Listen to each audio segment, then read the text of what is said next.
Hello! Hello. Welcome. I forgot to put Cain off my television. Hello and salutations, everyone. Hope everyone is doing well out there. Cheers to you all, and welcome in. It's a pleasure to see some fantastic familiar faces, some fantastic new faces. I can hardly keep up with you all. But yes, welcome to a wonderful game by the name of Dungeons and Dragons. I will be your humble dungeon master, game master. Damn the bitty bees already. Thank you, troll. I appreciate it. We'll be beveragenating a few times. Now, Cherry Blossom, I will ask not to go too crazy. For the most part, we're going to likely respond through text. For the most part, through it, and the screen that will be available on will not have notifications off to the side. A lot of the interaction with chat will be primarily through means such as, well, through chat, just so that we can try to make sure that we can continue the momentum of the overall game to the best of our abilities. Whilst if there's any sort of raiders that come through, we'll overall likely just say hello and just make sure that they get caught up a little bit on towards the plot and however much we can go on, just so that we can continue to get the ball rolling on everything. Just to make sure that everyone's doing a-okay. I promise I'm gonna get those 3 drinks down as we overall introduce some of our fantastic guests today. So I'm gonna pop over here and I'm gonna unmute them. And I'm gonna let them know when they're unmuted because I probably forgot to tell them about that part. Okay, and unmuted everybody. Say hello to chat while I chug this down. Hello. Hello. Where am I? Where are we? What's happened? Who are you people? I've abducted you all for my game of Dungeons and or Dragons. Whoa! Sunlight Professor, you're huge. Holy shit. You're on my domain now. I get to choose our relative sizes. He's been keeping us in a box for weeks. I'm starting to get stuffy, bro. This is where I've actually been all week, guys. I wasn't on a work trip. I've been stuck in this box because of the professor. Please help I put us. at least one hole for each of you inside the I was promised a juice box. Where is it? Yeah. You were supposed to get it yourself through the box. I said you could. No. That's not how it works. That's not how it works. What part of my domain do you not understand? You're the one that put us in the box, so you'd think that we just, like, sit in here in the box patiently waiting. You would have to give us, like, you know, substance or some sort. No, I can't believe it. I'm going to bed. No, it was exactly the case, but overall, okay, I suppose we just have 3 out of 4 players today. If Spicy's going to sleep, I'm eating the body.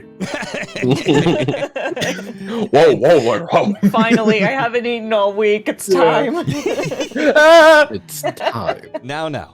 I know that many of you overall are coming along from some fantastic communities. Some of you are familiar with some of our guests, some of you not so much, and some of you are just kind of like spice in between, like a delicious cocktail. Let's go around and introduce each other and tell us a little bit about yourselves. We'll go ahead and start with ModernDaeCain.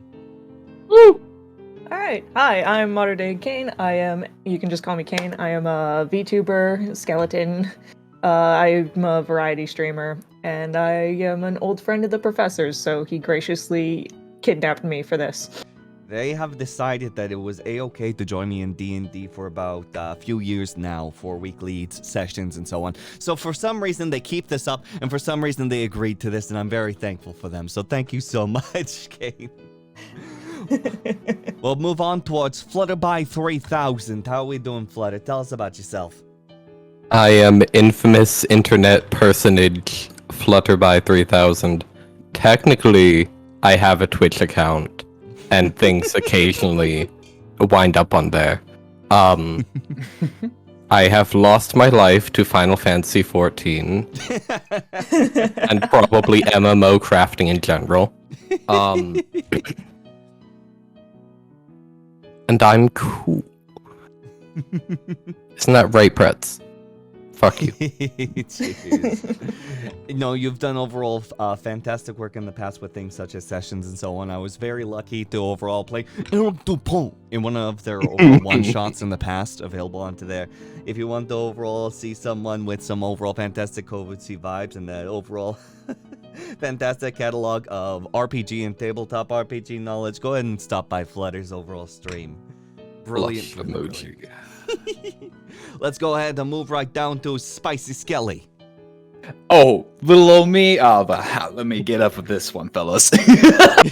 Hello, I'm SpicySkelly. You can just call me Spicy. I am a skeleton VTuber as well, and a variety streamer. I am a part-time streamer and a full-time shithead. If you want yourself some chaotic vibes, then hey, I'm your guy.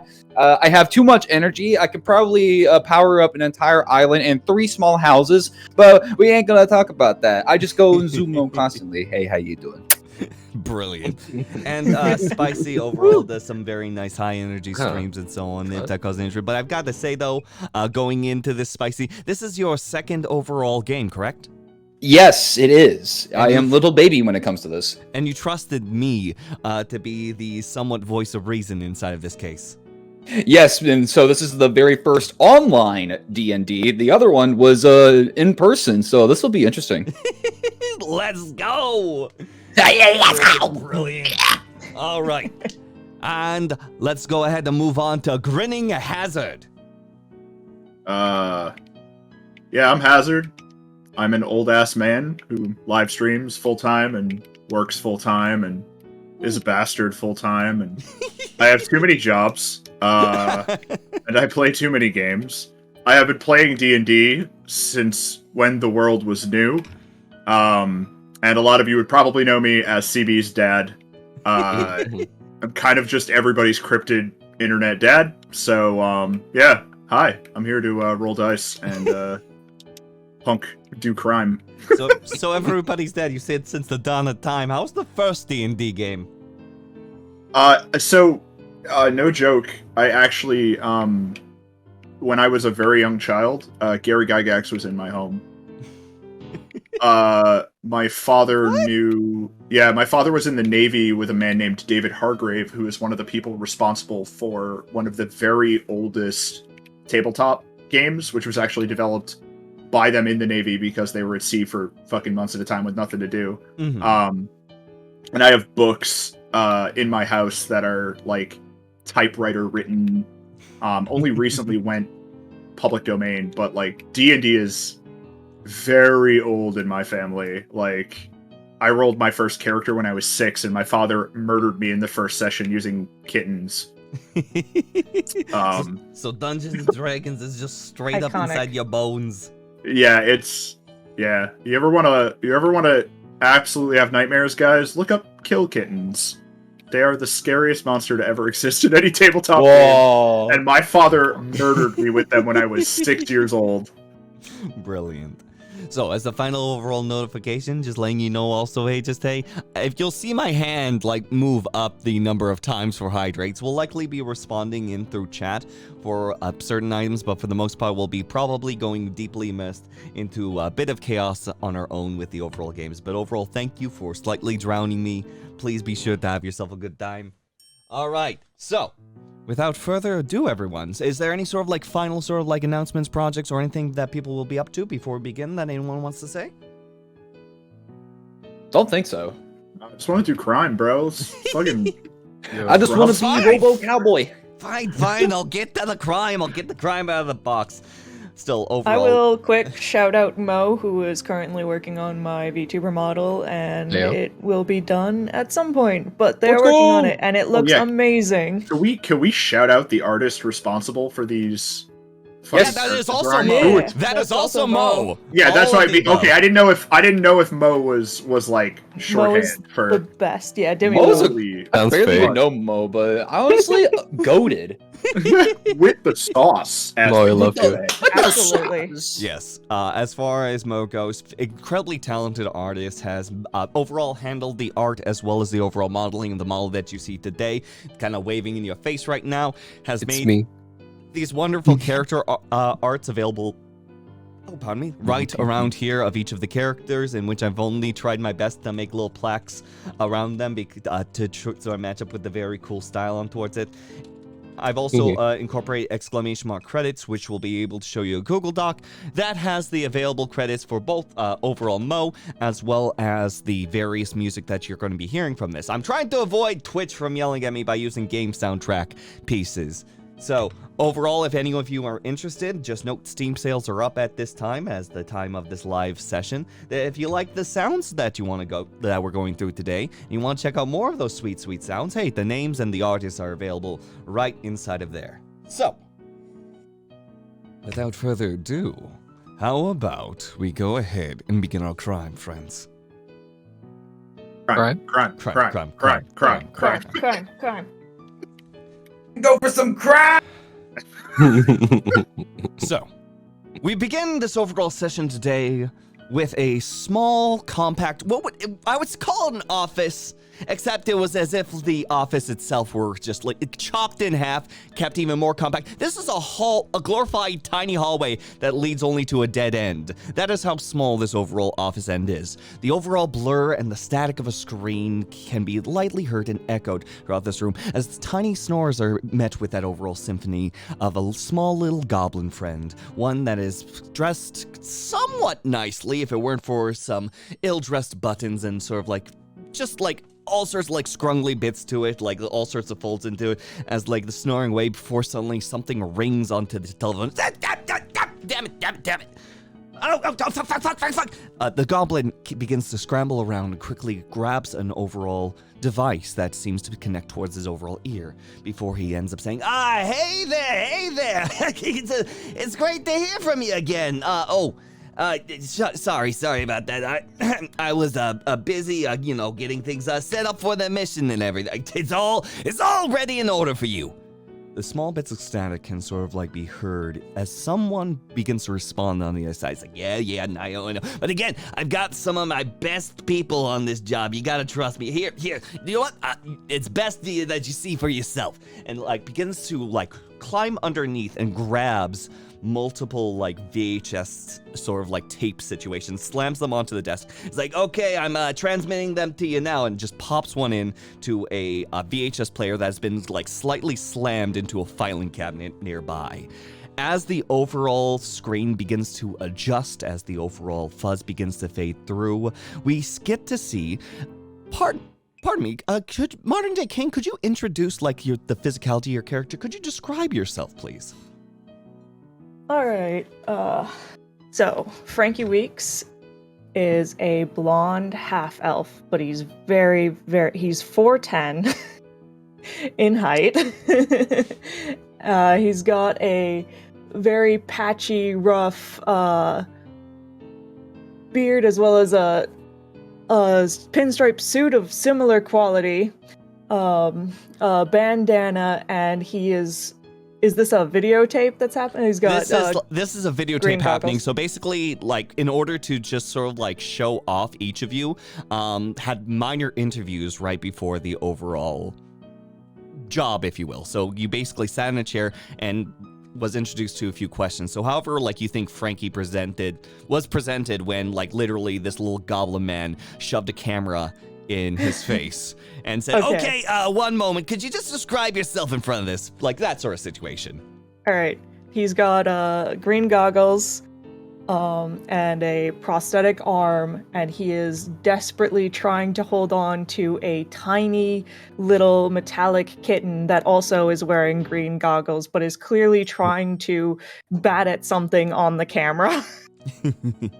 And there's a bit of scuff going on with the screen, and you can actually like hear it from a distance as like the microphone just barely picks up the overall voice of our dear goblin friend as like little guy goes, all right, this here is the, and like a little note card is like shoved right in front of the camera that displays demolitions expert. And this here is one of our big demolition experts we got here, before it's like the card is flung away.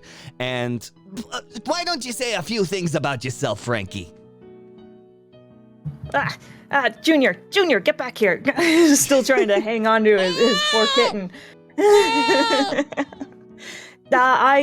I make things go boom. That's mainly my thing. Also, Junior here, very good at getting into small places and getting things for me, as long as he can keep his attention span in the right direction. And as you are like struggling with that and just like holding on towards the cat, it's suddenly you feel like almost like as you tighten your grip around you, you suddenly realize that Junior is no longer in your arms. God damn it! Wait, what do you mean, God damn it? Frankie starts looking all over for Junior. Wait, no, we got to interview. Before it's like suddenly, like almost like a large bap comes across the camera, it falls straight onto the floor with a resounding cracking sound. Before static sort of like envelops around it. It's like. Yeah, but no, trust me. He said he makes things go boom, but trust me, it's a big old boom. I've seen this work before. Don't worry about it. Let's like quickly, like a little bit sweating, begins to like put through another tape. The crack remains inside the lens. It seems that Chum, this little goblin friend, did not get the camera or lens replaced. As we move on towards, could we get a little bit of description, SpicySkelly, of your overall character? All right, let me get in character for this. Hold up. All right, put me into this. I better get paid for every penny you put me on here. All right, name's Zola. Zola Silverwinds. What I've been called ever since I was a wee Warforged, and that's why I am right now. Right? Got a few kinks in the head trying to work out. And anyways, 6'1", silver, titanium. Perfect teeth. Give a good old smile for the ladies, you know what I'm saying? And, yeah, I'm sitting in front of camera. Damn thing's broken, by the way. It's just like it adds to the charm. Anyway, this is and just like there like is about 3 names like already crossed out from this overall note card. Like this doesn't even like bother getting a new note card. It's like the 3rd like naming convention used on this note card is the cowboy. It's like this is our little lawman. This is a nice little cowboy. Why don't you say a few things towards our employer here, Zola? Hey, howdy. Now, you see, I didn't want to be here to begin with. A friend of mine kind of stabbed me in the back and put me down and for the higher powers to put me into jail. Now, kind of got out, and old Chum here was actually a friend of his. So, Chum, I hope you don't mess things up for me because I got a price on my head and I'm trying to pay off my debts. It's around this point where like it's early, like you like this scrambling around the hands to quickly sort of like cut it off early. Yes. Morning sounds go through. It's like, yeah, forgot to edit that. Okay, now, how about we go ahead and go on to this one? Let's move on towards Flutter. Could you go ahead and introduce your character as another VHS that's popped in?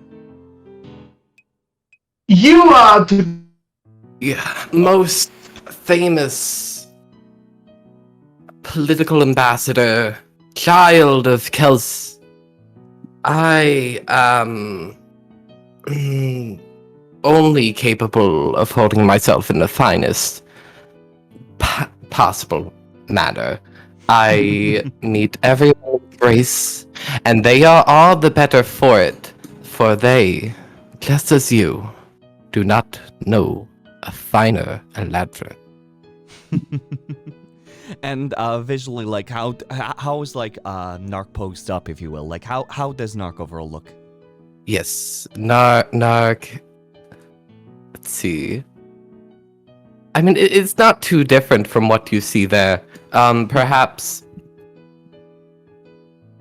No, it's very difficult. A very detailed coat alongside a half cloak hanging off the shoulder, as described, holding himself with poise and grace. There we go. I finally remembered the word. Brilliant. No, you're doing great. As far as like items are going, like another cue card comes through. It's like, all right, and here we go. We got the excellent comment. Trust me. Worked with this person. Is amazing. Con man. Go ahead and introduce yourself. And the camera's now pointing at you. Still crack resounding. I would disagree with the sentiment of Con Man. I will relate to you that I am the most convincing, the most contriving, the most brilliant vessel that Kelsaya Varus has ever given until the world.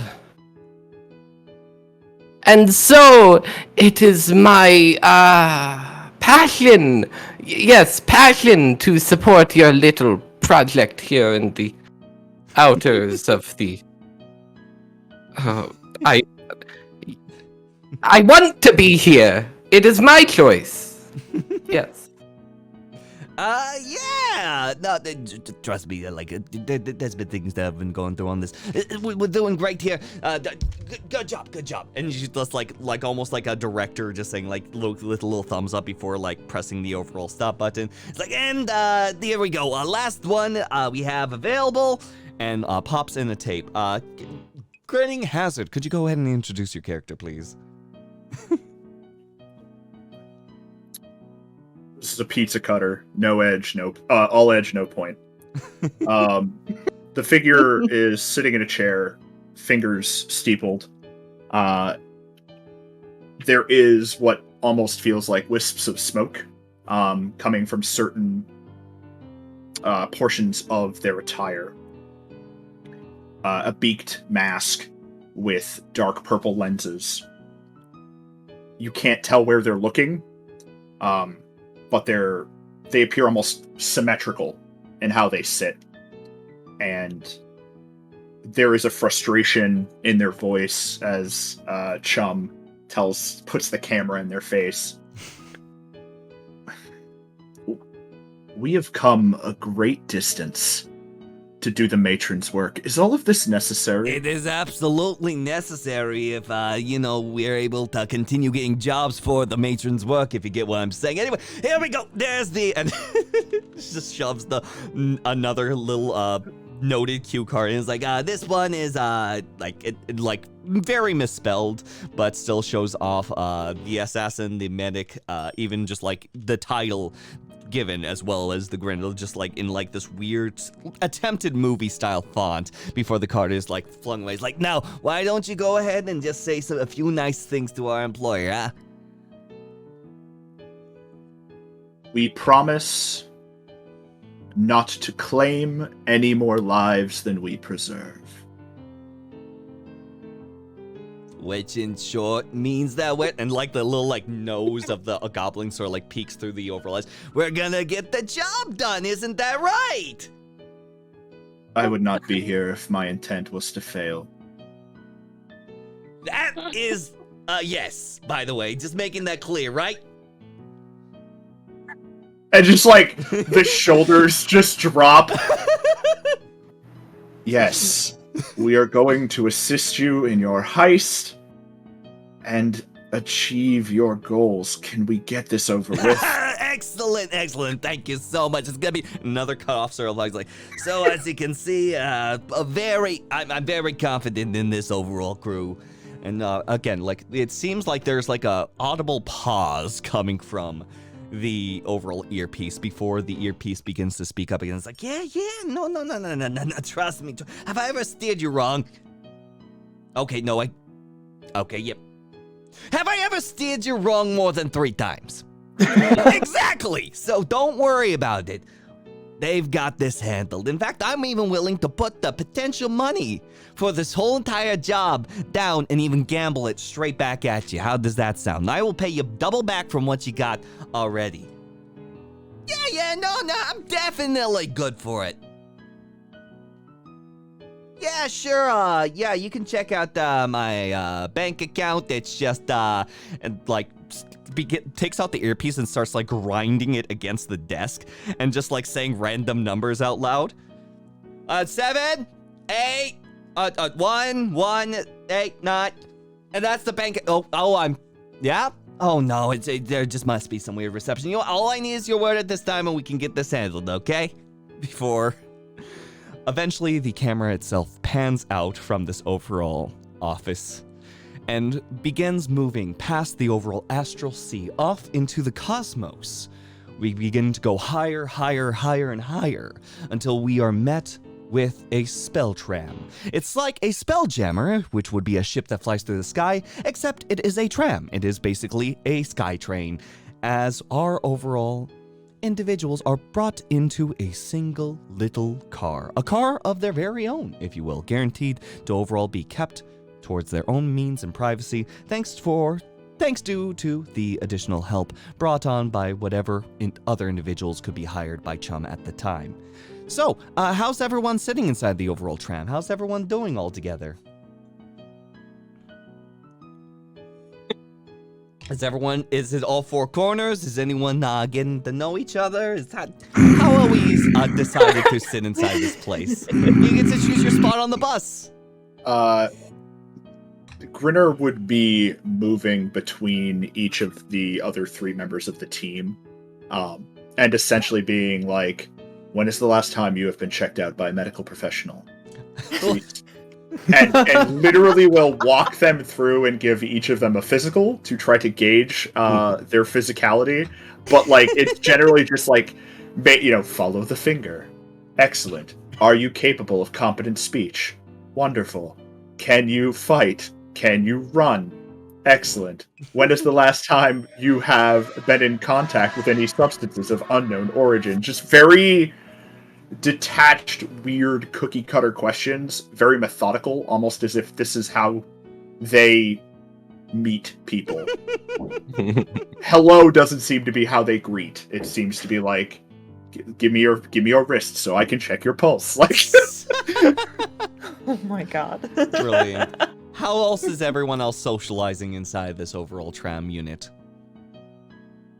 Well, I would say as the tram is getting to its destination, Zola's just like passed out asleep with a hat overhead. Because one thing about it, Whenever it comes down to a big old meal or a family get together, you gotta get some shut eye before the big event. So don't mind me for.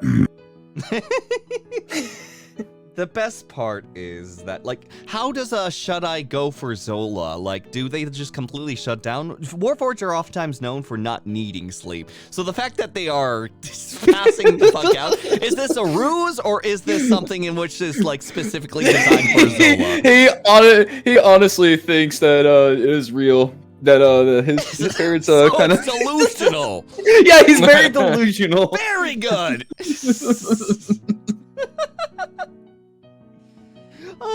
All right, Nark, Frankie, what are we up to on the tram? I think Frankie has also decided to sleep, but in this time of him sleeping, Junior has gotten out of his bag and is getting up to trouble. And is probably finding anything he can get his little paws on to play with. I would say that after, this might be just like shortly after the physical, as soon as like Junior sees the dangly bits of the small little potions off of the end of the Grinner, has slowly like tried to like follow up on the Grinner in order to just sort of like jostle the liquids inside of the overall tiny little flasks. Just like his eyes do the dilating that cat eyes do, but it's all focal lenses. Yes. So it makes that little zoom noise when it happens. How do you respond to cat following and bapping you, Grinner? when folks wake up, they would find that the Grinner has tied one of the potions to a piece of string and is playing with the cat. Yes. Perfect. Friggin' brilliant. All right, and Nark, what are we up to? Nark, as any one of his personages, is doing his best. He is standing up. He is touching as little as possible. He's staying away from everyone. Mm-hmm. He don't want to have to deal with people until he has to. Mm-hmm. I think he's had enough. So, as you all are having these overall fun micro interactions, as like the time overall passes by, it is a few hours in which like you have been able to fly through the sky towards your overall destination. Thankfully, this is something that is very fast for a vehicle, so you won't be there. You won't be inside this little spot for too long. But you have all been granted sea-level access passes to the overall casino itself. The large casino known as a large golden shard that floats uninterrupted in the overall sky rests and awaits you all. At the top of it is someone with something called the Pragmacocathon, a book of unknown origin but still immense power that the father of the overall son that is currently residing in the VIP room is kind of like dying off and currently not in possession of this book, but when he was in possession of the book was known for being incredibly deadly. You're taking advantage of the fact that this kid has recently gotten it, and hopefully you can get your hands into that. Because if you can, that is the owner of the casino's book. That is something in which is a highly valuable overall prize, since apparently that's what started this man's overall fortune. Something to do with that book. So either you can sell it, either you can go ahead and keep it and handle it. In any case, we just need to freaking get our hands on that overall book. But we continue to overall rocket our way towards the Chryso Citadel, as it is called.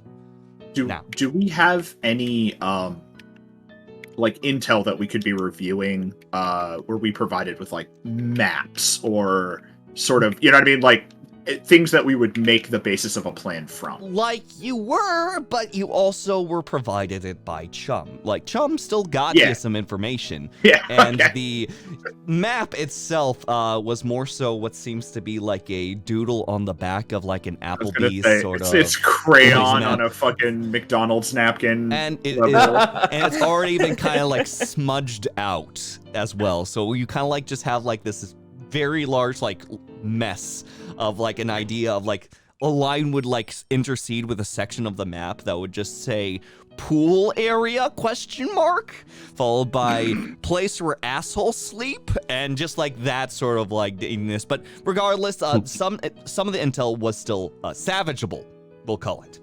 And that is the fact that at the very, very top of this overall place, you start at the very bottom of this enormous place. But at the very, very tippy top is the VIP area. You have sea-level access cards in which would take someone a small fortune in order to actually acquire in general.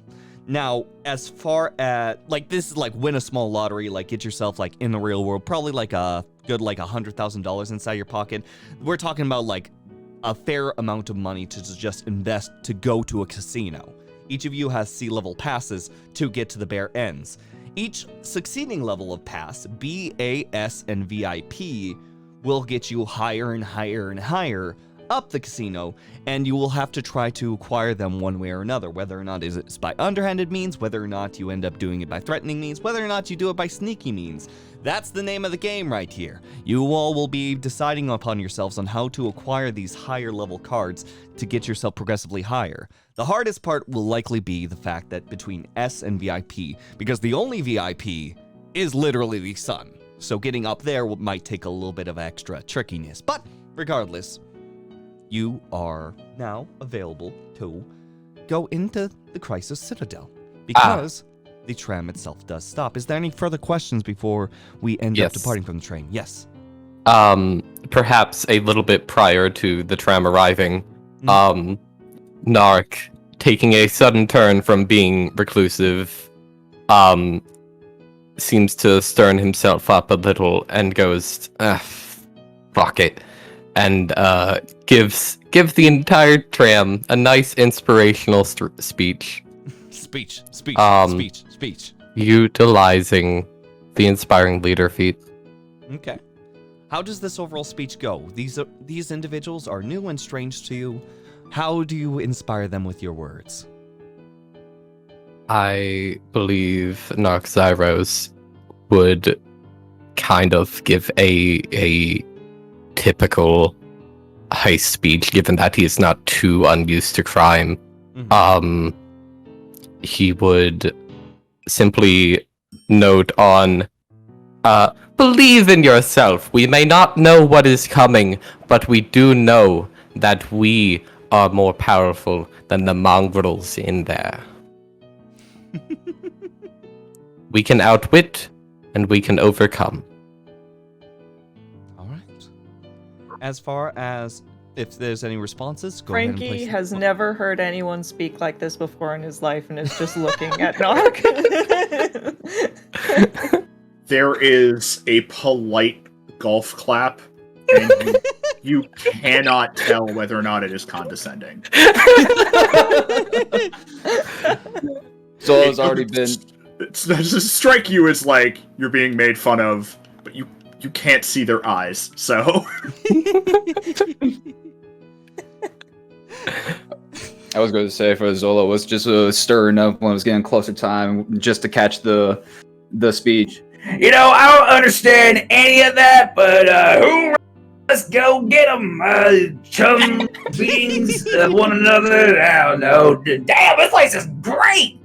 And with that, what was the benefit? Is a certain amount of temporary hit points for everyone? Yes, it is 12 temporary hit points. All right. So on your Nice. character sheets on the upper right-hand corner, go ahead and add 12 temporary hit points towards your overall well-beings, as you will be able to be stabbed a little bit more, but less Like- harmed. I like Yeah. that we're planning for punishment. Let's Yay! go. Let's go! So, moving on into the Chryso Citadel, this wondrous casino. Already, you can tell that this place is made of freaking money. Like, already a giant freaking gold shard in space wasn't enough. You enter in towards a grand, dome-ish area, a lobby, if you will, in which there are columns made of solid gold, and the domed area is of brilliant, inspiring marble. There are crowds and crowds of individuals who are gathered together inside of groups, as you can probably tell that this is a vacation destination for those who have been able to pool in as much money together, because trying to get in this place alone is not exactly an easy feat. Within the center of the Citadel itself, you see the image of Dives, specifically Theovin Dives, the individual who is the owner of the place. His statue, not made of gold, made of pure platinum instead, to show that he is higher than even his own establishment, standing in the middle as not water is pouring from this overall fountain, but wine. You actually do see a few individuals like literally dipping little glasses while they're sort of like hanging around, sitting around and enjoying the atmosphere, if you will, of this place.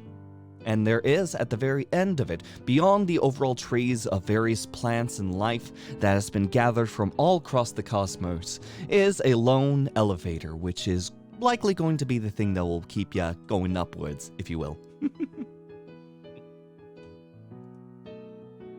But yes. What do you all do? I think that Zola would like just nudge like one of the other party members Take your pick. and be like, your would be pick. like, let's say that Grinner is like the closest one to get to. He'd be like, Hey, you think instead of we can get like a little more cash and we can just chip off that foot right there, cover it in some wine, and we can sell it for ourselves? I think about it, a little extra pocket money. I cannot even begin to think of the diseases that are rife in that fountain. Oh, come on, it just gives it a little extra flavor. It'll fit you right to it, almost like a fire in your belly. I don't even have a belly, but hey, you'll be my guinea pig for that. The Grinner looks over at Zola and then pointedly steps to the other side of literally anybody else to put either Frankie or Nark in between them and him. Like Zola before, go ahead and choose who you step him in between. Take your pick. Just gonna step to the side of Frankie and just sort of stare forward like... okay. Just a reminder, Frankie probably comes up to your waist. Oh yeah, no, yeah. The Grinner is a frighteningly, like, gross, tall, Slender Man-esque form, but just it's about the body language. Frankie is now just looking between the Grinner and Zola while holding on to his kitten. I Just like, see your point, cowboy. If I may counterpoint, I'm gonna be over here. Ah, come on. You. Yeah, you. And like, hold up, I gotta keep toggling that. It puts like a hand on like Frankie, and then just like dead looks between each other. See, you're part Warforged robot, whatever. I don't really give a damn, but you think it's a good idea, right? Frankie is just like, I do not understand why everyone is suddenly touching me. Okay, personal space. I gotta learn about that. My bad. While we are settled here and looking into the environment, Zola, could you roll me a perception check? Perception check. Yes. How? Okay, hold up. How do you roll for perception check? Smile. So inside of the overall character sheet, You see those little boxes that are right next to your skills alphabetized in the center of the sheet, like acrobats, and animal handling, etc. Yes. Do you see perception? Yes.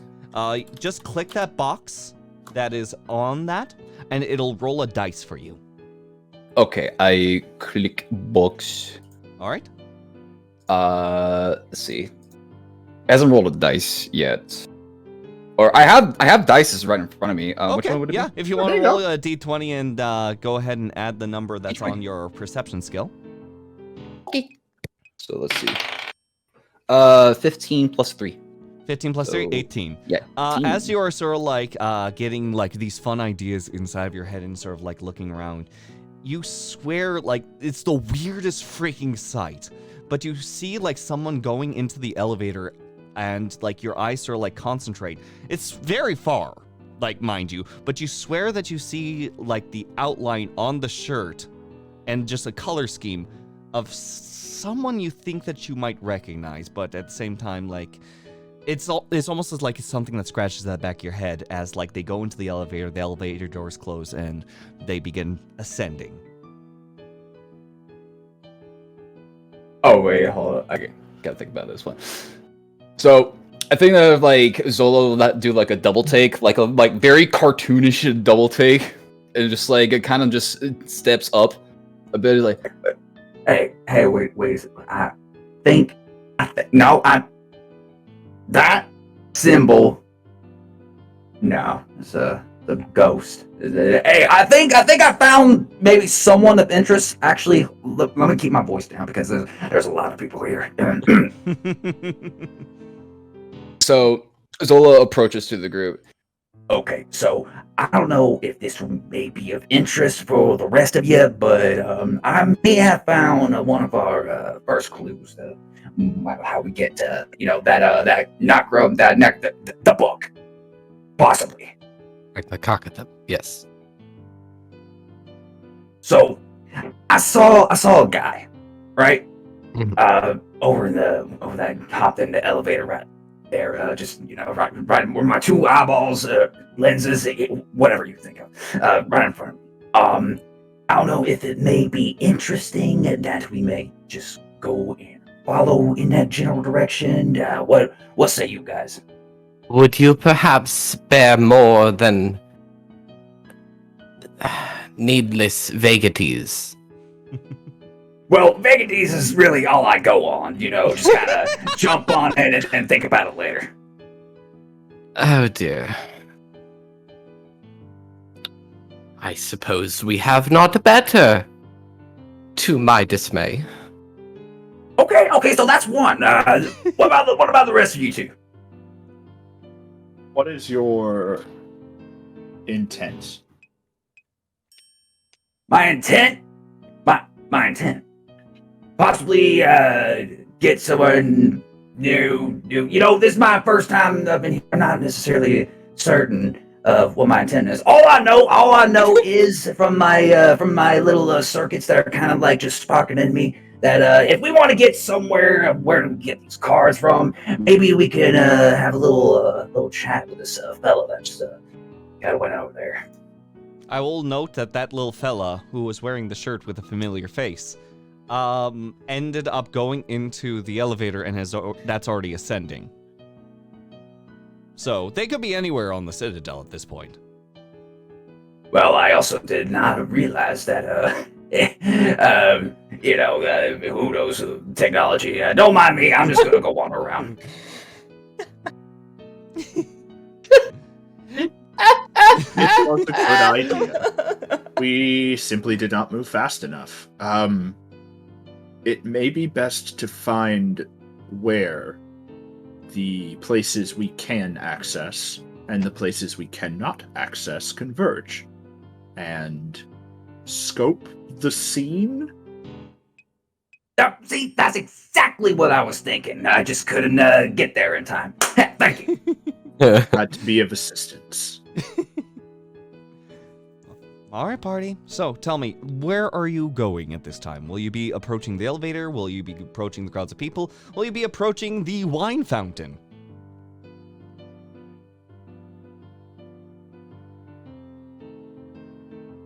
is the people around the wine fountain, do they appear to be more intoxicated than the general populace? Like, Inside check. yeah. Let's go.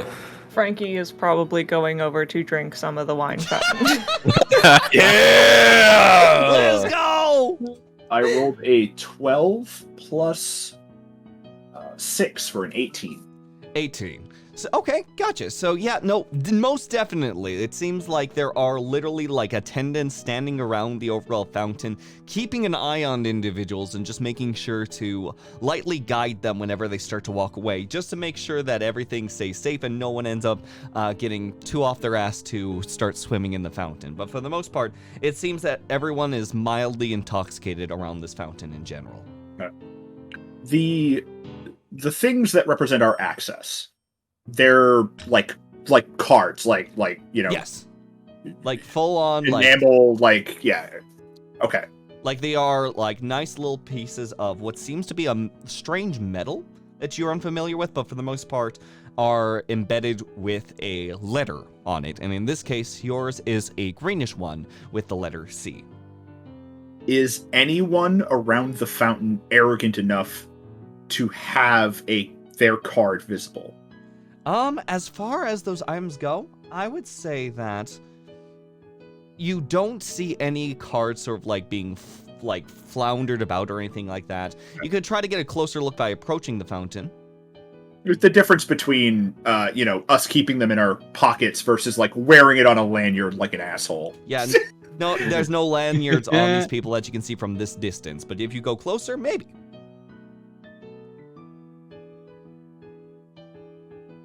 Like someone might have a lanyard tucked away inside their overall dress or something like that. That's a potential situation there. The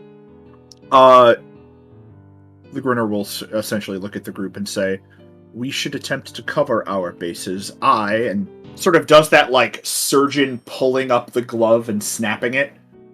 We'll see if any of these intoxicated patrons cannot be liberated of their access.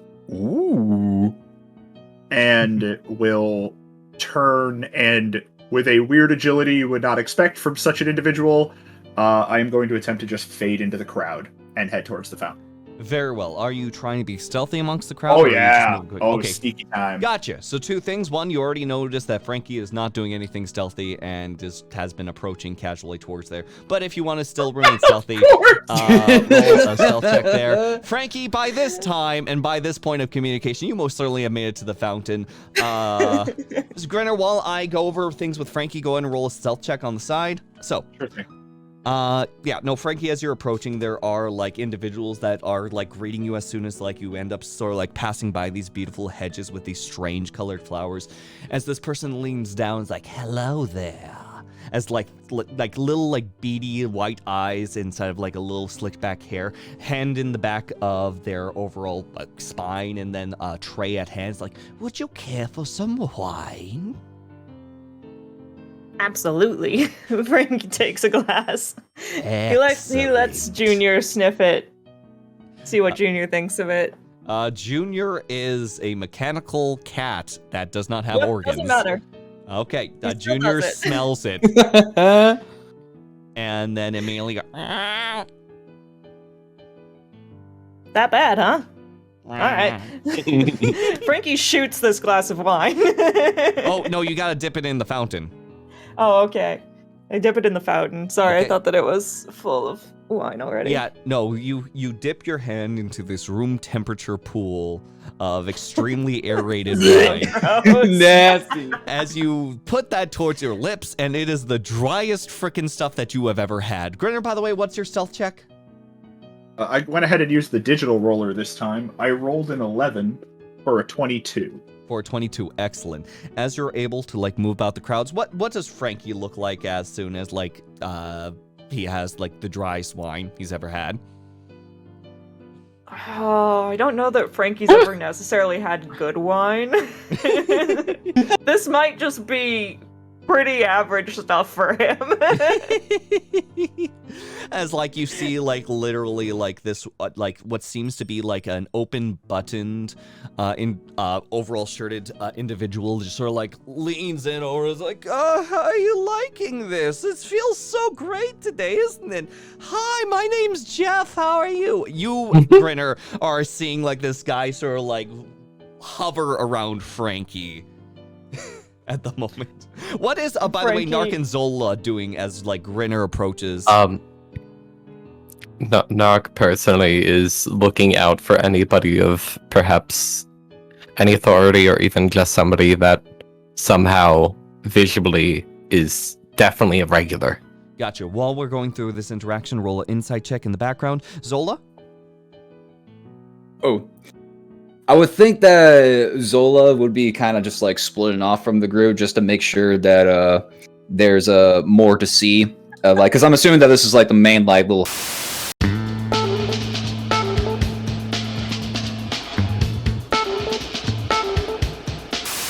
person of interest went. I will say we suddenly broke off stream. It's okay. We're back now. Oh. It said live again. It just had a weird little hiccup. But the count up rather, is back on. Everything okay, guys? Can you hear me again? Yeah. Hello? Hello? Is that everyone responding? That is the case? Hello? Yeah. Yes. Okay. Good. Yep. No weird hiccup there. Forgive me. That's But yes. Oops. So in the background, then Zola, could you roll an investigation check as I continue the encounter, and we'll be back with you on towards that. Yes. Brilliant. So moving on, Grinner, how are you approaching Frankie at this intersection, or are you just watching from afar? I'm going to start approaching because Frankie has done me the service of choosing a mark. Very good. There is. You ever walk through a crowd of like really gross, sweaty people, and you're just trying to not touch anybody? Like you're just like your body is just sort of like contorting and twisting. The Grinner is disgusted by the existence of this fountain. It flies in the face of everything they know to be real and healthy.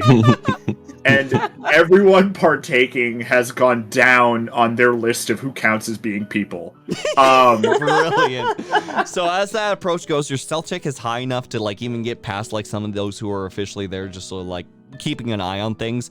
Frankie, how are you responding to this drunkard before the Grinner finally approaches, in which you do not notice with your passive perception?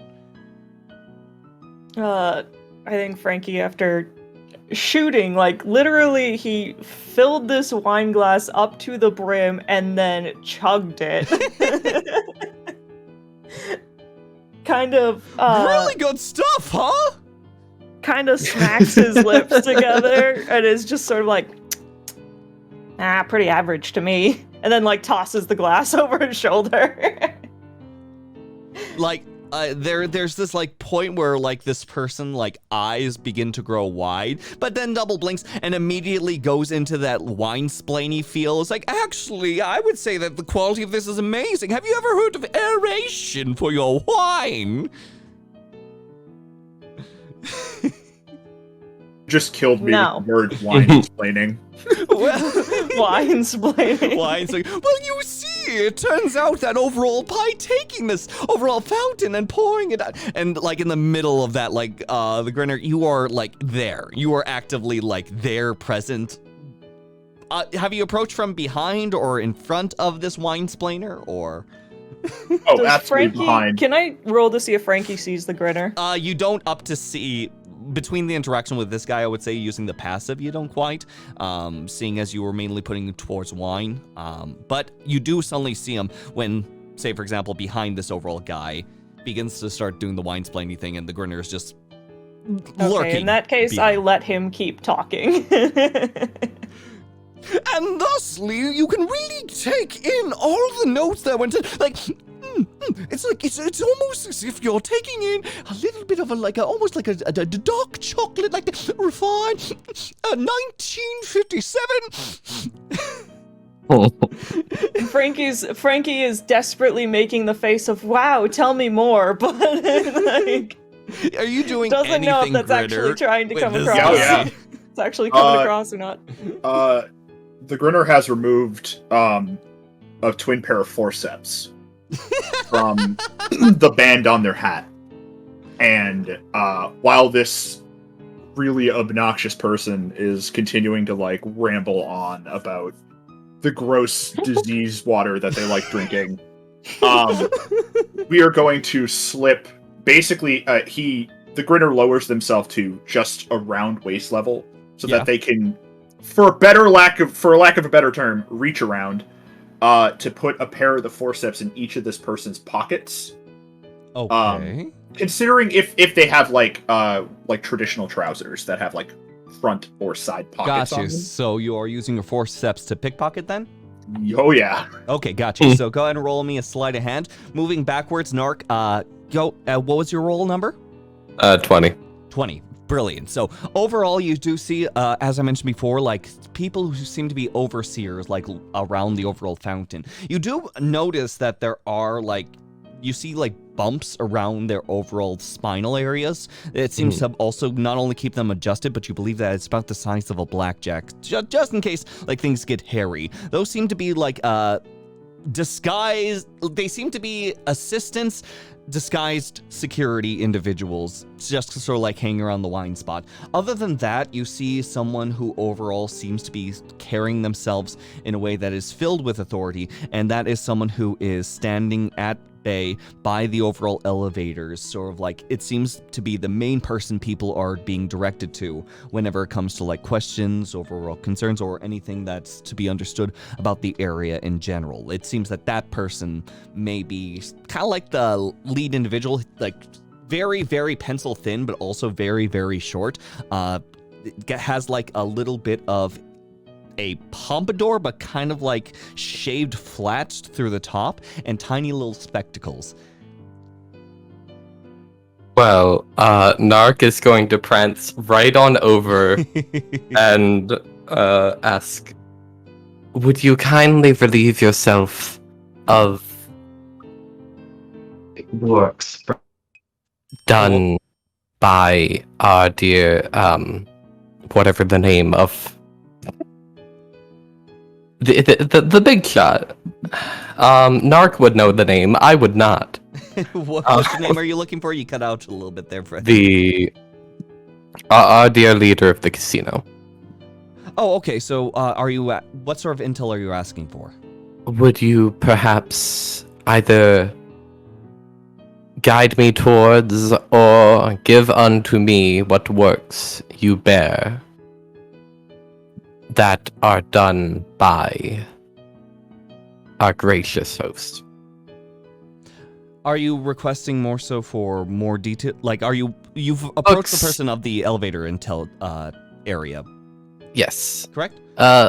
Books, travel guides, anything written.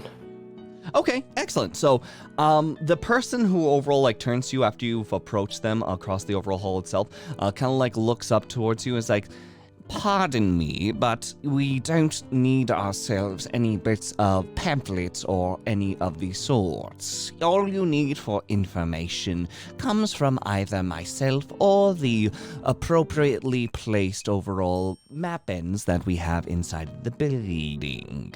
And like begins to gesture the hand, in which, by the way, Zola, what was the roll that you got? 14. 14, gotcha. It's just something in which like takes a little bit of time to overall look about for, but still, eventually, are you willing to talk to people, if you will, like that who happen to be just out and about? Yeah, Zola's even though they're trying to see if I can not have as many eyes on the group, but Zola can't help himself but to turn on the charm when he needs to walk up to anybody that's in a very chatty mood or a very very heartfelt, like big old belly laughing about. It was more of the kind of party guy that just like rings himself in. It's like, ah! Brilliant. So in that case, I would say that if you're with those overall means and willing to talk, eventually like you would be directed around this point sign. You see your overall ally nearby what seems to be a posted sign that describes the mapped area of the Chryso Citadel. Did you want to continue, Nark, to interact with this overall elevator attendant, or did you wish to approach the overall map alongside Zola? Very well. It has been my pleasure to be gifted such delicate information by your esteemed personage. He decides not to pursue further further tete-a-tete. And as such, goes over to the map. Very well. So Zola, Nark, you both are able to easily access this map. Is there any sort of like larger questions, or do you just want to know just the general like how this place is laid out? Handwriting. Handwriting on the map? Is there handwriting? For the most part, it seems like this piece has been intensely calligraphied. So all of it is in a form handwriting, but nothing in which, like, say, for example, is additional notes. It's just a beautifully displayed overall map piece at the center, placed inside of a beautiful means of glass, put into a nice golden frame. Probably not anybody's normal writing. All right. Flutter, it sounds Yes. like you're trying to, like, perhaps find, like, a foreword or in a book or something where he signed his name so you could sort of capture what his handwriting looks like. Yes. Oh, Yep. okay, As okay. far as this inside the lobby goes, you do not. There's no official documents that seem to be signed or anything like that, as far as you can see. Smart fucking decision. It's I like freaking it. smart. It is freaking smart. It's just Yeah. that it does not seem that like his signature is available inside of this spot. It seems that as far as details go, this is just more so very much like the entryway that he kind of like already put his statement down with the giant platinum statue. He didn't like even put any sort of words. You don't see any plaques around the area. It just literally was, boom, there's my face. If you don't recognize it, well, get drunk and get fucked.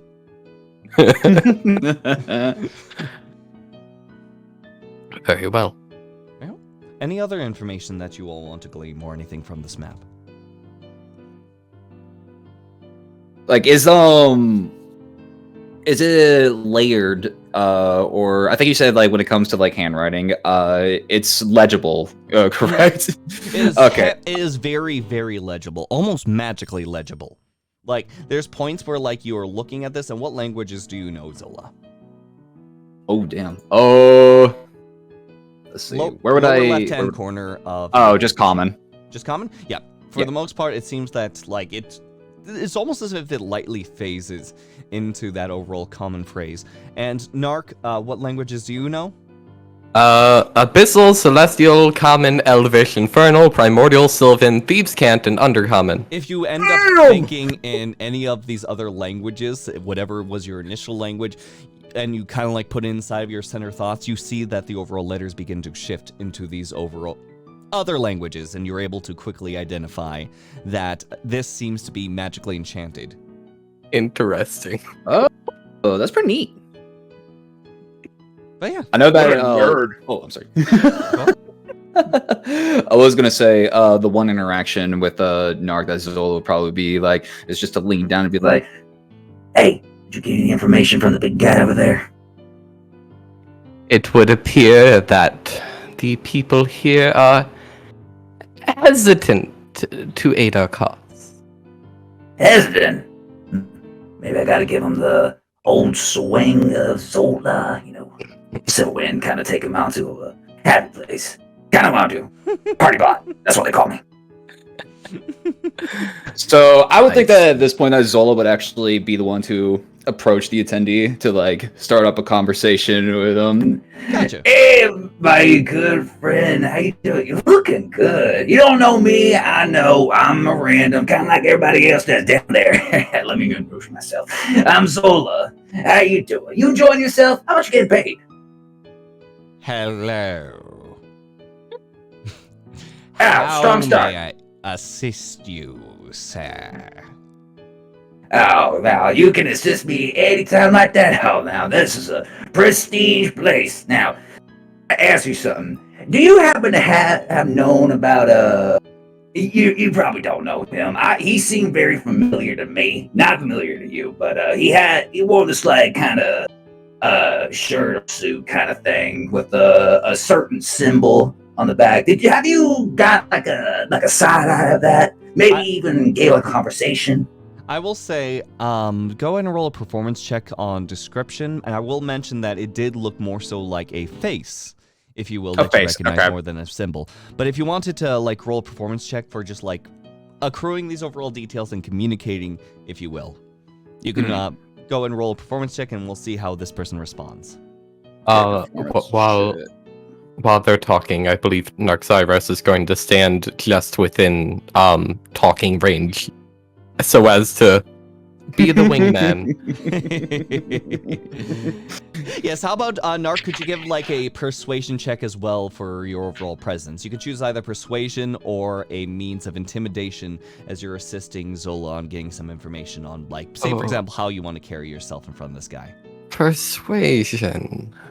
Yes. Okay, you said roll performance, correct? Yep, roll performance. While they're rolling that, Grinner, since Frankie is distracting the individual just by taking in all this wine talk, why don't you go ahead and add an extra die and just roll that advantage Please on hurry. that slide End hand. my suffering. You want me to? So You you want me to already roll made a again? roll. I'd like you to roll one more time and see if you get a higher number because you'd get advantage, I'm considering. Sure. I'll do Brilliant. it at the digital roller. Brilliant. So, Lower, but still my highest of the two is a 24. brilliant. I'll be right there on the 24, I promise. Yeah, no rush. But yes, as far as items go, Zola, what did you get for your performance? I got a 17 plus 2, so that'd be a 19. 19, excellent. And as far as Nark, you're considering? I rolled a 6, but dear Nark gets to treat that as a 10, so that's a 21 for persuasion. That's damn bard of eloquence. That is beautiful. So, as you are able to use both your powers of influence as well as excessive amounts of description with enough pizzazz inside of the voice to try to paint a picture, you overall see this person like almost like this person has not blinked until now, but like has forced a blink behind the overall rims of the eyes. You could almost like hear the strain on the glass. It's like, yes, I believe I know what you're speaking of.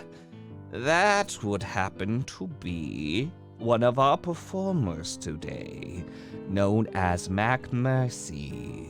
They're up in the concert hall and they will be performing this evening.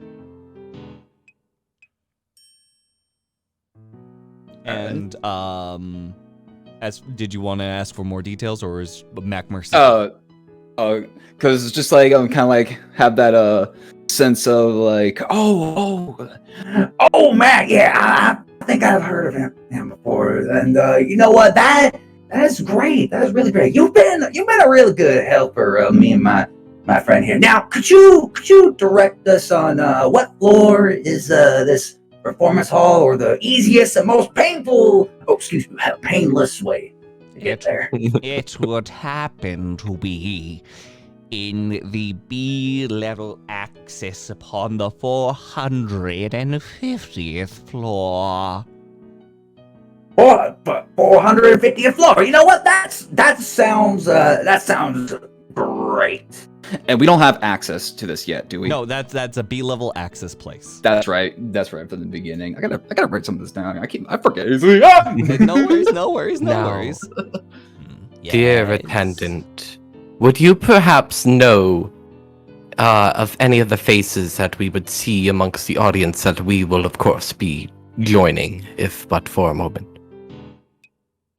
Well, you would be seeing Mac Mercy because that person will be the performer. Anyone else holding access cards of that and your own variety are bent on confidentiality. That's a shame, because I was quite curious as to whether or not I would be able to meet many esteemed personages as I am promised to have met. And Who so far, promised you this? you disappoint. I am sorry about that, but just know your presence will be as safe as theirs. The voices you put on for him is amazing.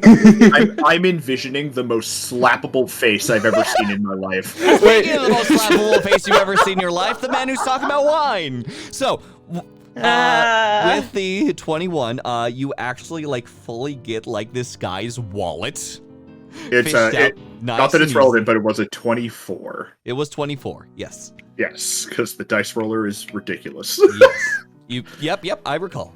We got ourselves a big old fat wallet, and it seems that there's also what seems to be a crumbled up piece of paper inside of the other pocket at this time. But Okay. yeah. I'm going to sort of take a few steps back, and check the wallet, essentially. Very well.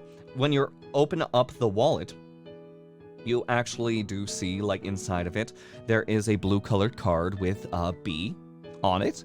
And inside of the wallet itself, as you kind of, like, look around for overall any sort of, like, papers or coins, it's stuffed with toilet paper Great. to look especially bulgy. That's exactly what I expect from this guy. I will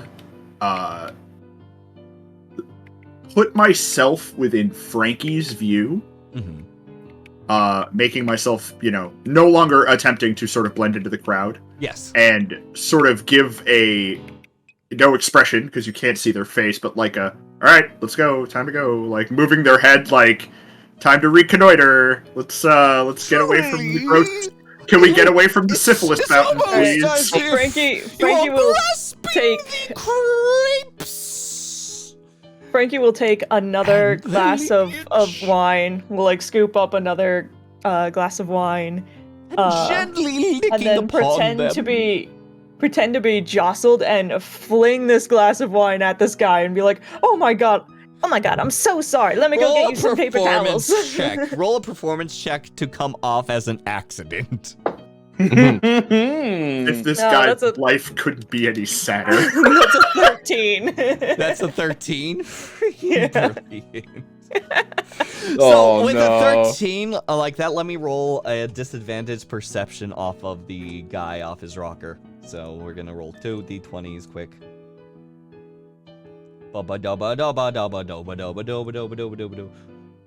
You splash this guy, and you like fall. He's like,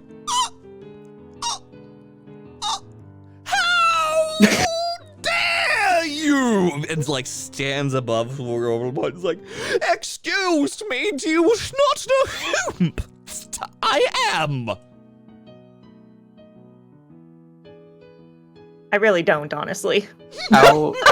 Clearly. I can still go And- get you some towels if you want. And at this point is actively making a scene in front of everyone in which like attention is more and more drawing to Frankie. Oh Then- no. Like this No. person is hitting a pitch, like this is a huge freaking lobby, and yet somehow like is audibly heard like it was a full intercom system. Nark is definitely running over there to greet the person. Zola kind of like threw his Frankie hands up in is the air just like, great. standing his ground with this mechanical kitten on his shoulder, looking up at this guy like, "Do you want me to go get you towels or not?" I want you to go back from the gross hole you came from. You're the one drinking bowl wine. Is around this point, Nark, you were able to make it and approach this overall drunk asshole. Oh there, my fellow, man. It would appear that you are uninformed as to the latest fashion trends, and clearly, my friend here was just rather abruptly introducing you to the yes, we know who you are. That is why we wish to gift unto you the new style that most are to adorn. As such, let me show you. Is it not beautiful? Noxyros, not onto himself, but splashes another person. And it's just, this is what is in, and I believe you have simply lived under a rock for far too long. All right.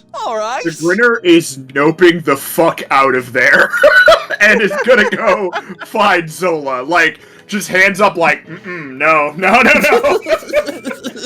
gonna go find the robot cowboy. I think that's gonna be a more calm scene at this point. There is a priest that was standing right next to their female, like little halfling, but still in like devoted robes, holy robes, as you have coated this individual with wine. Oh my god. Literally on the generator, it's Frankie, Lightfoot during all Halfling of this Minister. happening, Frankie, during all this happening, Wait. has stealthed out, So, or at least attempted to. I would like to try to sneak away from this. So, okay. Now, Nark, I'm gonna try to figure out, like, what you would roll for, like, literally staining sanctimonious robes. Well, now, we don't know what she's a cleric of. It could be Dionysus for all we know. You know what? That's fair. You know what? Low or high? I'll roll whatever in your favor, Nark. Choose low or high for luck. Okay, gotcha. I do the same, Nark. One of us. We're in a casino. Like, I highly doubt it's like the High Priestess of Paylor. True. There is, at this point, a, like, audible silence as this woman sort of, like, turns towards you. Nark, you roll very high. Choose your next words carefully as I decide how high this DC is gonna go.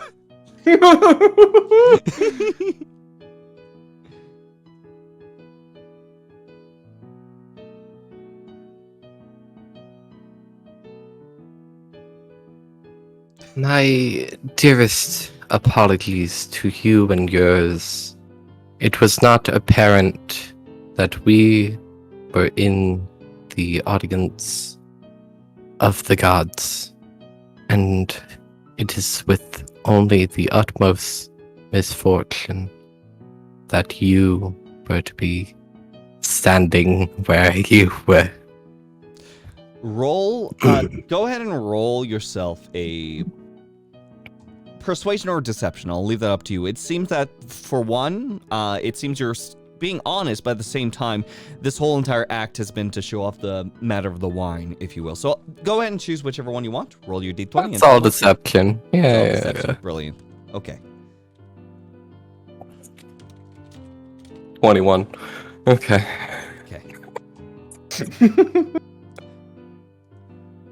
So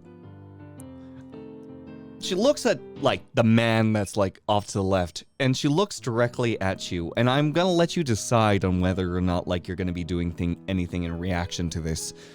But she looks at you, she looks at this person, she looks at herself, turns to you, Nark, and immediately, like, just tries to splash the wine onto you. Do you do anything in retaliation, or do you accept the wine on your person?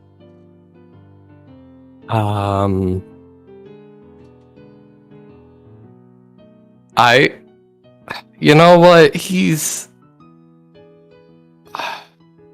overdramatic. He's gonna cast Enthrall on this person.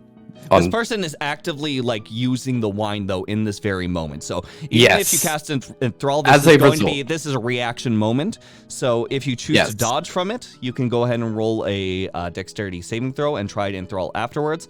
But yeah, this is going to judge the following interactions. Dexterity. Okay. Dexterity saving throw. I have the most important question I think I've ever asked in D&D. Yes. Yes. Oh. Prestidigitation out of wine stain. Yeah, basically. I'm pretty sure prestidigitation works that out pretty easily. Yeah, like it does You clean your could. clothing, but I mean, wine really gets in there, right? Wine really gets in there, but magic really does too in my book. So. And I want you all to know that Frankie has prestidigitation. He just hates this person so much he decided to leave. I'm proud of you, Frankie. It's a 10. Yeah. 10. Yep. I'm gonna roll a dex check on her. Rolling part. really bad, except for the first one. That was a 20 12, on. before modifiers. Okay. So, she you try to make your way out of the way, and you can even start prepping up your spell, but she splashes the wine onto you. It actually gets on towards your garment, and you hear, "There, Arkantal would be proud," before dismissing herself and basically making the situation even. You could And he doesn't go through with the spell. Okay. He was ready to be all menacing and threatening, and then she seems to be mostly fine with it, and he's like, yeah. okay. Yeah. Do you have a high religion, Nark? Actually, +3. +3? Okay. I would say that inside of a passive format, it seems that for the most part, between her words as well as her overall demeanor, apparently she's just seeking out a balance of some sort, so you feel that Arkantal might be adjacent to that. But, yeah. Nark immediately goes away and changes out. He would never carry only one set of clothing. Yeah, yeah. I mean, The man if you who's- pass Frankie will just cast prestidigitation on you. The man who overall witnessed this and was coated with the wine at this point is completely red in the face, not really breathing, is hitting the highest pitch of all before passing out in front of everyone. So that is also dealt with. That's what happens when you don't get enough oxygen to the brain. Or what brains are in there. It's just wine sloshing up there. It's just Yeah, just gutter turn it to a wine. grape now. Brilliant. So, at this point, you're able to, reconvene nearby the elevator, I imagine, because that's where, Zola was nearby, Grinner was nearby, and I imagine that Frankie was approaching, and now Nark would approach. If I'm mistaken, let me know, but elsewise, the party would reconvene. Oh, that sounds right to me. The Grinner would have approached Zola, and based on their previous conversation, would be like, I know you were looking for side opportunities, and I did you the favor of liberating that individual of their wallet, and I give him the wallet stuffed with toilet paper. Oh my god! Oh, wait a second. Well, I'll be down just from. Oh, you shouldn't have. Can I look in the wallet right away? I mean, Yeah! I'd be insulted if you didn't. Man, you shouldn't have, man. What got to See, you're funny. You're funny. I like humor. And you know what? I like you. That was a good one. Zola just punches him in the shoulder. You see their shoulder completely dislocate.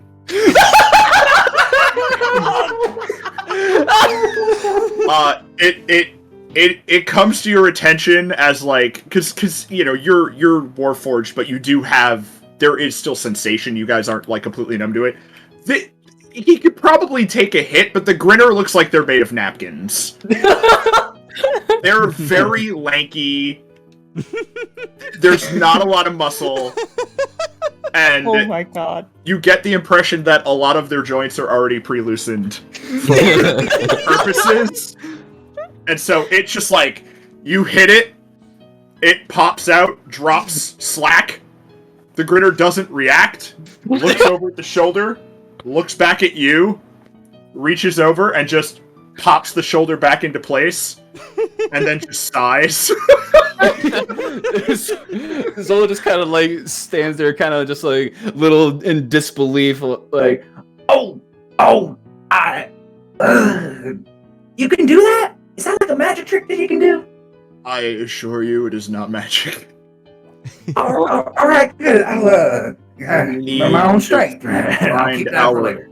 If we can find our compatriots, I have secured us at least one card. Oh, the compatriots are all together since, like, at this point, like, Okay. all the compatriots So, like, are- I'll basically get everybody into a huddle. Wait. Yeah. And then sort of produce the card into the middle of the huddle so that everybody can see before having it essentially just vanish again out my sleeve. That is a full letter B right there. Yeah. capital B. Nark will study it for the brief amount of time allowed. Yeah, and it's strictly, like, the Grinner has no idea that you can potentially forge additional cards, but it's just being very, like, I got one, and then just, you know, I don't know who's watching us, and you guys just caused a scene, so... Brilliant. So, since I believe that Zola and Nark are the only two that has information of like where they need to go next, and also judging from the scene that is around, Zola intervenes. Now, since y'all had a little bit of a play date going on down there, and quite possibly has raised a bit of alarm for everybody else, I think we have a little bit of a hint of where we need to go next, and who we're actually looking for. Excellent. See, we have to go up to what this guy here said. I believe a level 450, really just up there. So we have the card that we need. We got to get to the performance hall. We're looking for a guy named Mark. Don't remember his last name. Don't ask me. What's his last name?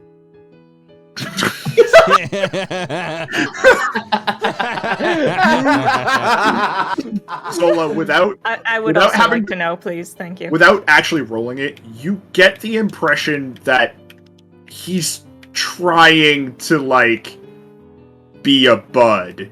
Like, it's awkward, and it's not well thought out, and it's always delivered so deadpan that you can't tell whether or not he's just kind of being a prick. But, like, between the wallet and this, like, this is somebody genuinely trying to be like, I too can be a person.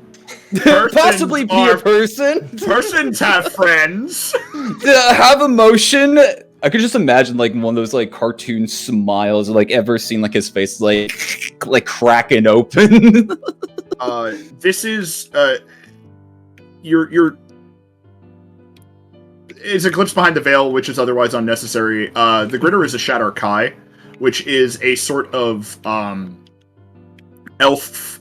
elfish race found in the Shadowfell, a place that sort of drains you of your emotions.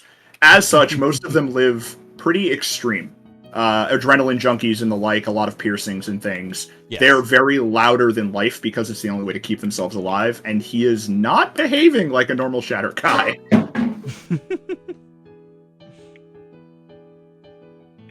It's very mechanical in terms of like their emotional emulation.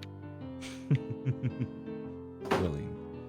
How do we use 1 to get 4?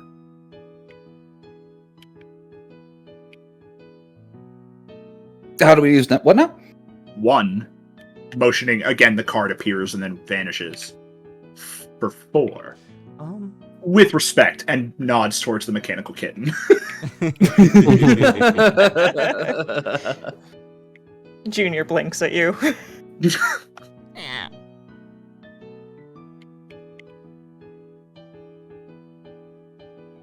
Well, there is one good idea I have, but it's not an idea Nark is capable of having. 5 wisdom. No. How's your intelligence doing? Because that one is like feeling smarts. What about your book smarts? Maybe you read it somewhere. 15 intelligence. 15 intelligence? You might have picked up a book or two. Maybe a book or two. I mean, average is 10 for people, and 15 is halfway to the maximum amount that people can physically limit themselves to, so... the problem there is that it's mostly the intelligence is in gaming other people and figuring things out.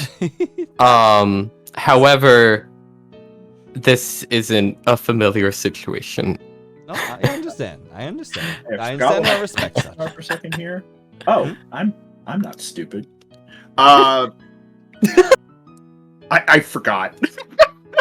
Oh, go on. Can anyone here craft delusions, or can we make forgeries?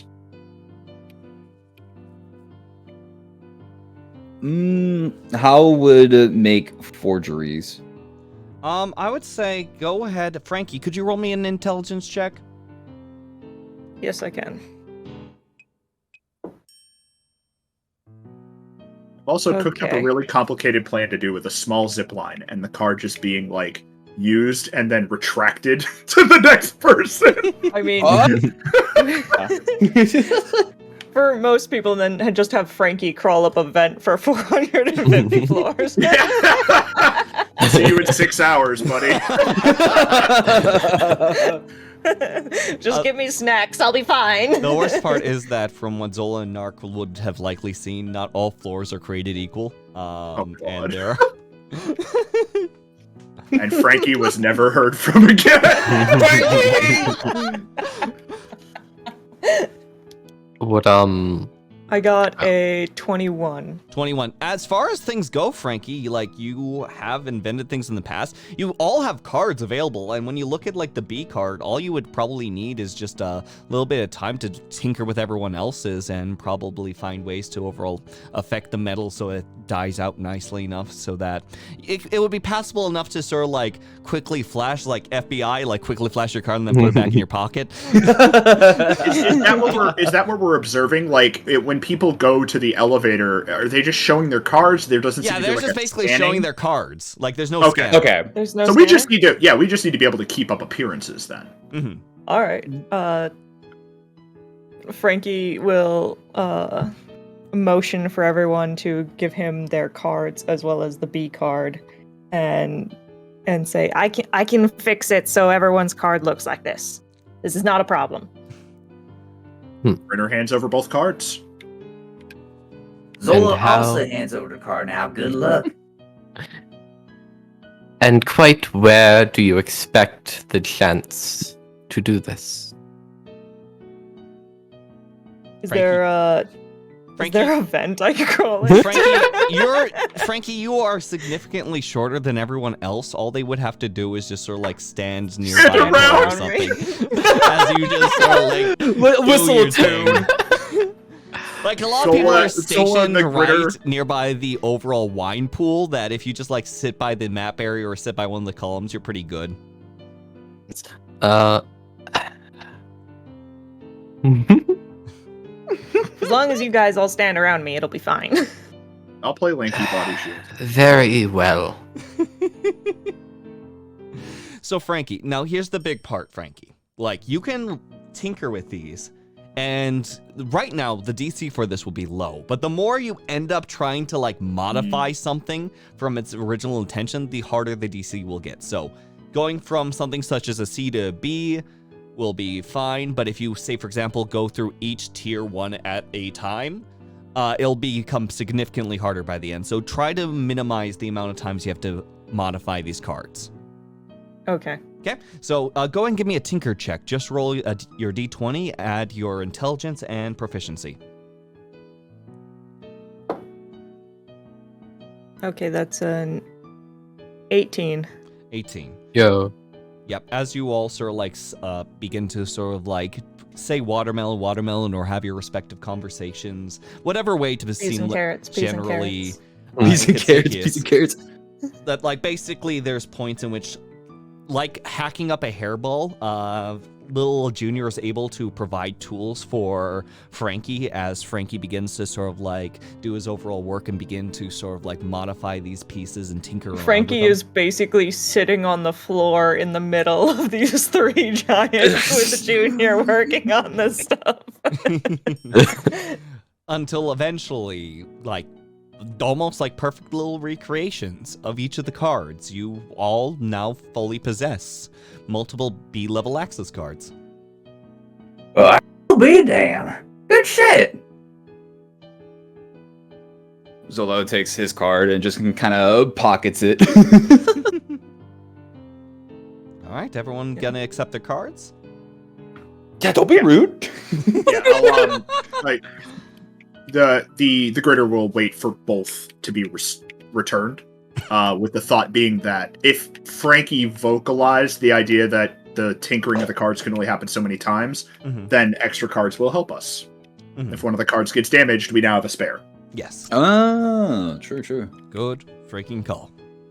So, with that being said, everyone going straight towards the elevator, or is there anything anyone else wants to do on this floor? I think there isn't anything else. I might as well just like head on up for the performance. What about everybody else? Yeah, I think Frankie's good. Okay. Nark, I Grinner? would stay and rob more, but to try to get more extra cards, Yeah. but like time is of the essence. Yes. So And Nark, you good? Yes. Excellent. Of course. So, Yes. eventually you get towards the elevator attendant, as the elevator attendant then is able to find all your cards, like, I see. Go ahead and go to the second elevator to my left. And this best not disappoint. Looks straight at you, is like, if there's one thing I have experienced in all of my life, it is the absence of disappointment.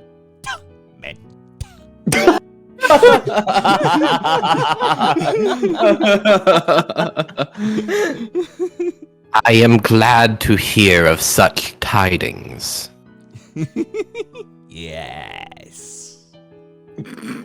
the Grinner seems to be having a conversation with himself, in which they're asking someone for permission to do something, but are frustrated with the answer. And all you make out is, no one will miss him. You can't tell me this one's necessary.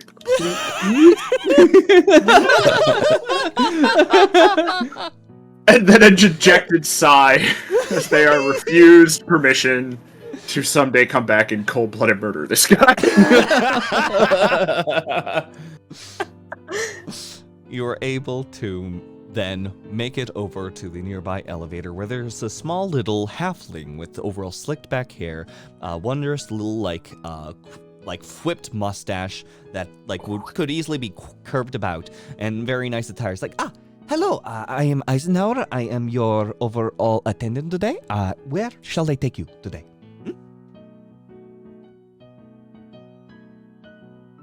Would you kindly direct us toward the concert hall? Oh, very well. No worries at all. Straight to the concert hall. And, yes, please, come in. Everyone go in the elevator? Oh yeah. Yeah. No, we're all just like standing there, just like in disbelief. Just staring. Dead-eyed stares. And then we Zola would all just in like unison raise a hand and point and start screeching.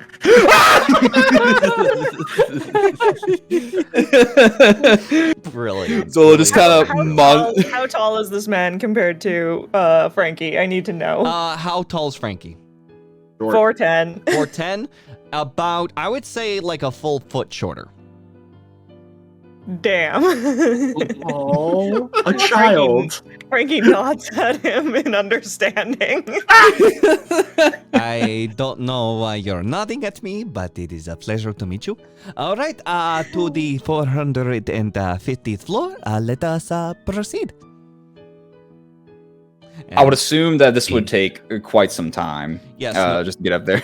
Yeah, no, it's takes a little bit of time, and you actually hear Eisenhower mutter inside the background. It's like, and so when we actually do begin, are you all new here? No, of course not. Oh, Very well. This is actually my first time. However, It those is that I keep today are. Oh, shall I go ahead and describe our surroundings then? You know, that'd be mighty kind of you to do there, sir. I mean, everything just kind of looks blurred together. Oh, Almost no worries at all. So, as far as the Chryso Citadel is concerned, this is overall an amazing overall vacation spot that people partake on. Those who are interested may go ahead and prepare themselves for potential, as you say, timeshares available, in which one would be able to experience this time as a overall home away from home for a moment if you decide on whatever time of year for that vacationing to be. The first, second to 299th floors are available for individuals to partake upon and put into whatever sort of curated expenditures that they wish to have. The size of them is oftentimes compared to the size of a city, and like no kidding, You're through the window. What was that? Grinner? You're giving me PTSD of sitting through a Disney Vacation Club seminar. Basically, the whole start of the spiel is about that. As you end up passing by, and you actually see, like, through some of the overall windows beyond the solid gold elevator doors, you actually do see, like, large scopes. Like, every single floor, from what Eisenhower describes to you, will be completely owned by a single individual during a time slot, and those who end up staying there end up, say, for example, choosing as much of a plot of land to build whatever they want. You see all sorts of different biomes, you see all sorts of different overall buildings available to them. You'd swear like each are their own independent towns, but no, instead like each floor is owned by one person at a time for an allotted area of time. And as you're passing by these overall large amounts of residential areas, you're eventually passing by the casino access area, in which you see many individuals who are both excited but also very disheartened, begin to sort of like try their best with their luck with whatever fortunes they ended up coming here with. And some people get to stay, some people get to go. For whatever you have, before you're met with more residential areas in which are much larger. Eisenhower begins to describe some of the overall galleries, aquariums, picture shows, and the various overall floors just fill to the brim with attempted entertainment as you begin to go into the B-level access area, which is where a lot of the entertainment areas are. Now, during this time, is there anything that your group discusses is out of the earshot of Eisenhower? Can we feasibly discuss outside of earshot? Yeah. Like, is the elevator big enough? I mean, like, some people can overall just, like, let him yammer on, if you will, about the great opportunities about what's going on. It seems like Eisenhower's very invested in overall his job. Okay. I would assume that he'd be like on autopilot mode just by explaining like every single line. He's done this so many times before that this is basically a nap for him. Ah, perfect. What likely worked before will only become more difficult as we ascend. We will probably need to adapt our tactics. Zola's just kind of looking at the halfling and just like thinking himself, rubbing his like metallic chin with his clawed glove. He looks at the others, kind of like tilts his head as he's just rambling on about like everything of this high prices and shit like that. So, do you think if it comes down to it, you may have like a MasterCard or something? I mean, really think about it. Because I think what Zola is trying to say to the others that if there's a possibility that if there is a MasterCard to like skip through a lot of it, he can like steal it from him. Considering that the highest floors, we were certain that only one individual can enter, they probably make their security stick to a single floor, which is why I think the higher up we go, the more extreme the security may become. That's You could 100% be correct. We could probably find out from him, ask him if he's ever seen the upper echelons or anything above 450. So and I then, think, and then they sort of lean back and just kind of cross their arms and watch Zola. yeah. So Zola kind of just like mosey on over and just to like Mosey on over in enter- this elevator. Yeah, mosey on over, just like kind of shimmy a bit through the others. The belt loops. Sorry, it's kind of it's a little Almost And then fully that- pushes Frankie over. A donk. Overall, honestly, the finest of foods that you'll find anywhere available. Yeah, is done by excuse me there, Ram of the Cordon Sea. I'm sorry. What was that? I'm so sorry to interrupt you. I know you're kind of like really passionate about getting all of that. Oh, absolutely. Every single staff member in this place is heavily passionate about the work that they do, and we feel incredibly honored to overall work in such a location. Really? That's Yes. crazy. It is absolutely crazy, but 100% true, and gives the Disney World Huh. smile.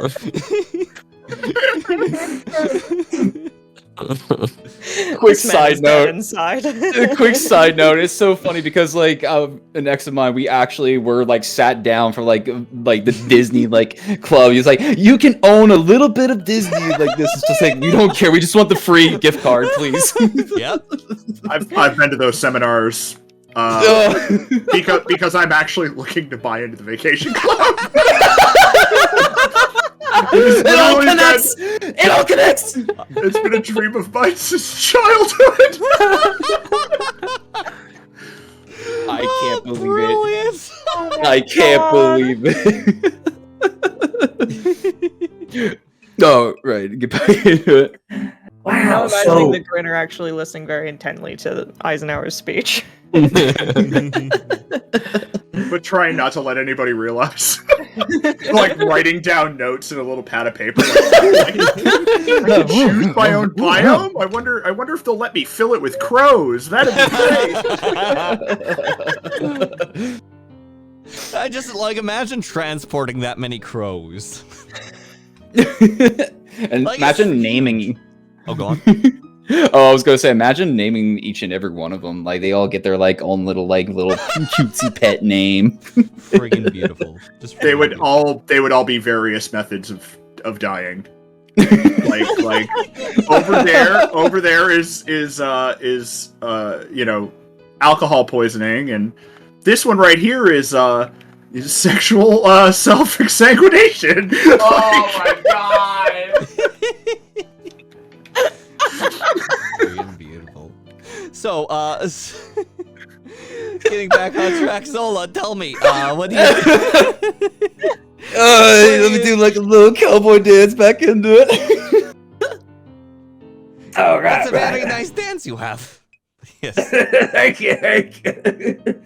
So, I'm kind of a people person, and even though you're just kind of taking us and telling us all about, Yes. tell me about this. Like, how's the job? Like, what's the benefits and stuff like that? In truth, as far as benefits are concerned, I am available in order to make sure that everything is in order for people. So thusly, they give me some similar benefits to some of the individuals that do arrive here. Many of us who end up working here actually also live here as well. Set up oftentimes to our overall designated spaces to make sure that everyone is nice and attended to in whatever floor we may be necessarily needed for the sake of aiding and abiding and just giving people the best experience, because that is our life's work here. Beyond that, we have so many wonderful guests available, and you would be able to overall experience wondrous things. If, say, for example, if you happen to overall know any sort of talents or anything like that you would be willing to aid and abet towards us for, say, for example, discounts inside the future, in which we can schedule them in the upcoming months. That overall, like, say, for example, oftentimes, like, people who have first arrived here oftentimes are set up within the C level.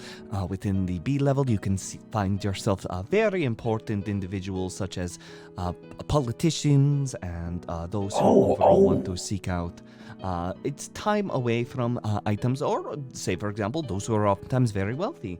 going into the A group would end up being people who oftentimes found themselves affiliating with our overall organization more and more. Not necessarily workers, but more so those who wish to overall benefit and continue to work alongside us to make this the most amazing place possible. Meanwhile, those who are oftentimes esteemed guests, such as those who perform for us, are oftentimes set up inside of the S district, along with some of the most finest of sites available, which again is something that if you happen to find any individuals we can schedule for the next coming months could overall hold that opportunity. But yes, it's genuinely a place that's almost built from a dream. Oh, wow. That's a lot. That is a lot. Now, for say that I would like to meet with someone, or I would like to go to, like, for say, you know, just kind of humoring and stuff like that. Go for like the top of the top, or anywhere else. Will we have like some sort of guide, or like, for say, like you? Would you be able to like steer us in the right direction, or kind of like guide us? Do you have like that sort of access, or would we need to talk to somebody else? I believe you would have to earn your pieces of access in order for me to have access to different places. I am simply a humble attendant. Nark, you were about to speak up? I don't think so. Okay, I thought I might have been talking to myself while I was disconnecting. Oh, no worries, no worries. So yeah, but for the most part, it's like, yes, unfortunately, I am only able to attend to places that are provided by those with cards towards their points of access. Oh, I see. I gotcha. So you're just here just to get us from point A to point B when it comes to these elevators. You Yes, point us in the absolutely. direction that if ever we need to go up higher, of how to like access like get cards. You know what I'm saying? You know what I'm saying? Oh, you don't have to worry about that, my dear friend. I was mentioning like context before, but in the largest truth that I can provide for you, do not worry about, say, for example, looking out for someone if you need to access higher areas. We will look out for you. Oh, gotcha. Well, thank you, and It is no trouble at all. good talk, by the way. Thanks for Absolutely. that. Oh, yeah, and it's around this sort of like point where like the doors part, if you will. And beyond it is overall a very nice chevron sort of hall with reddened curtains that seem to be a nice little guiding point that is around. But beyond around that, you see actually like a half dome, kind of like a sitting area, a lobby area, a waiting area, with someone who looks just like the elevator attendant downstairs, like gesturing a hand below. It's like, hello, please go ahead and enjoy your time here. But beyond that, Zola, something immediately catches your eye because framed on portraits, if you will, showing the performing today, the name is not familiar. Like, you've already like acquired the name, and putting some pieces together from like the general sort of like look and aesthetic, like some things have mildly changed, but on the poster, you know at the very least the shape and many of the details as this person is taking on a new name of the bastard who betrayed you. Someone who is currently performing right now at this overall beautiful establishment. Oh, okay. And with that, at this nice little 2-hour mark, we're going to go ahead and take a pause onto the game so that everyone can get their overall beverages, they can get their overall means, and stop at their rest area, and we'll continue the shenanigans during this. If we are back to overall chat, we'll be back to chat. If not. But we will be taking, I would say, like about 10-minute break. Good for everyone, or shall we move it to 15? All right. Yeah. 10 is 15, maybe. 15? We got Oh, yeah. If vote you guys for want to do 15. 15. 15-minute Yeah. break. All right. We're going to have a little 15-minute break. If anyone comes in sooner and has a chat with chat, then brilliant. But for now, I'm just going to be like this, and I'm going to be in a loading phase. I'll hang out with chat. Don't worry. How we doing, chat? Break time. Thank you, Campbell, for the beverage stretch, and thank you, Dan, for the beverage stretch. Beverage stretch. More coffee. All of you go take care of yourselves.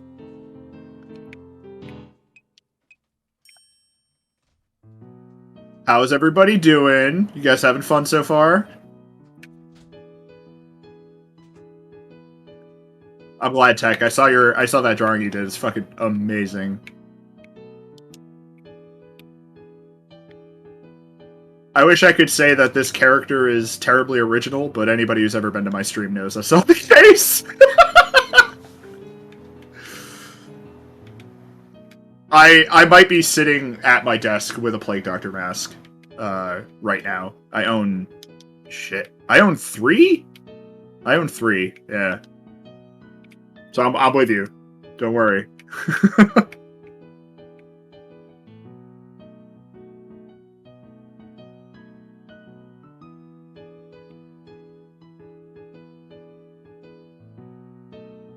If anybody, I will, because we're gonna be here for a little bit, and I want, like, Unplugged put a lot of work into this, and I absolutely encourage people, please, like, if you have anybody you think would enjoy hanging out watching this stream, you know, is into this sort of, like, shenaniganery, invite him to come and hang out. Like, it's one of those things that could really help Unplugged.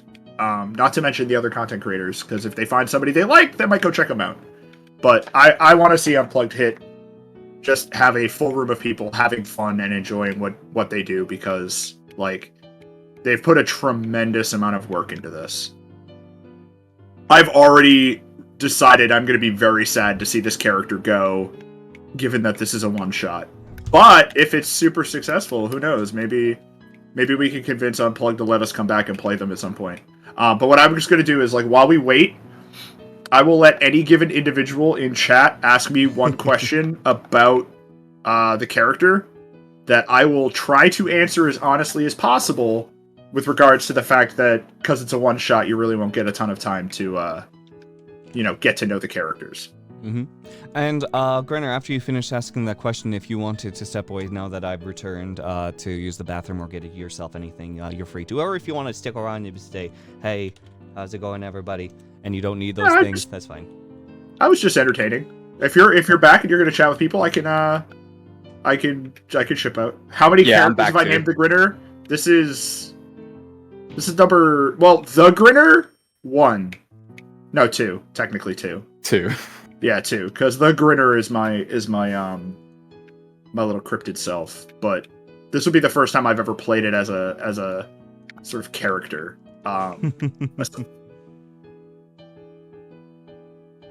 Brilliant. There we go. No, I was very excited when I overall heard that you couldn't play the Grinner. Well, I was like, do I try to come up with something brand new from scratch that will most likely become a concept I'll really like and then be sad that I only get to play once?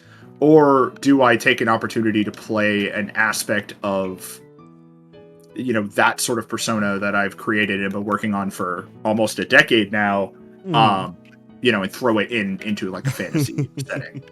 It's me. Back. Oh, if I may ask, and we can roleplay it out later, Frankie, do you help out Nark with prestidigitation after seeing wine covered on them? Or... Yes. Okay. We can roleplay that a little bit later after break, just so that everyone has the appropriate moments to sort of, like, have the breather, but yeah. I think he's still getting it dry cleaned later.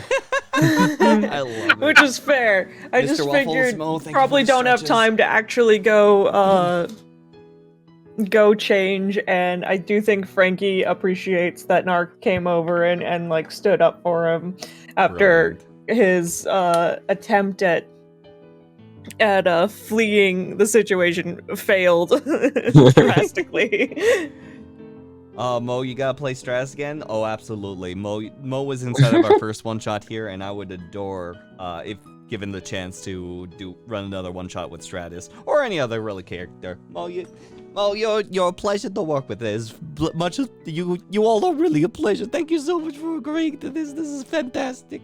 It's fun. Yeah. So before we went to break, and after hearing about the The friend. That was a woo. That gave me a little pip. Okay. I'm looking forward to describing this individual a little bit more in detail. From the description that you gave me, I didn't quite get a physical description of them, so I had a little bit of fun. Yeah, it was more of like that's backstory, but I didn't expect them to like be made into a character into this. So hey, that's beautiful. As far as an item goes, where a job went really bad and you got sort of like screwed over, and someone took advantage of that, to say that they ended up living a different life afterwards and getting a little bit of change for themselves, it wasn't out of the question, if you will. There's a few fun things depending on which floors you guys decide to travel to. That there are possibilities, but I won't say anything. This is completely guided by you, friends. Uh-oh. And just in my brain now is just like the elevator opens and there she is, the Raven Queen. The Raven Poker. Wait, who's With the Raven Frankie's mom. Frankie's mom. Queen? Wait, where I got lost there? What happened with Frankie's mom? I was having beverages from Waffles and Riley, and then suddenly my brain clicked to Frankie's mom. Well, because you had said, like, you know, there are a lot of different things that could happen depending on what floors we go to. Yes. And I was just like, yeah, the elevator doors open, and there she is, the matron of ravens herself, the goddess of death, the Raven Queen, and Kane is like, playing poker with Frankie's mom. Frankie's mom's got it going on. Frankie's mom does have it going on. Man, actually. got it going on, Frankie's mom. Thank you, Daisy. I appreciate the kind words. Attraction is the product of gross chemicals in the brain. It's true. Frankie's mom would agree. By the way, that is the hardest bit of roleplay you guys are all seeing out of me here. I'm playing a character who cannot be horny. Love is in the air. False. Can't believe it. Amazing. Just repulsed in every conceivable way. Fluids are gross, and you're all full of too many of them. Turn things a little bit down. There we go. I wanted to make sure that, like, there should be a filter that's going on, but sometimes that filter doesn't want to appropriately work, so we'll try to get a good balance there. But thank you for letting me know, Riley. Appreciate it. I mean, if there's any people that like having an overpowered moment inside of this, overpowering the Dungeon Master, by all means, there's some fun chaos. And then we're just on a mild break right now. Welcome to the D&D game. We'll give you a little shout out there. Yeah, I'm used to playing an ace character, so it's weird to be like, wait, I should probably have Frankie flirt with someone at some point, but then I keep forgetting. No worries, no worries. Oh, Fall Guys, cheers. Oh, go on, Spicy. Oh, I don't think I was gonna like mention anything. I was making noises. Smile. That reminds me. I think Fall Guys is free now. At some point, I want to get get all the streamers together and do a big stupid thing. Yes. Oh, yes. Since we're actually on break, I can actually address people. So, yeah, how did everything go with overall stream, Dan? It's a pleasure to see you. We have all our sorts of bonus notifications and everything off just because overall we want to try to get the momentum continue to go throughout the whole entire D&D game. If anyone's interested in overall fun D&D times, we have a bunch of fantastic little scoundrels here attempting to get to the top of an overall tower to get the Pragmacocathim to either sell off or use, really up to them. But basically, it's a big old heist inside of a space casino. So cheers. Prime in chat! We, Welcome in, Raiders. We ended up dousing a drunken man with some wine until he suffocated. We ended up like already sort of like breaking into some of the overall access cards to get ourselves a little bit higher. And now we're having a fun little elevator ride up to only find a bastard is currently performing music, if you will. So, yes. I think I have a way to go about that. Question. Amazing. Answer. Have you given a name for this character, or is it more like is Zola I the leave it only up one? to you on a true name, but this person has changed their name or at the very least are going by a stage name. So. Oh, okay. Okay, cool. But yes, sounds very New Vegas. Absolutely, it is a freaking exciting time. which, by the way, we should probably switch things up. No, it's not that tight. There we go. There we go. Moving on to some squid jazz at this point. Yeah. Give me the jails. All right, it's been about the affiliated amount of time. Is there anything else anyone needs, or shall we unbreak this break? I'm good. Good. Just gonna stretch my leggies out a little bit and be good to go. Yeah. Stretching legs. All right. Stretch them. All right. From over you, I got confirmation, so we're just gonna get. Okay, Mr. Waffles, this is only us extra stretch. Okay, there we go. I got you. All right. Oh, my bones. There's no longer a break at this time. Thank you, everyone, still for continuing to join us for this, and let's go ahead. Grinner, please don't break your own bones. Don't break the bones. For bones, so don't break them. My bones, I'll do what I want. Thank you so much, Brett. I appreciate ya. All right, going back into concentration mode. Let's love everybody. Take care. Oh, no, it felt like I was leaving. Okay, goodbye, guys. I'm just the dungeon master going away. Take care of the rest of the game, please. Well, let me bust open this book and see if we win. Pretz, L. Brilliant. Well, take care, everybody. That's all. Oh, damn it, I'm still doing it. Okay, just jumping right back in before I do literally leave this mortal plane. So, as a little bit of an interlude before the overall door opens, as mentioned before, Frankie overall notices Nark's overall attire. However you want to approach this prestidigitation, however it looks like, go ahead and flavor up there, Cain. Wait, I'm sorry. I zoned out. Could you please repeat that? You were said that during the break that you would prestidigitate Nark's overall wine stain. So how does that look in the perspective of Frankie? I think that Frankie just holds up their mechanical hand, his mechanical hand, and it just almost looks like the wine just dries and turns to dust and just falls out of the clothing. So yeah, someone approached you and basically Thanos snapped your wine off, Nark. How do you respond? Why have you magicked my clothing? I thought you didn't want the wine anymore.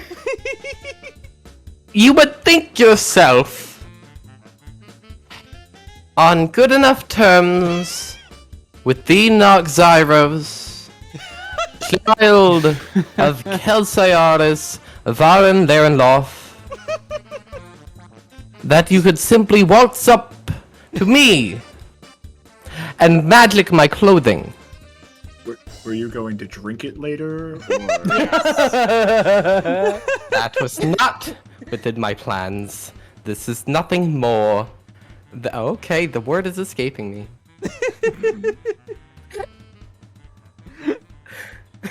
I believe in you, Nark.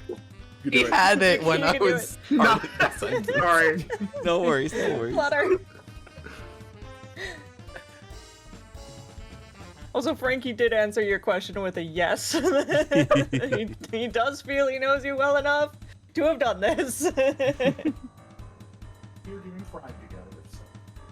Very well. I see that you carry with you good intent, but you are dreadfully wrong in your answering.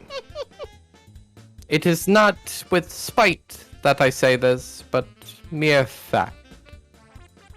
Give it more time. Prove yourself useful.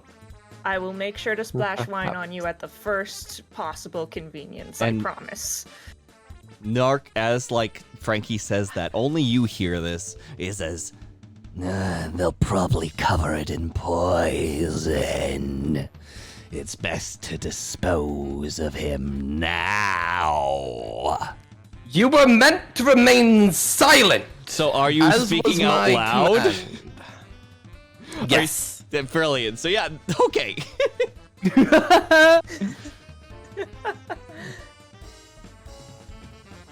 So that comes out loud, whether or not like Frankie takes it to mean himself or not. I'll leave that up to Frankie there.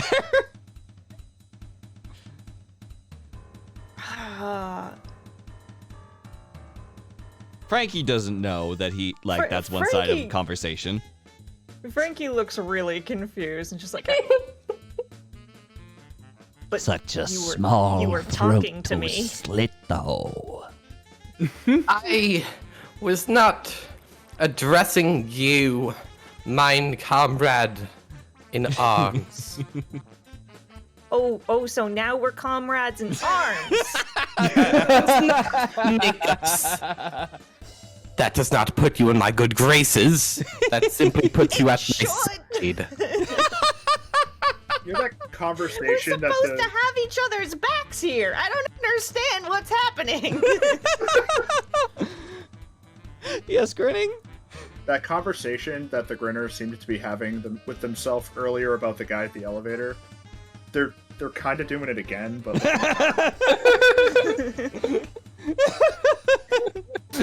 What about this one? this guy.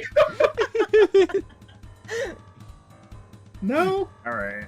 The one with the mask stares at us strangely. What about him? You are nothing, and you never have been anything, you damnable blade. You are a tool. Aren't we all just a tool in the greater spectrum of things? I'm only trying to keep us safe. And yet you continue to be below me, so silence. Was That's that a joke at my height? Are we all just talking amongst ourselves? Man, what sort of freakish motley crew are we? I don't know. I really don't know. I could just talk to Junior. He doesn't talk back, but I sometimes pretend he does. The cat, at least. Please, just the cats. Frankie. You. Very well. I will offer you this opportunity to prove yourself. You work with steel, yes, in some fashion or another. I mean, if it's a mineral, I can work with it. The metals. Not too much unlike my clothing. This blade I carry is magicked. Or perhaps worse. What you may offer me is a means to finally silence it. I stab his blade. No. The betrayal has begun! Stab his sword with my sword.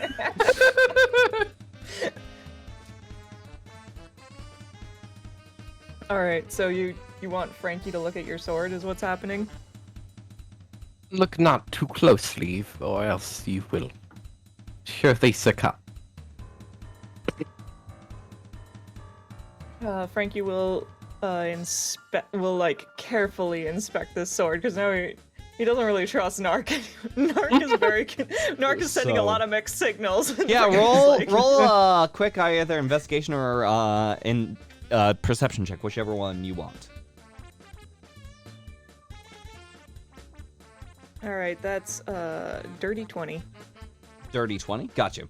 So you notice that overall the blade itself, like at first, like looking into it, what Nark may not realize, it looks like a metal at first, but as you sort of like move your fingers across it, you end up like there are actually like the most like thinnest of ridges, if you will, that kind of like makes its way across the overall blade itself.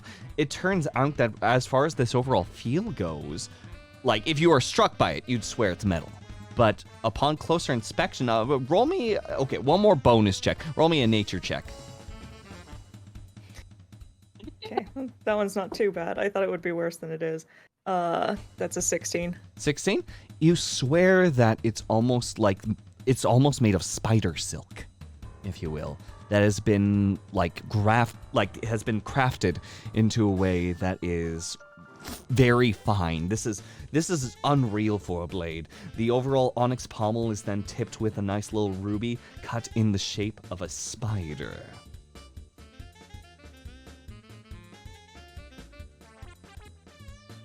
This is appropriate music for this description. I can't hear the music, so I don't know. But, well, first of all, your blade here isn't made of metal. I hand it back. Then please, my dear companion, elaborate as to what it may be made out of. My best guess is spider silk. Which, that's a hell of a blade he got there. That would add up. Not sullied by the earth, but only by the good graces of my mistress.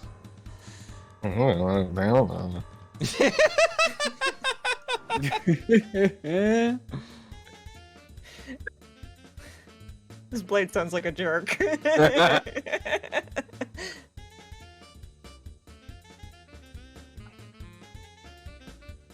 I've kept us alive for this long. Why don't you trust me now?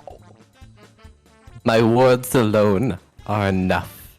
You are nothing more than a keepsake from those merchants. Frankie continues to look so confused as to what is happening. Brilliant. I don't think I'm a keepsake. I just met you. Friends is fine. Keepsakes is a little too much. And it's around this point where the elevator finally arrives, the door opens. We do see the overall poster as well as what seems to be the same elevator man from below. But also, onto the poster, you see that there is a bronzed colored overall warforged with what seems to be a nicely brimmed bowler hat. Like blue piercing small beady eyes, a hefty overall torso that kind of like triangles into Dorito shape, and a handlebar pipe mustache, which is showing Mac Mercy now playing on the overall poster. Okay. I think by when the doors open to see like the overall description and to see the poster, Zola just kind of like shoves everybody like slowly away to like start walking up to the poster, little in disbelief and almost having like a bit of a flashback moment. Mm-hmm. I don't believe. Because he starts to like just really stare at it and almost have like, if he had blood and more so of oil just kind of running through him, kind of being a bit boiling right now. Then as soon as it's done looking at the poster, it goes back to the party. I think of what You was come back to Frankie asking Nark if Nark is nagging him. Are you gonna let Eisenhower get on with his job? Is everyone out of the elevator at least? Oh yeah. Okay. Yeah. Poor Eisenhower. Have a end of very it's nice like- day. Smile. Yeah. By the end of that Smile. interaction between Frankie and Nark, the Grinner was essentially like a flattened piece of paper up against the wall, just trying to not be at all involved, and then just slipped out as soon as the door opened. Fuck this shit, I'm out! Freaking brilliant.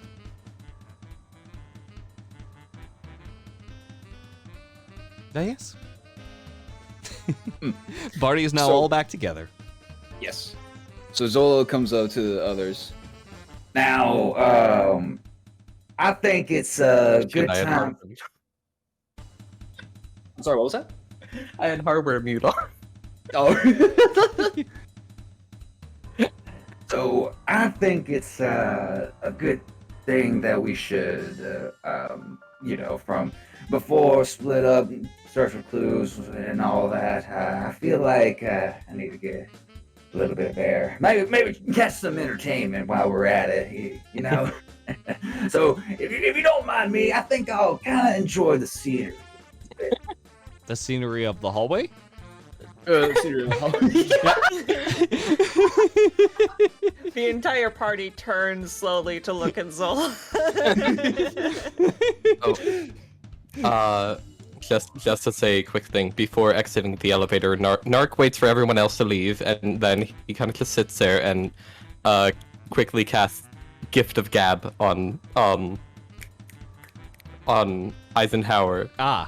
Farewell. Convincing him that it was nothing more than a completely normal conversation. Why, of course, there, sir. Of course. You see, like the eyes sort of like glaze over. Ah, yes, and just like shakes head. Please, do have a nice day. And there goes one of 3 second-level spell slots. All right. Let's go. He's slightly paranoid. All right. Great. All right. Brilliant. So yeah, no, Scenery there's of the hallway. Yes. But yes, you all are in basically, like the hallway itself is very refined in the respects that it's got like a fine overall curtain that leads down the hallway. It's got that fine chevron pattern on towards the floor, but like the hallway guides away and there's an elevator there. There's no windows or anything like that. This is your complete scenery.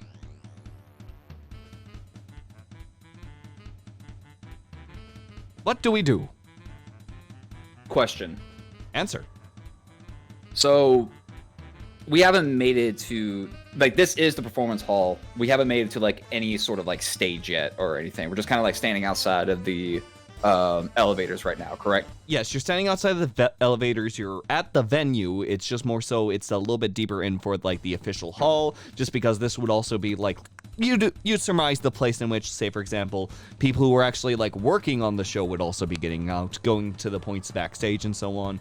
For the most part, it seems like that's where the hallway would likely overall part eventually. This floor is dedicated towards the sake of making sure that everyone gets to where they need to go as far as performance is concerned.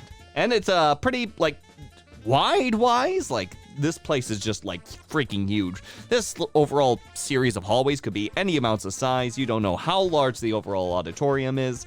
It's only going to be when you see it, you'll know the size. Okay. So I think for the one thing Zola would do is more of just silently kind of excuse himself, kind of drop up, and it's just like, yeah, so we're gonna search off, but I'm gonna just take a little look around to see if can't find anything else. Because the plan from seeing the poster and who's on the poster, yes, he would find himself of going backstage if he can even sneak through to get backstage and find if performers have their own rooms. Gotcha. Find the person of interest of Mark to see if he can find that room. Very well. I have a question for you, Spicy. Yes. Now, Warforged don't exactly have facial expressions, but they do have body language. Mhm.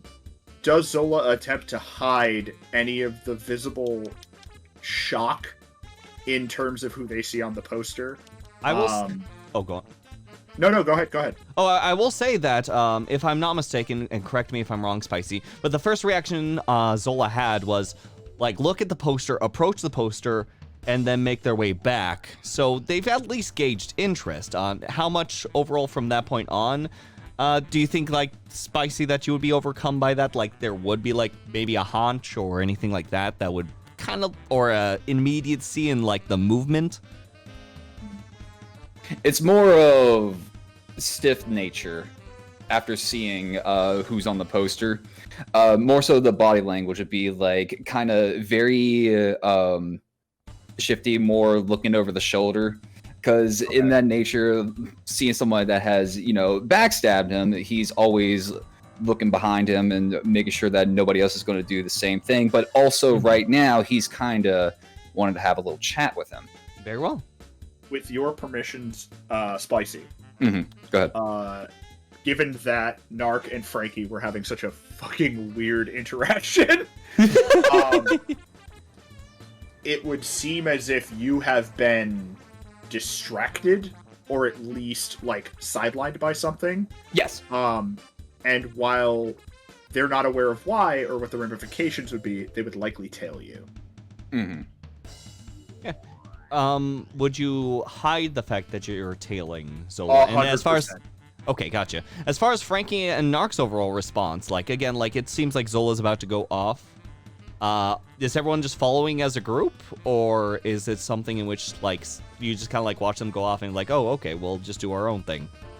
Since Nark already kind of agreed to the plan, he follows suit. Mm-hmm. Assuming that is the correct conduct. He doesn't know. Yeah. Nah, you guys were hired for a job by the most disorganized goblin there is. Frankie. Perfect. Frankie will also follow. I'm sorry, I'm trying to keep my mic muted because there is a child screaming in my hallway from the neighbors, so I don't know. I'm just... Understood. Yeah, you're good. I'll come back when I can. Just Gotcha. poke your head out and be like, I'm trying to rob a fucking magic casino here! Freaking brilliant. Okay, seeing like your allies begin to... Well, there's two different interactions that I'll focus on then. First off, Spicy, as far as Zola's concerned, like, looks like that's the party is still trying to like stick together, like, because everyone's involved in a heist. Do you just kind of like let it happen as you're trying to find your way backstage? I think it's more of Zola try to leads like them through the crowd and then slips out. There's no crowd. There's no crowd. Oh yeah. This is empty. It's just empty. And there's a signage that overall is showing now playing, so likely there is either A, performance going on right now, or B, there is a performance about to start. Because I think the way I was like going about it, this is more of like a selfish thing for him to do, and depending on his actions, it could jeopardize everything. But it's more of he wants to get a little bit of revenge if he can. Yes, absolutely. So it's more so of like trying to get the group to be distracted while he slips away. To go to the back. Gotcha. Question mark? Okay, got you. Now, for the most part, like, again, the hallway seems to be empty. You don't know how many crowds you will be able to sort of, like, slip into. And it seems like things are well enough marked that if, like, you're taking a lead and people are following you, that might be a little bit more difficult. I will say, though, Zola, go ahead and roll a insight check, please. Okay. Let's see. Insight. Okay. Or I'll also allow perception. Allow perception? Mm-hmm. Whichever one. Okay. Let's do perception instead. Smile.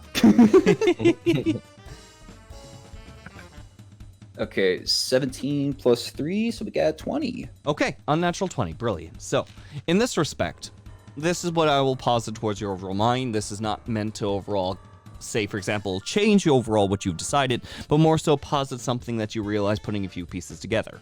In this respect, as Eisenhower had mentioned before, like, special guests are likely to overall hold an S-level pass themselves.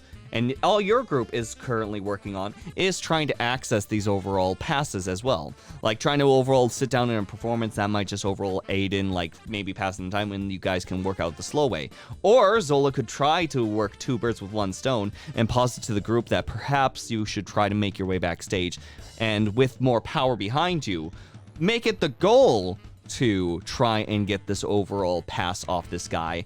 But, like, underhandedly, if something were to happen while you were there, smile. Smile. Okay, that works.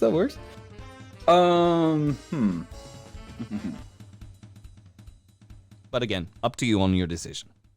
Okay. I'm trying to think of to go through this right now.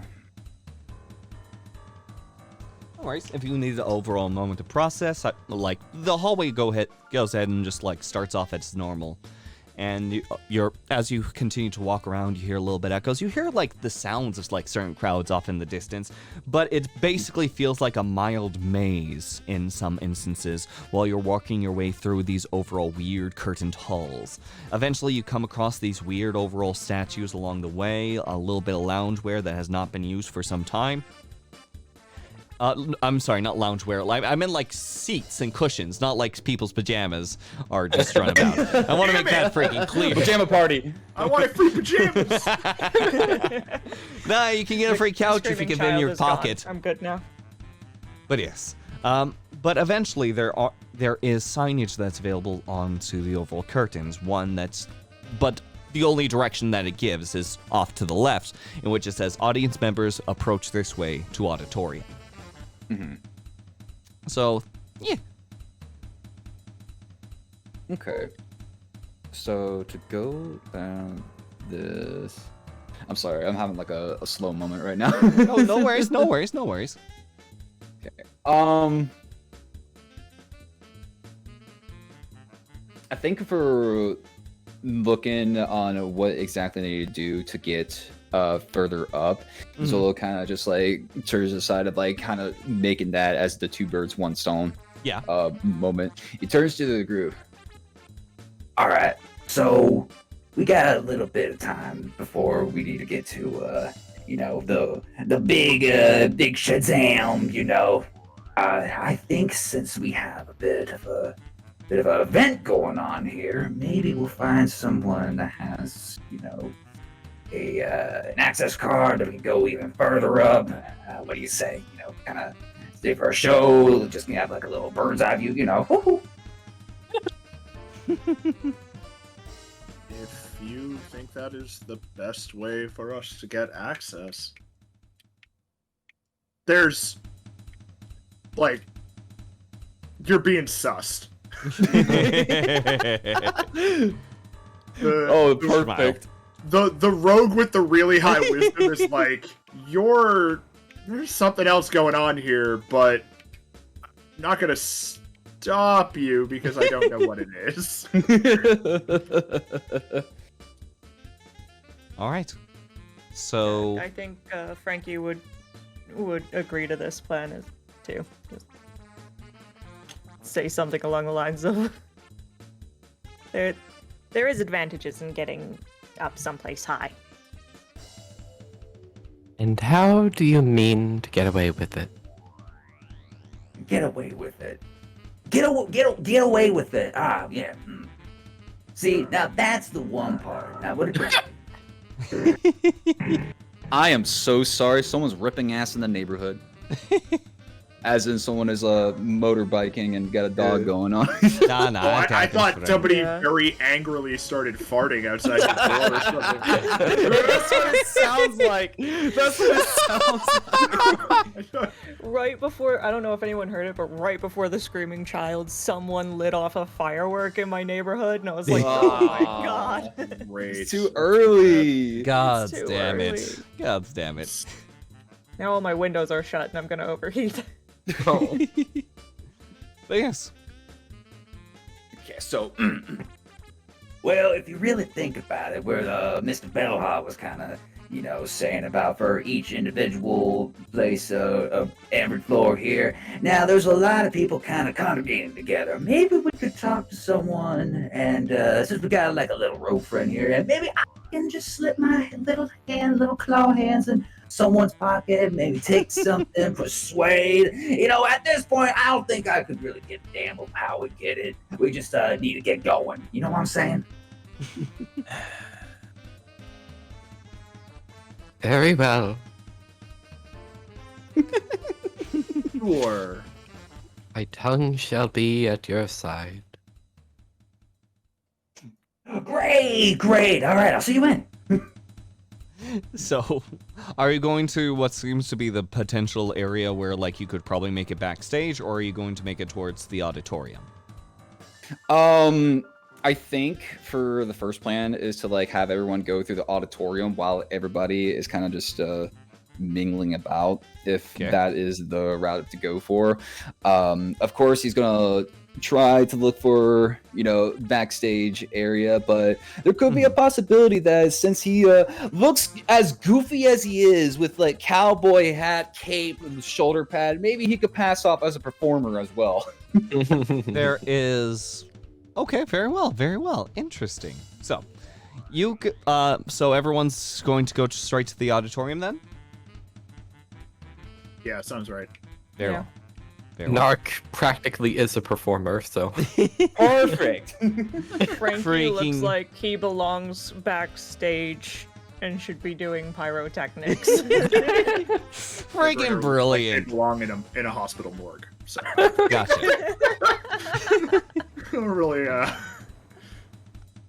So, brilliant.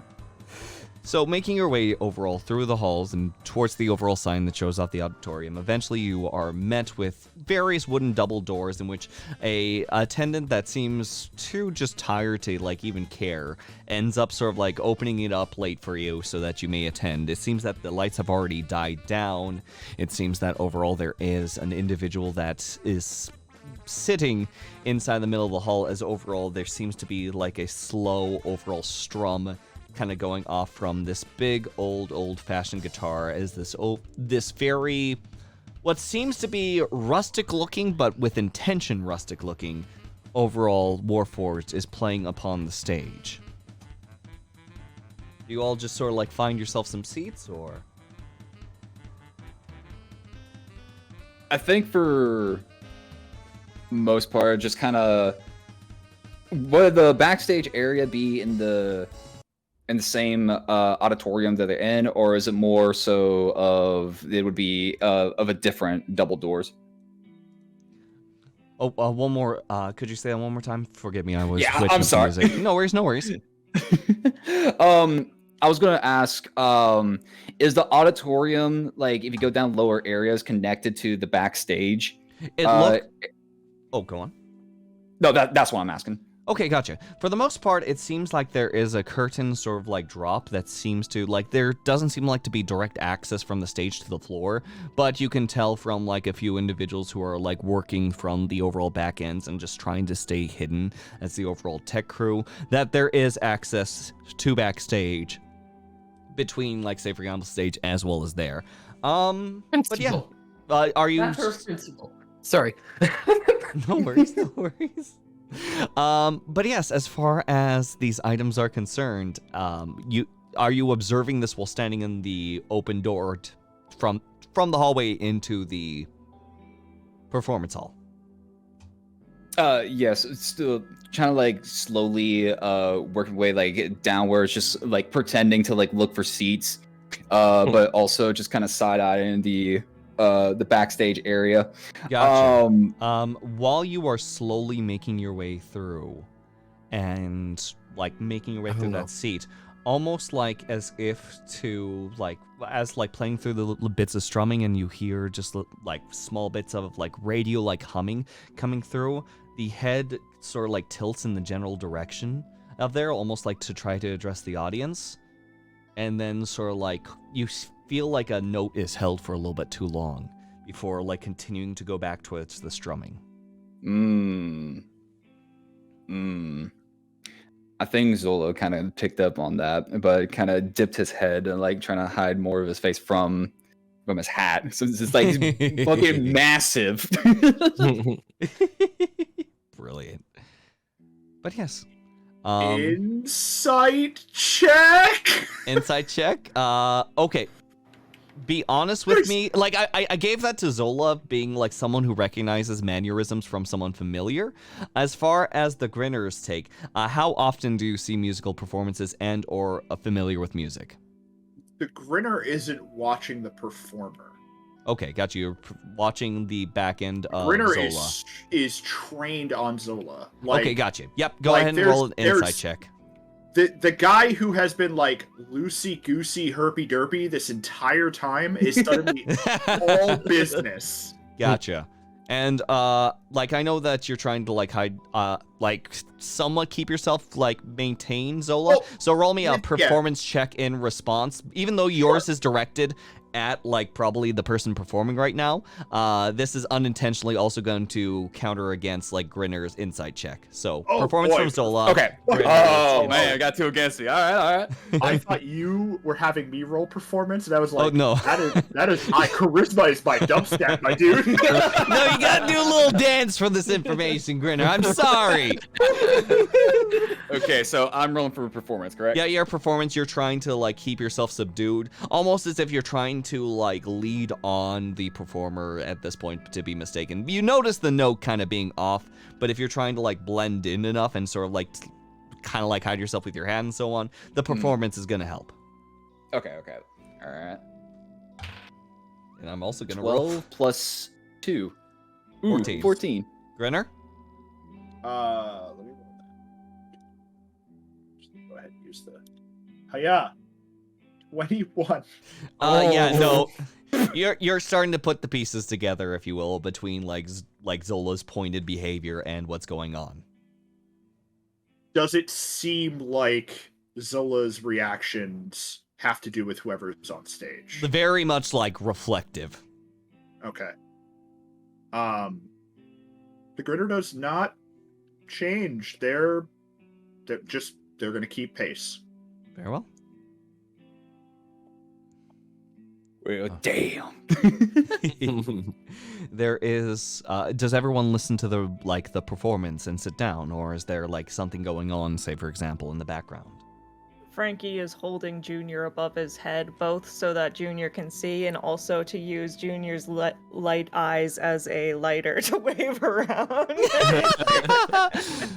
There is a point where, like, as soon as like a little fire lights, if you will, that like suddenly like there's like multiple people like wait, we can do that? Yeah, let's go. And you see like little like either like mages like kind of like create like bonfire, but in like a microphone like from a fingertip, so they're like waving little fingers, if you will. Other people that who aren't magically inclined that happen to be smokers as well, that's just like holding up lighters. Like there's a cacophony of like responses as this person continues on his way playing this performance. Question. Answer. Could that, since, a little bit of smoky going on, everything just kind of congregate together, like, invited up, could that blend more of Zola's appearance from the performer so that he can't see exactly where he's going? It's most certainly like a larger distraction. Like, if you're going to see things going on, for one, there's already stage lights going on, and for two, there's also now tiny little flits and flames. All are a possibility to do what you need to do. It's all up to the dice from this point on. All right. Cool. Yes. So, are we sitting in for this song to finish, or are we doing anything during the song? Nark is going to walk up to Frankie and ask about the cat. Ask, how does it work so well? It was made from the pits of hell. Junior's a homunculus. I made him. Yes, of course. I am familiar with such things, yes.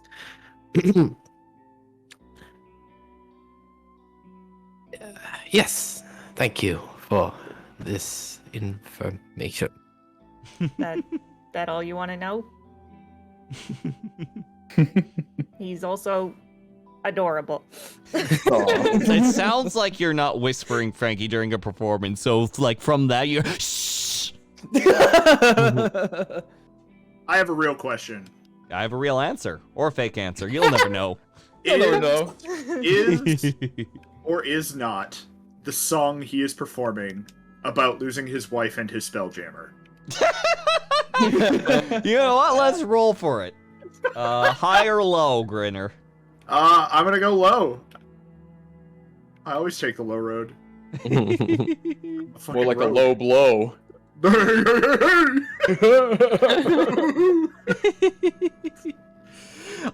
Yes, most certainly it is.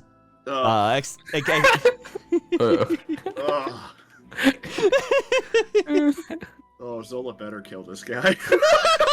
Smile.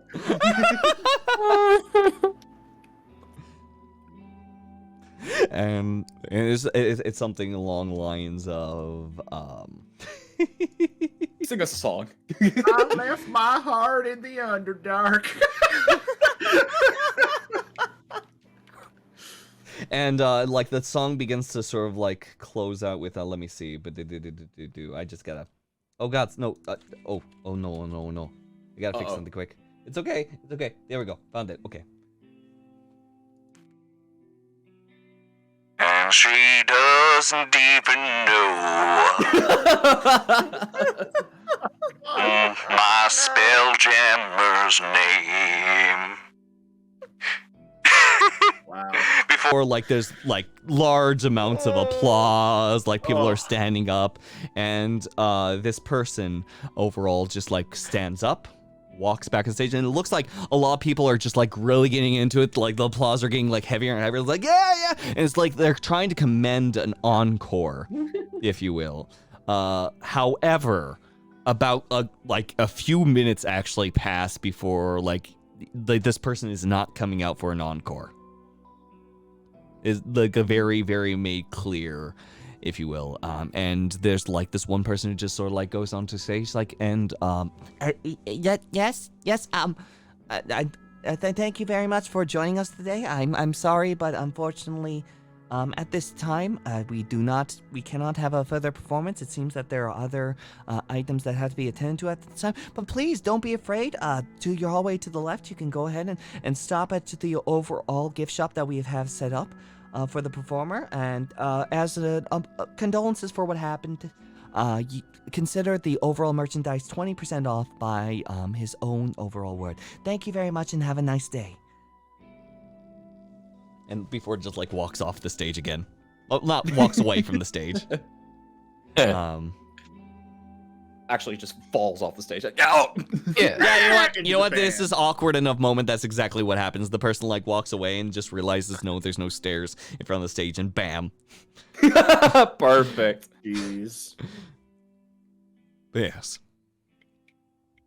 But yeah, now people are starting to like stand and sort of like start to make conversation, if you will. Some people are taking that 20% offer seriously as they go over to the t-shirt stand nearby. What is everyone doing? What is... Question.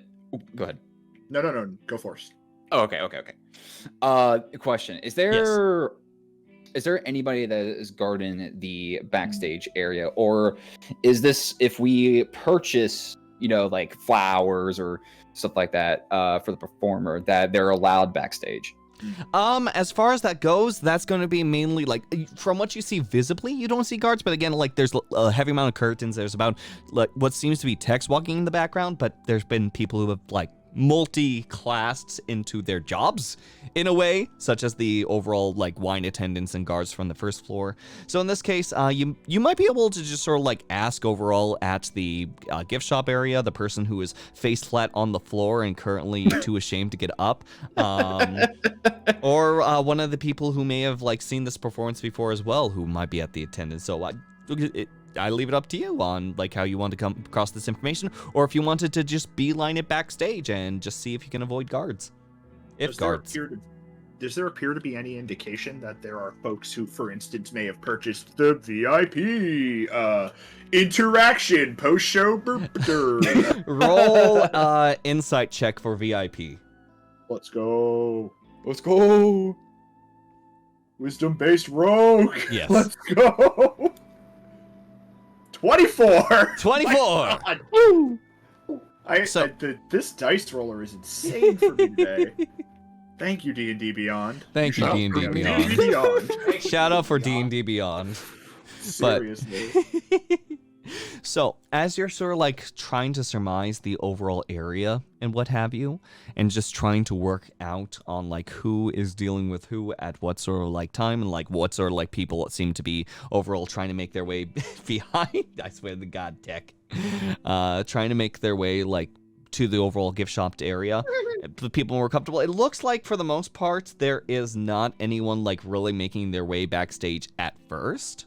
But then there is, like, say, for example, one person who sort of, like, gets up from the overall attendance chair nearby that's, like, working with the gift shop and sort of, like, just pats the person on the shoulder and, like, walks away. And your eyes sort of, like, follow with them while everyone else is sort of, like, distracted before they end up sort of, like, walking at a corner of the stage before vanishing. I will tap Zola on the shoulder and sort of do like you point at the two eyes, like the kind of like the I've got my eye on you thing, but like two eyes, and then points to the corner. It's very unsettling because of the goggles. Yeah, you can't see. It's just like pointing at two purple voids and then pointing at part of the curtain. Does not say a word. Just gives him like just a little nod and just a big old grin. It's like, Thanks, bud. We're having such a great time here. Then turns his head back around and back to like serious business. So yes, what are we going to be up to, friends? I'm trying to see. I don't think I have sleight of hand, do I? Everyone has sleight of hand. It's Everybody just how good. yeah, it's just about how good you are at it. Yeah. Oh, okay. Yep. Where will I find that? It's in the same list as the other skills. Okay. Oh, okay. Yeah.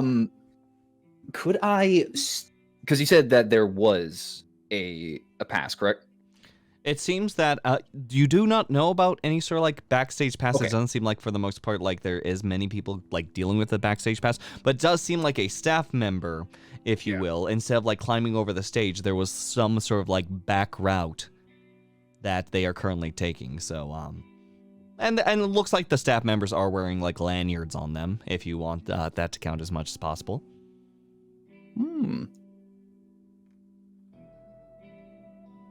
just go with the crowd. Just let's say there's like a guard, not a guard, but one of those. Sorry, I'm blanking out right now. No worries. That there is one of the attendees, and just happens to be Zola happens to be approaching from behind, kind of just gesturing in body language like, "Oh yeah, it was a good show. It's a good show." Is there a possibility that I can roll for sleight of hand just to nab it? Be like, "Oh, what happened? He dropped it." Well, hold on.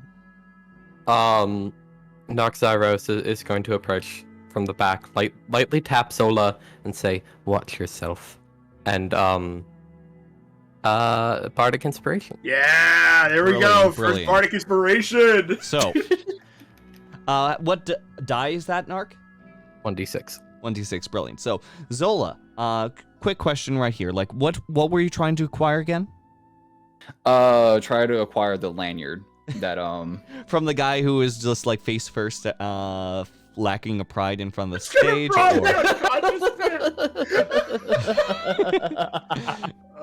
Is that the one we're talking about? Oh yeah, because that's the only one.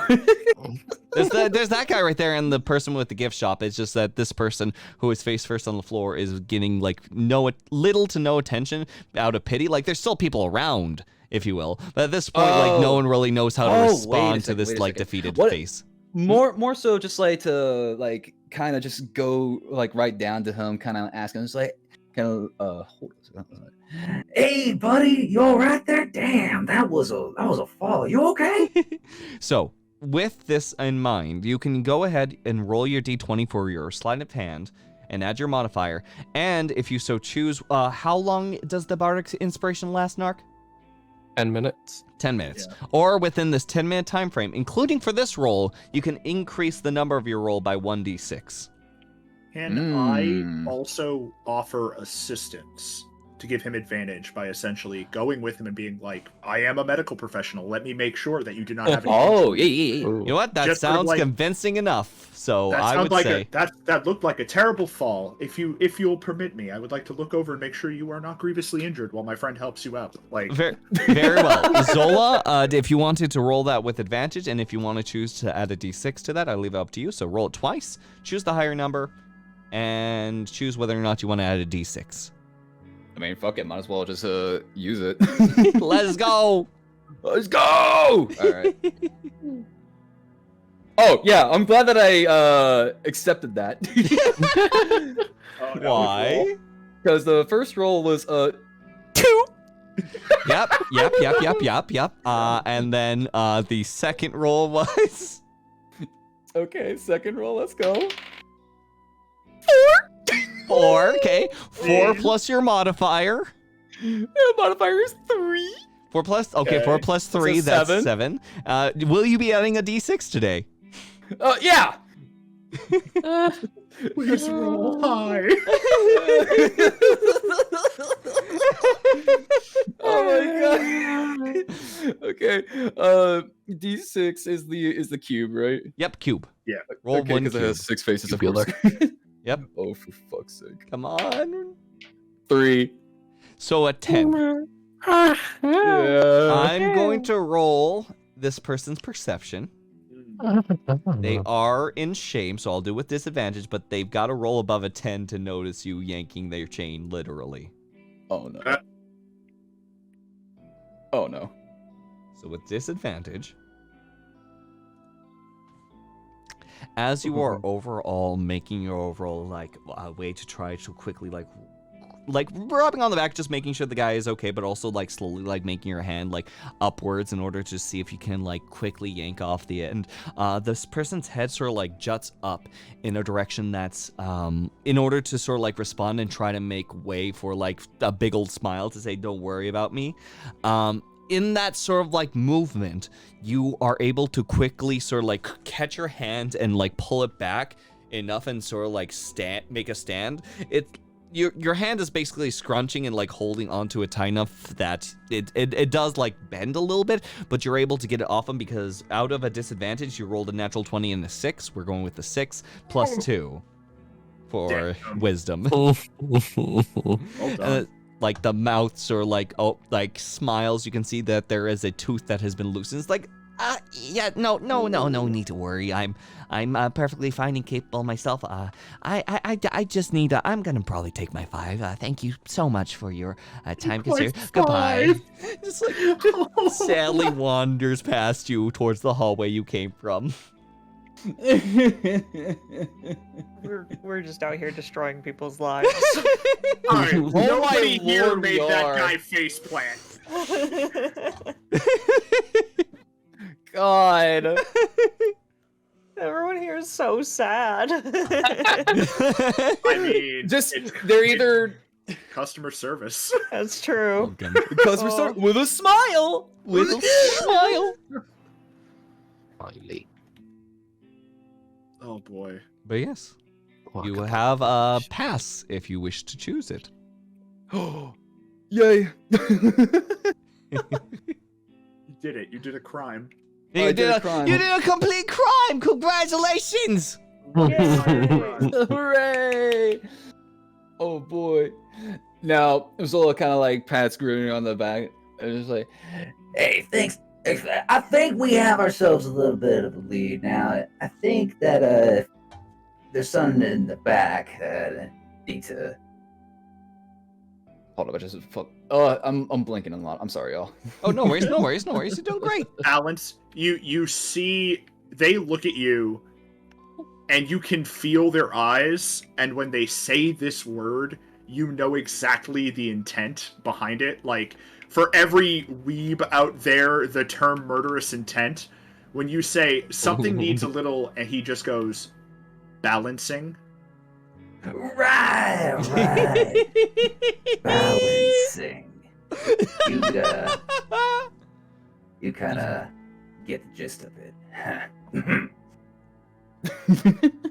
There's a slight nod, and the Grinner then turns to the other two, Nark and Frankie, to motion them and point to the sort of concealed exit that they had noticed earlier, to say, essentially like, that's where we're going. So I take it that the whole group is heading to the back. Yeah. The party that kills together thrills together. Let's go. Okay, so we're making way backstage. Zola, are you going to take the lead as the person who is staff leading these people back there, or will you give off the overall token to someone else to take a stand? Say, for example, if like anything happens along the way, to be recognized as the staff member. Who do we want to be recognized as staff? Because I definitely wouldn't be the one to be recognized as staff. Oh, look, another warport. I think Frankie, Frankie's the most stagehand looking one out of the group. Also the most normal. All things considered. We are an eclectic group of assholes. Yeah, 2 out of 4 of you look like you'd go on stage next, and for different reasons. I think 3 out of 4 of us. Frankie's just like, he's got a Frankie's- mechanical cat and he's covered in grease. Yeah, but still, like that's a tech thing. So I was referencing more so Nark and Zola for the sake of the follow-up cowboy or the follow-up person with feather and hat to probably do the Phantom of the Opera. I was also just thinking the Grinner as in Phantom of the Opera style as No. well. The Grinner would go up and tell deadpan dark humor comedy. I mean, I'd go to see that. In this hypothetical universe, tell one joke. In this hypothetical alternative universe where the Grinner is on stage. Me? You said Yes. deadpan joke. I'd like to know a deadpan actually- joke. I have to think about that. Okay. But I We'll circle will- I back will to come up that. with one. I'll We'll come cir- back to it. Brilliant. So yeah, no, you give the backstage pass to Frankie? Yes. Okay. So Frankie, you are given a backstage pass. Your cat immediately chews on it as it's said over your neck. And Idiot. the plan is for Frankie to just lead you guys back there, looking like he has some authority. Freaking brilliant. So, Frankie, roll a performance check to show that you belong. I belong here. Yeah, you 100%. belong. I would say, yeah. Usually I would get advantage for something like this, but the thing is that everyone around you is not staff, so that's where disadvantages come in, so we're going to even that out. Once again. All right, that's a 19 oh. for this performance. He is good. He has decent charisma. He has better charisma than any other character I've ever played in my life. Charming little lad. Yeah. Hells yeah. As far, Nark, you were saying? No.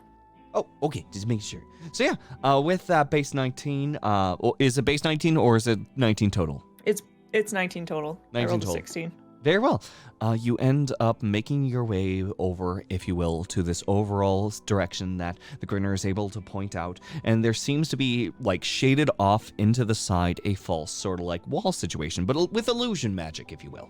You're able to make your way through this overall path into what seems to be another overall series of small stairs and hallways that begin to continue through. There's, like, literally, like, paying no care and no mind to the overall like situations at hand, just really like looks freaking exhausted, like bags under the eyes, was the overall orcish woman who's at the gift shop right now, currently like actively like without a care smoking a cigarette in the hall, kind of like looks inside of your direction, Frankie, with an eyebrow raised, and looks at the overall crew and just kind of like gives you the sort of like head nudge. She's like, hey, what's this about?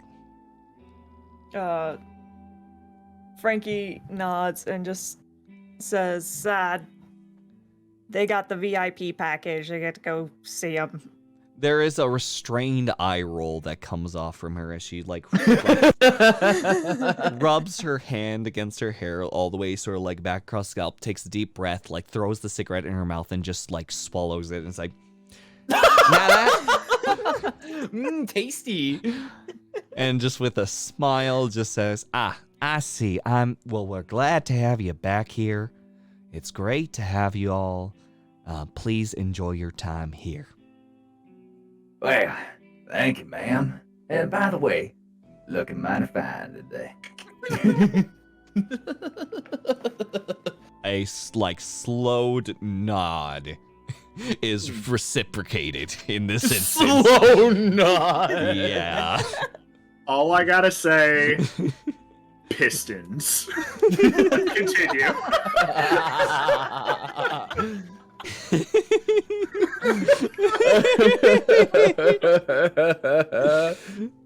Brilliant. So you're able to make it down this hallway. None of the doors seem to be outright marked. So at this time, like as you're making through the hallway, what are you going to do, Frankie? Or anyone else, if anyone wants to do any further actions. So Frankie's in the lead inside the group, but still, if anyone wants any suggested actions passing by any of these doors, by all means. Frankie's mainly looking for whatever door would lead to this person Zola's looking for, I think. Yeah. For the most part. Oh, go on.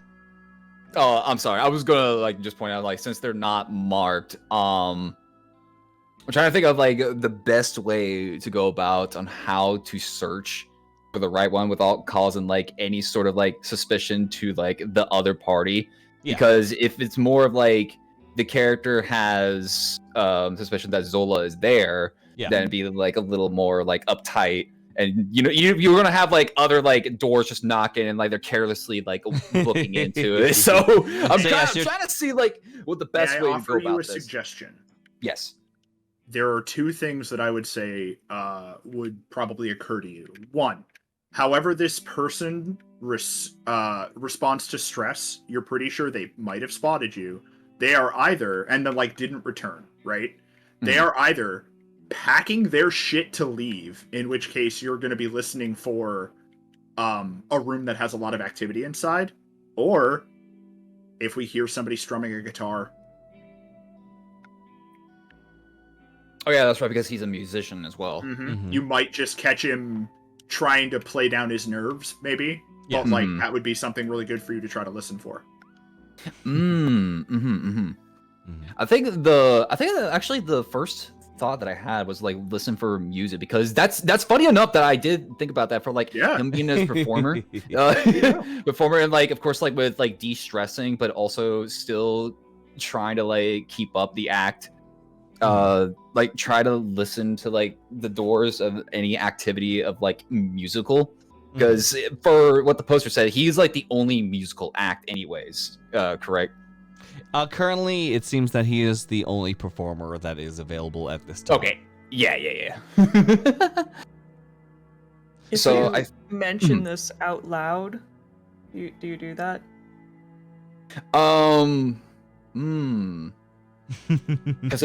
Because like I will point out, my suggestion was not in character. That was Rob saying here is a suggestion, because I know that you were talking about how this was like your second campaign. Yes. And there are a lot of different ways you can approach any problem. Yeah.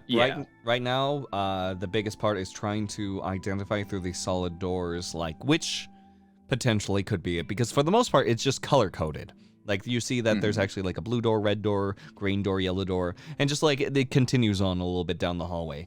So it looks like there is a system, but I think Frankie's going to take Junior off his shoulder and have him try to peer underneath the doors, as well as like try to listen for anything suspicious, and then report back. All right. Look at that little bromunculus. Okay. He's my son, and I love him. So, as far as items are concerned, so like. As far as this little cat is concerned, this cat cannot like see through any materials, just more so looking under. No, he's looking underneath the door. Okay, gotcha. So in this case, like there'll only be so much vision, but I do need then from this little homunculus cat I would say perception check with disadvantage. Okay.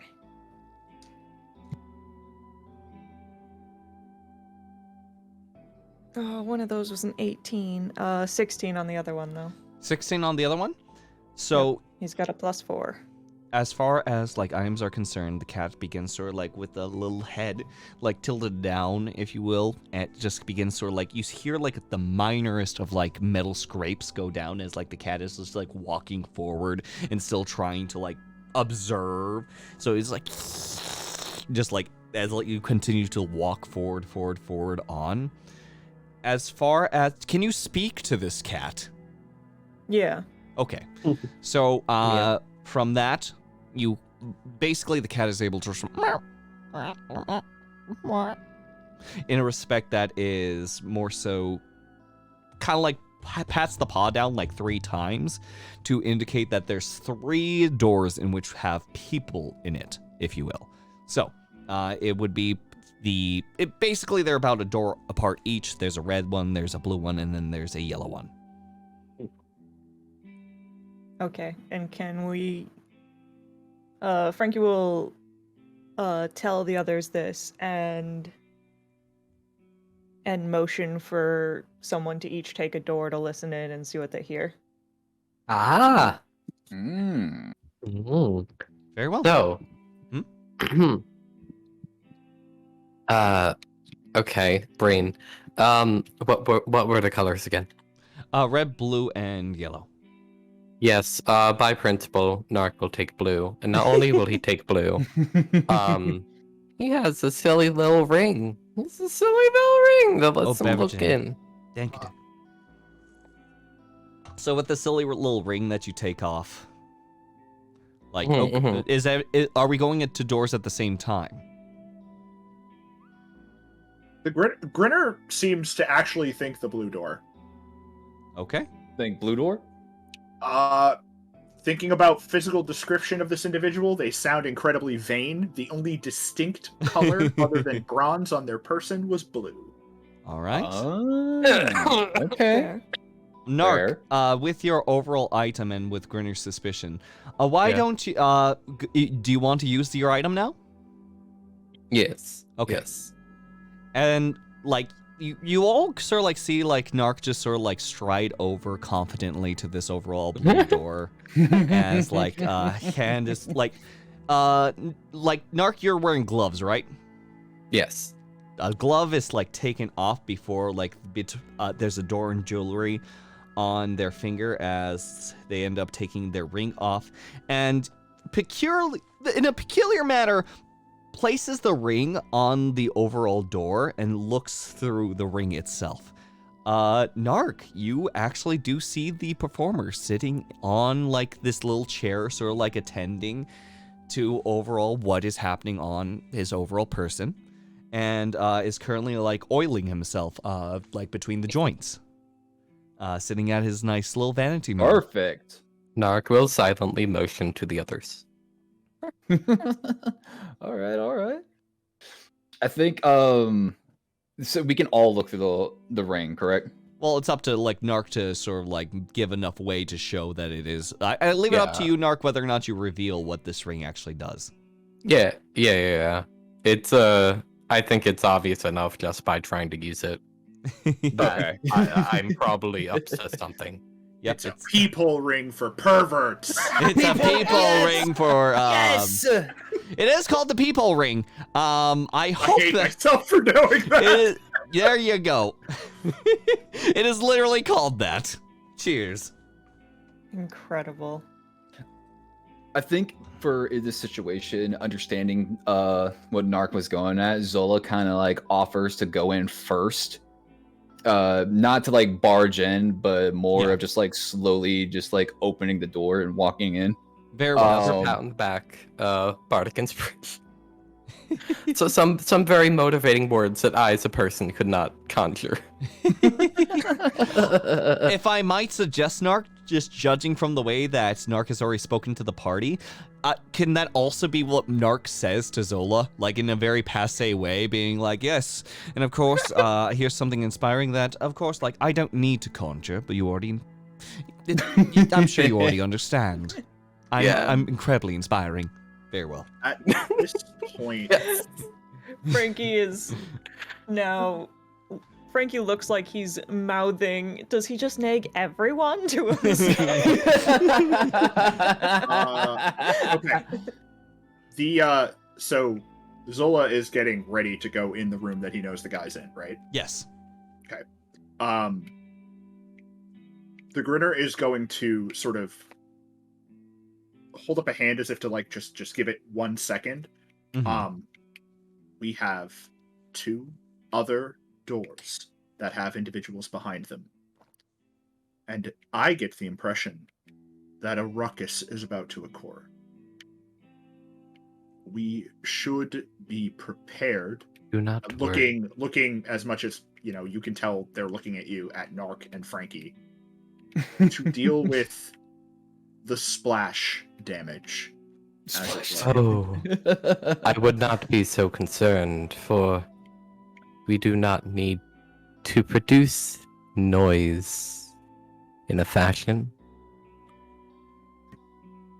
Oh no! You know what magic gives us, yes? Yeah, don't cause no ruckus or anything. Don't worry about that. Just Yeah, just a little chat, kind of I appreciate the arts and just want to ask him a few questions. I'm a bit of a fan of him, per se. Uh-huh. I think even Frankie at this point does not believe Zola.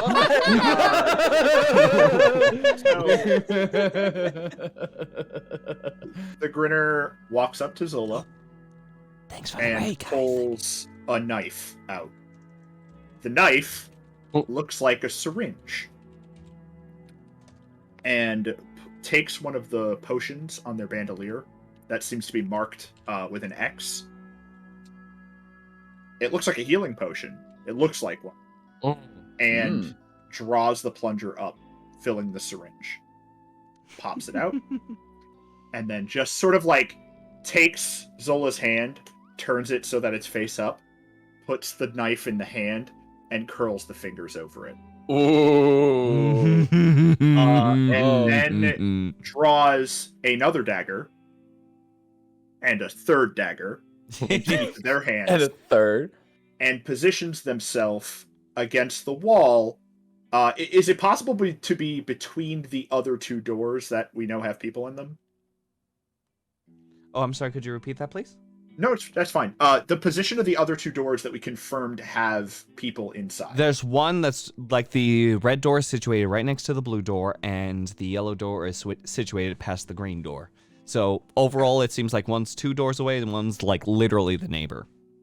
I'm going to place myself in between those two rooms to be ready to deal with anyone who emerges from either of those two doors. Very well, got you. So I would say that's on the right of the blue frame. It will be equal distance between both ends. Yep. Okay. Nark is going to demand Zola to tell him his exact intent.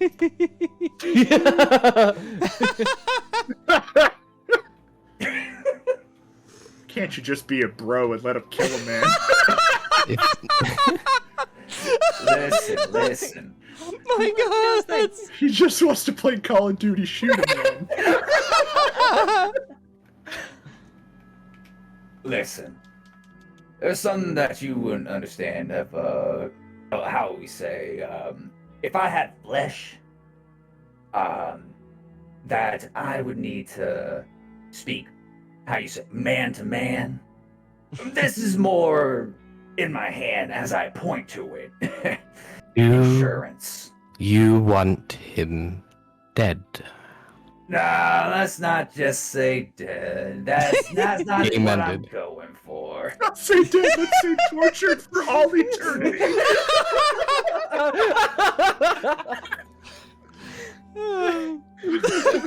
Give me a single. A single? Give me a signal. Give them $1. Give me $1. I'll wait at the vending machine. I'll give you a coin just to let me in. The instant that things turn, perhaps unfavorably, let me know. Hey, you know what? If you're looking after a fellow, War such as myself, then I really appreciate that of you.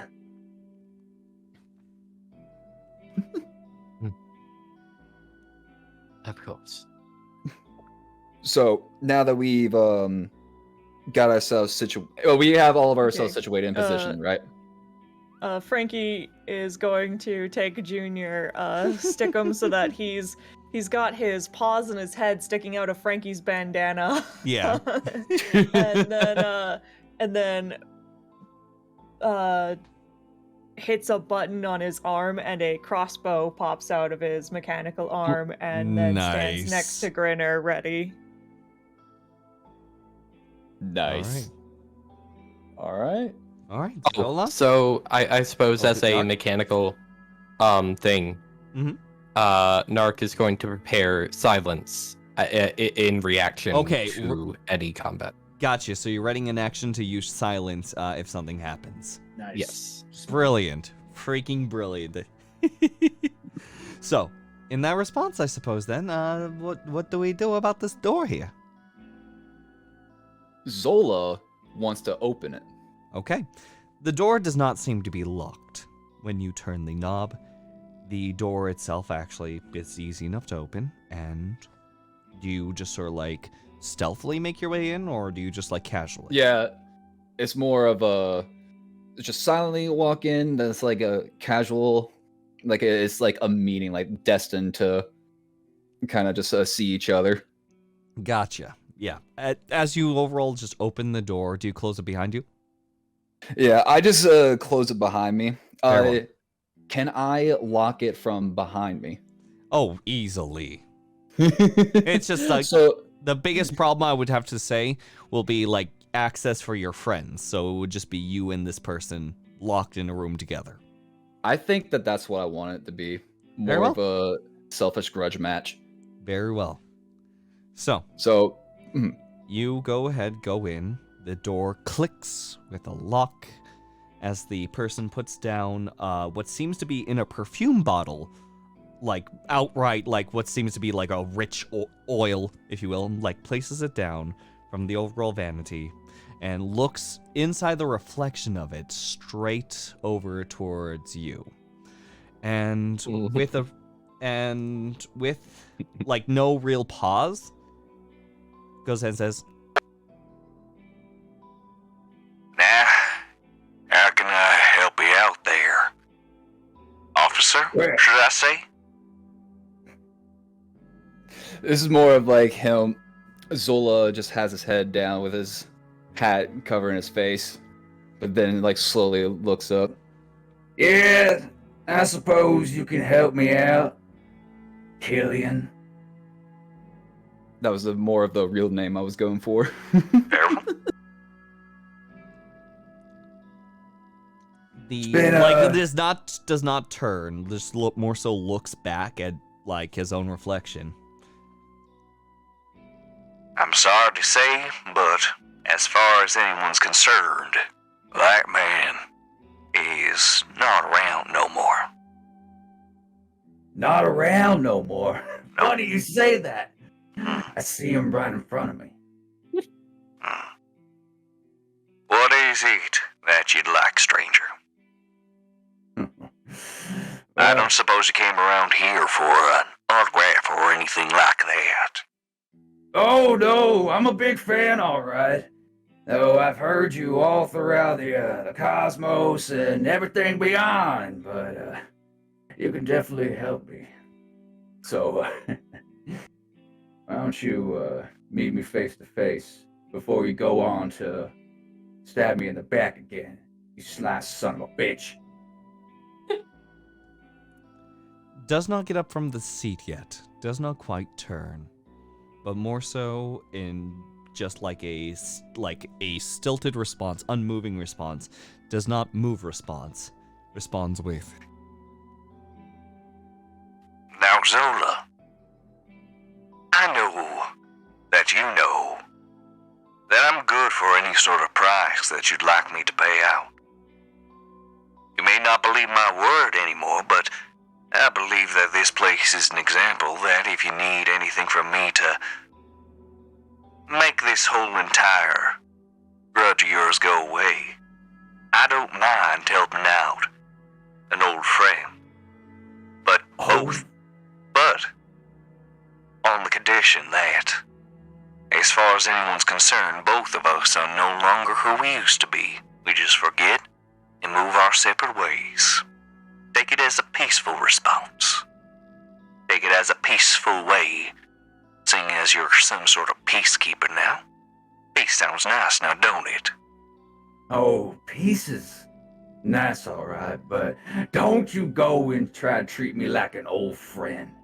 We were supposed to be brothers, and you turned me in to the law for a quick pocket change. I turned you in for more than that. Make pocket change at first.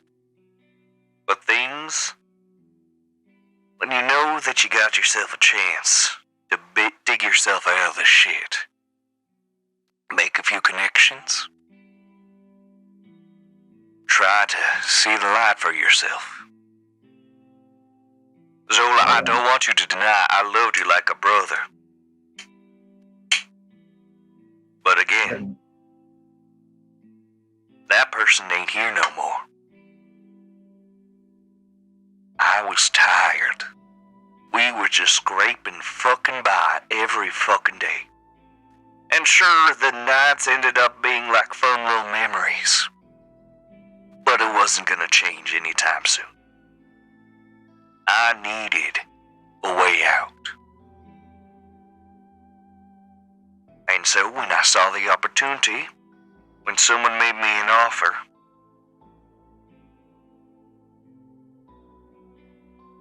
can't you forgive your brother for Zola. trying to find a way for himself not to live it like that anymore? Go on, Zola. Zola. Yeah. Zola retrieves his laser pistol to point it to him and cocking it back. Give me more than just that I should just stand here and forgive you. I'm not asking for forgiveness. I'm just asking for you to just accept I'm no longer who you thought I was. People change, Zola. And you can go ahead and try to fit me in a casket or something like that. Well, you're just making more trouble for yourself now, aren't you? Ain't it gonna be funny? The last thing someone sees is you walking inside this room, causing trouble, and then little old me suddenly just disappears. Wouldn't that be funny to say that after I disappear, that word couldn't get a little bit higher up, if you will? Wouldn't it be funny to say that instead of taking my very generous offer, you end up just digging yourself even deeper, deeper than ever we were? You can say that I made a deal with the devil, but you yourself are throwing yourself into the pits of hell if you think that this is going to do anything kind to you.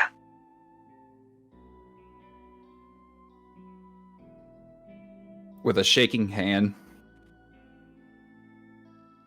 he puts his gun away. However, he goes in for a unarmed strike to the face. Yes, let's go! Go ahead and roll a d20 and use your strength modifier. Okay. Let's see. I believe...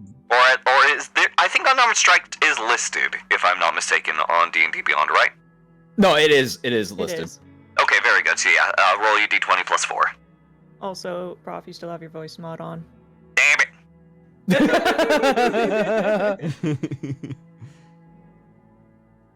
But yes, unarmed is listed. I roll a 6. And the strength modifier is +1. I believe I'm looking at that correctly, correct? Right now with unarmed strike, actually, it seems you got a +4, so you're proficient with unarmed strike. Oh! It looks like. So what did you roll again? A 6? Yes. Okay, 6 plus 4, 10. This guy is not wearing armor or anything like that. This person went on stage as a performer, and 10 is basic sort of situation. So defense loses. You're able to strike him and crack him across the face. You do 2 points of damage as overall the body like tilts over from the overall chair and falls to the floor. Hand is sort of like fell through. Mm-hmm. Got out of your seat. You got out of your system now? Well, if I ain't gonna kill you, I might as well get that out of me.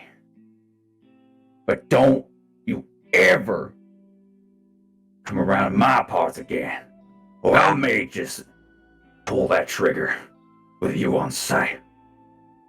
We're gonna live fully different lives, Zola. All you have to do is look the other way. I don't expect to see you ever again. Mostly because, well, I'm sure you'll be busy with other things. Picks himself up from the vanity and stands at attention. This overall completely changed individual. Again, like there are things that have gone on since then that either has been him justifying this or that, or like some other thing going on. But like this person is very absent of much care, more so is like immediately to business. And takes a breath and is just like, What can I do you for, stranger?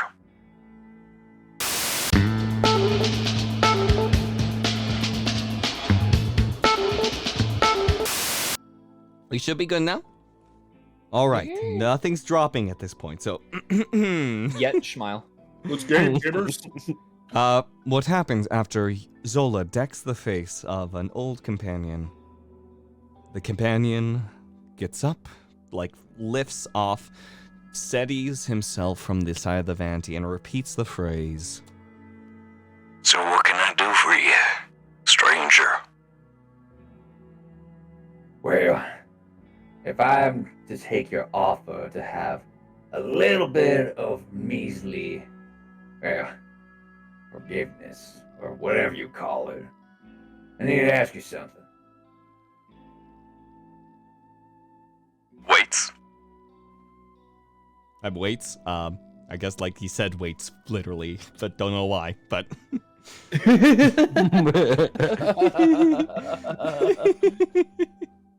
Wait, hold on. I'm waiting. Now, I don't know if you know too much of this place, but I was wondering if you have heard of a certain book that may or may not be here. Yeah. I have.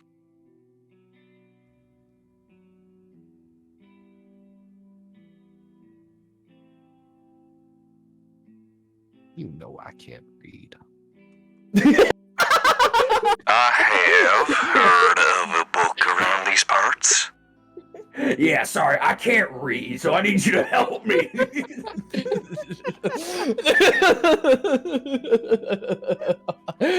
there is audible silence. I don't know how that works, but there's Yeah, I'm audible kidding, I'm frigging kidding. silence.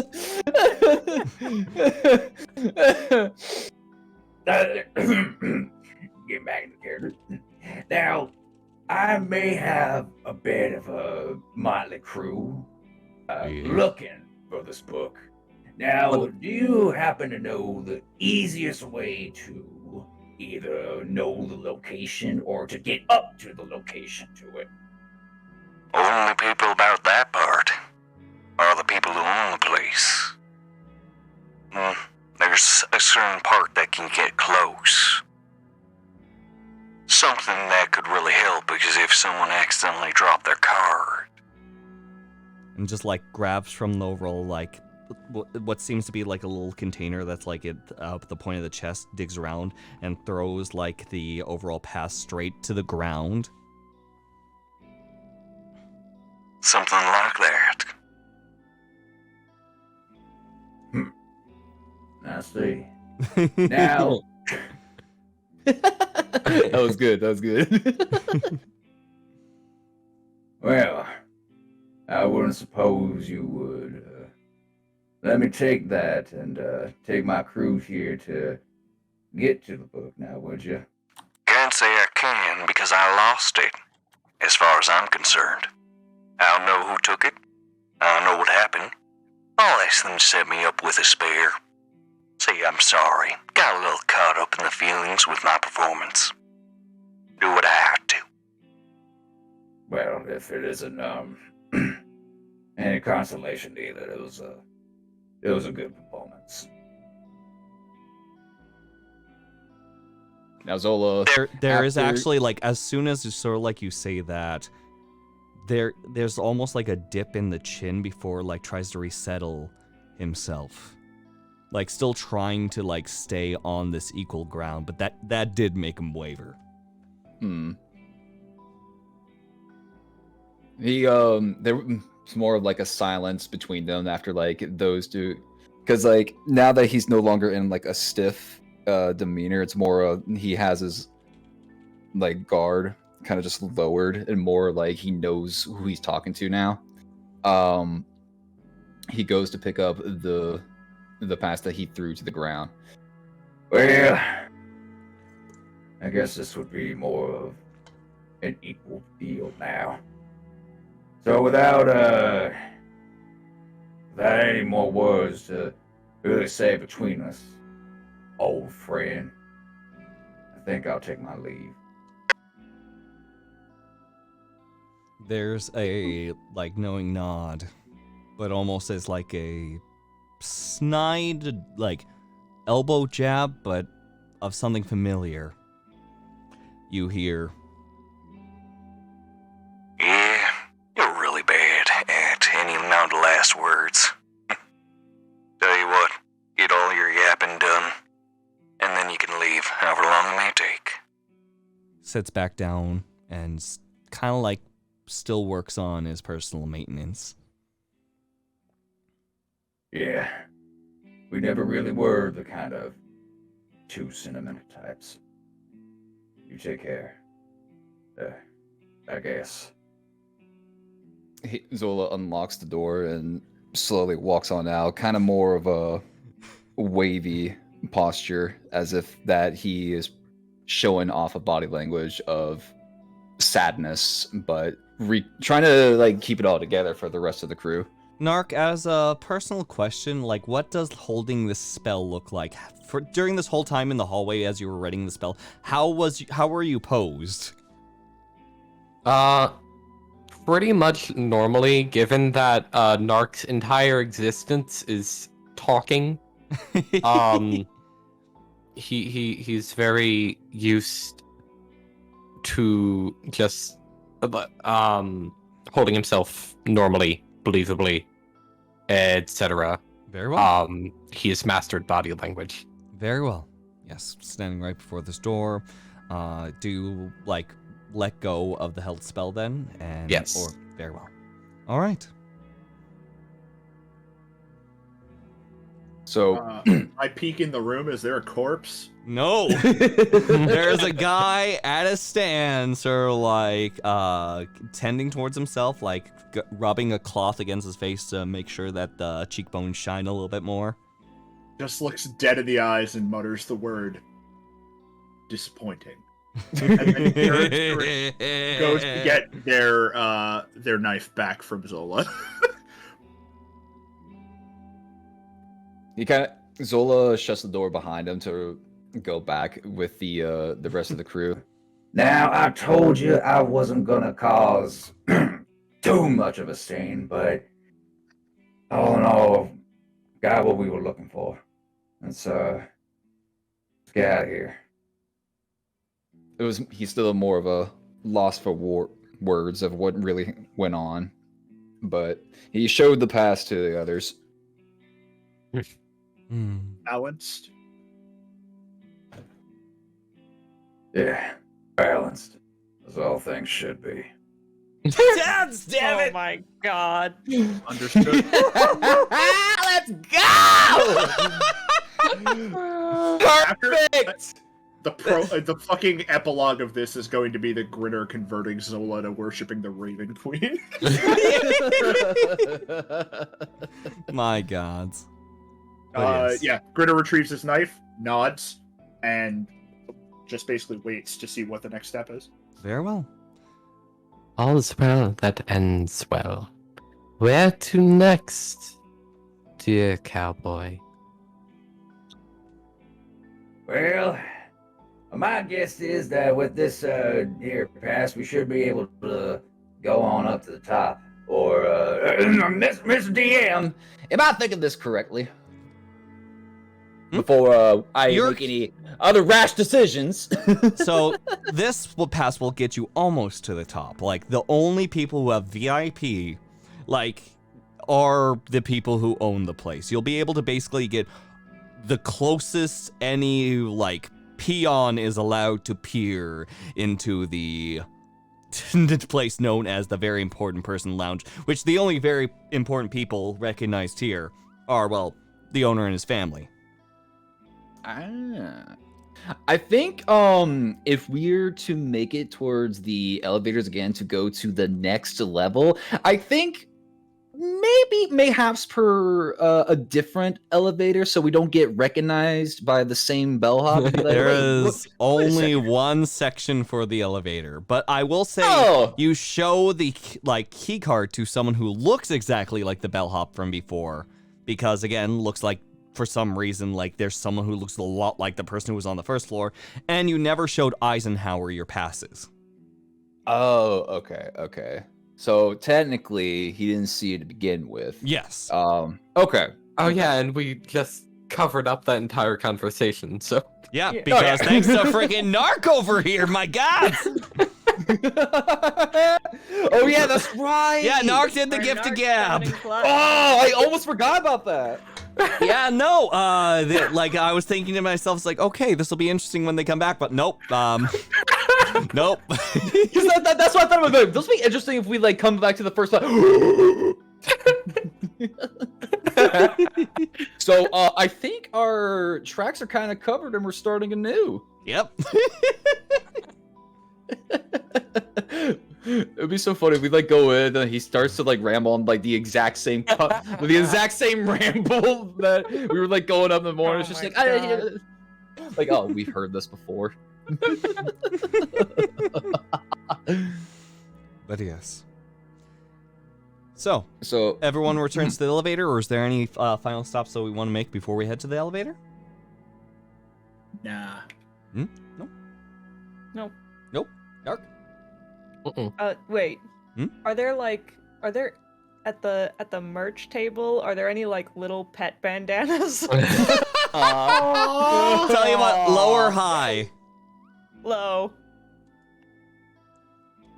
There we go. I mean, 20% off.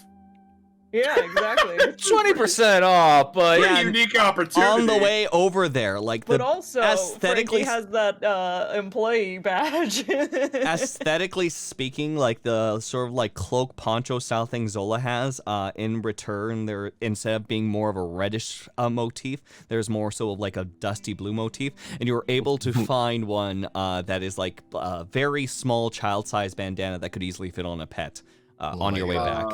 Hold on. Yeah. Is there anything at this shop that does look like something he was physically wearing? Looks like what the guy was physically wearing. Yeah. Not full size, but like little like scarfy things. Great. I'm actually gonna buy one, and then I'm going to tear it.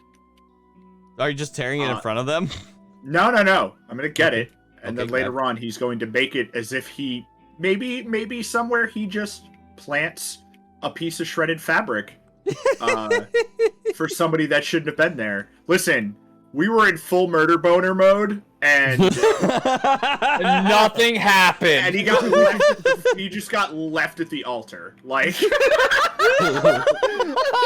Blue ball. There's two metaphors going on here.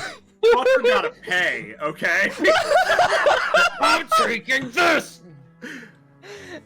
Frankie will absolutely take the little poncho thing for Junior, and if it's too big, we'll find a way to make it fit him. Yeah, it's easy enough to like fashion and find a way. So no, that's pretty freaking easy for you to do. But yes. Also, he does not buy it. Can I say he does not buy it? He steals it. Wait. Yes. Okay. yeah. Make a fucking sleight of hand then. Yeah, I'm sorry. I know I have a 20% discount, but I prefer the 5-finger discount. Two sleight of fucking hands with disadvantage, seeing as you're literally standing in front of everyone. Yeah, sure. I'll roll over disadvantage. That's fine. Me too. Who cares? I just got a nat 20 on that first roll. Yep. And what's the second roll? God damn it.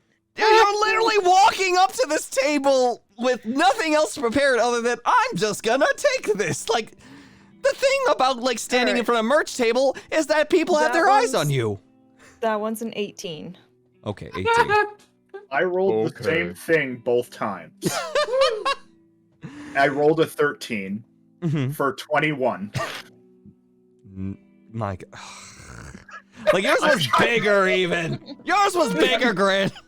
Both of you, like, managed. Both of you somehow managed to, like, right in front of, the individuals, like sort of like stand there, sort of like look about before like you end up sort of like distracting the overall individual who's like manning the person with each other, if you will, like asking questions about the overall things.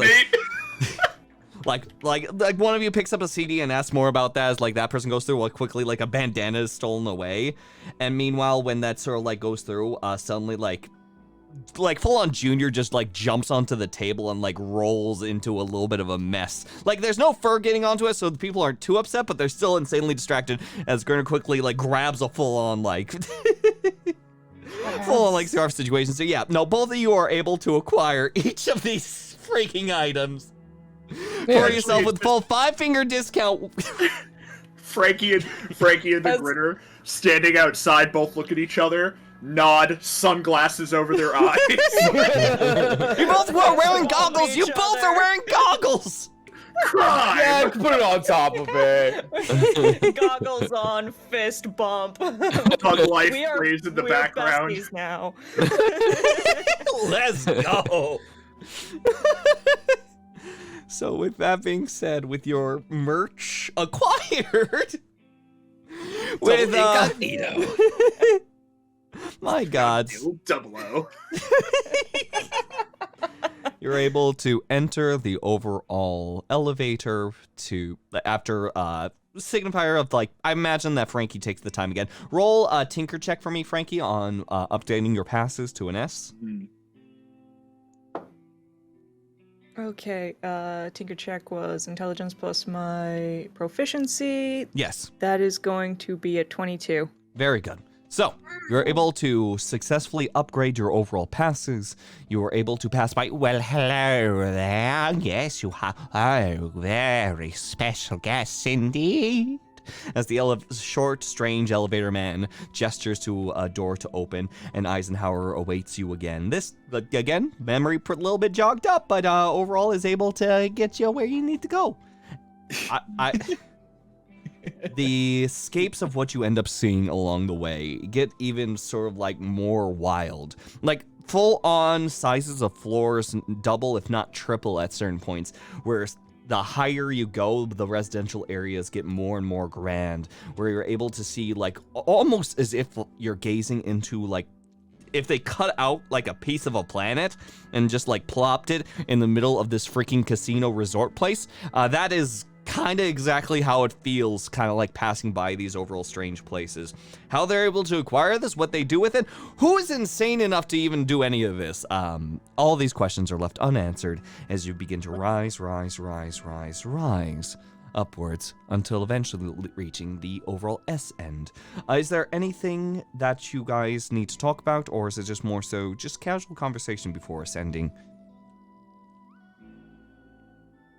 Well, I think at this point, after that little altercation with a past friend from Zola, it's more of just trying to recollect oneself, but more just enjoying the ride of the. He's more of silent in this whole debacle, not really paying attention of like what's in front of him for now. Very well. Anyone else? No. Frankie is working on putting this little poncho on Junior. VP. So, as that adorable display happens, you were able to easily get everything settled for overall Junior. Junior looks freaking adorable. Zola, you might not want to look too close at Junior because, again, like literally wearing a tire that reminds you of what just freaking happened. The robot cat. Ow! Full on Homer Simpson. Picks up the cat like, you betrayed me! I'll get you, silly. He does look like a little warforged too. Like a little cackle cat. It is not a fur cat, it is a robo cat. It's a robot Betray cat. me! Just looks up at you with his big blue eyes. Nark. Eyes are blue! But yes, moving Nark forward. looks over at the cat and just asks, "Can it think?" he seems a thinks very evil thoughts. Yeah, yes, it can think.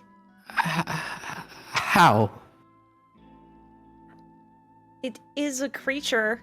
The devils call out to it. This being built it with razor-sharp claws to slit our throats. I made it with magic. I don't know what else to tell you. It's just I brought Magic it into from the I built nine it and then hells. with magic I brought it to life. Life through magic. Yes. Yeah. Of course, I am familiar with such things. I see. Why are you so I can't do fucking Frankie's voice anymore. It's finally gone. Left the station. It's random accents from here on out, boys. Yay, let's go! Why are you so interested in my cat? I'm gone western because I'm listening to Zola too much. Brilliant. Love it.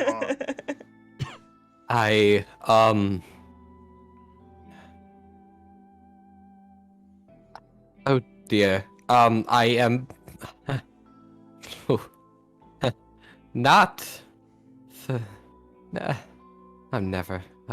I am not, in fact, familiar with life through magic, so it is of interest.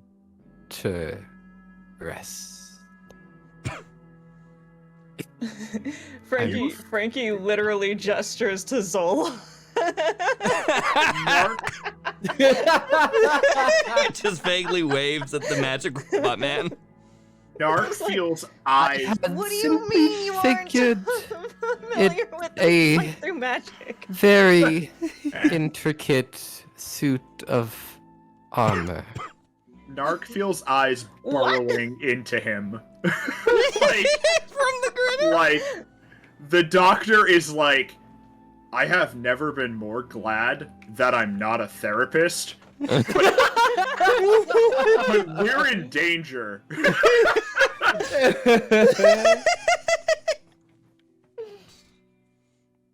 Oh my god.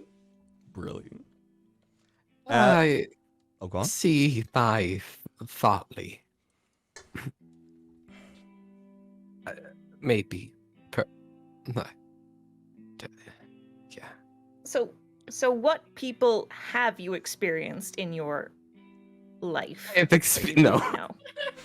Yeah, tell us your history. What's your count? Leading smile. This is Frankie's way of flirting. All right. Absolutely not. That Listen, was if you two start making out, then me and the guy running the elevator are gonna start making out. It's gonna be real awkward for everybody. And with this awkward tension beginning to bubble over, you hear a ding before it's like, yes, welcome on to the overall S floor at floor 776. As the doors begin to open, I get it. Oh, the top floor is 7. you end up seeing this overall beautiful. It should be obvious on like how this is a nightscape, mostly because this realm is sitting. This overall entire casino, this whole entire resort rests into space, but it doesn't really hit you from the overall natural light and everything that's been going on with the strange biomes and all the sights, because it's only now that you actually have access to windows of the outside. A large overall ceiling of clear but crystalline glass shows off the billions upon billions of stars that hang overhead. It's almost as if the overall crystal kind of becomes its own sort of like rose-tinted but not rose-colored sort of lenses in how it begins to sort of like emphasize the shapes around. The area is filled to the brim with large but grandiose buildings, much more humble than the overall residence that you've seen from below, but no expense has been spared for the accommodations of the towering apartment buildings, the wondrous manors, as well as the quaint homes that begin to speckle around, made of darkened stone. And overall, it seems that the lights are gathered around all over the places with this small orangish glow. The city itself is basically bathed in nightlight. And up ahead, beyond the center of the overall place, beyond overall more and more buildings at the end, and beyond a bit of traffic actually that's going through, as there are actually people inside of small vehicles still passing by, as this is still its own sort of like township biome, you see a single elevator that raises up to a large estate standing over all, with an overall large glass head of the overall founder of this place staring down at the overall expanse before you. And thusly, parallel from this elevator, almost as if the glass head is staring judgment at the elevator you stand upon, making the difference in height, power, and overall emotional weight it can. Frankie experiences this every time he looks at another member of the party, so he's not phased.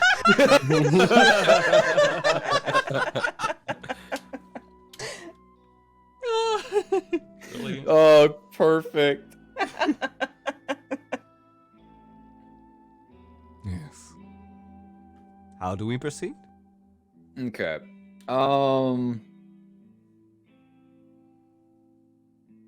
We've been taking elevators all the way up. I'm pretty sure that maybe it would be the best interest for the party to not take the next elevator, because it's just like these four weird people just comes on marching in. It's just like, hey, give me your book. We just kind of might want to like kind of sneak on in, maybe. I don't know, but we've been going more of like the upfront approach. Maybe he's suspicious of us by now. Mayhaps. Now, mind you, like, there is still an elevator attendant here. And there's one That saying too. here, this still Eisenhower, but you know that all the elevators have been connecting to the same spot, with the exception of the elevator across the way. It seems that that's a whole separate sort of like situation, some completely separate entity, as opposed towards the commercially lined elevator that has gotten you up to this point so we today. probably wouldn't be running into Eisenhower, which sort of buttons up that. Unless there's more than one Eisenhower. Oh, so I thought from the start. Oh, okay. Well, no, I actually thought that we were getting into different elevators and that there were just No, this one was the multiple same. Eisenhowers. Yeah.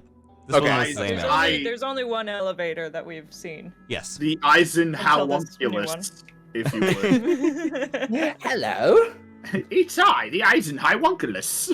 I am. That is not how I sound! I'm right here! Leave my elevator! Yes, as well. Apologies. Screw you all! Okay, so there is no finding a ticket to get us up there. We either have to sneak a way up, maybe a ventilation shaft or something, or we need to force our way up. Ah, yes, we need to be sus. I'm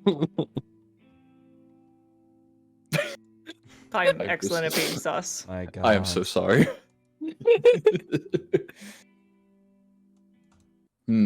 If we try to force our way up, oh, go ahead.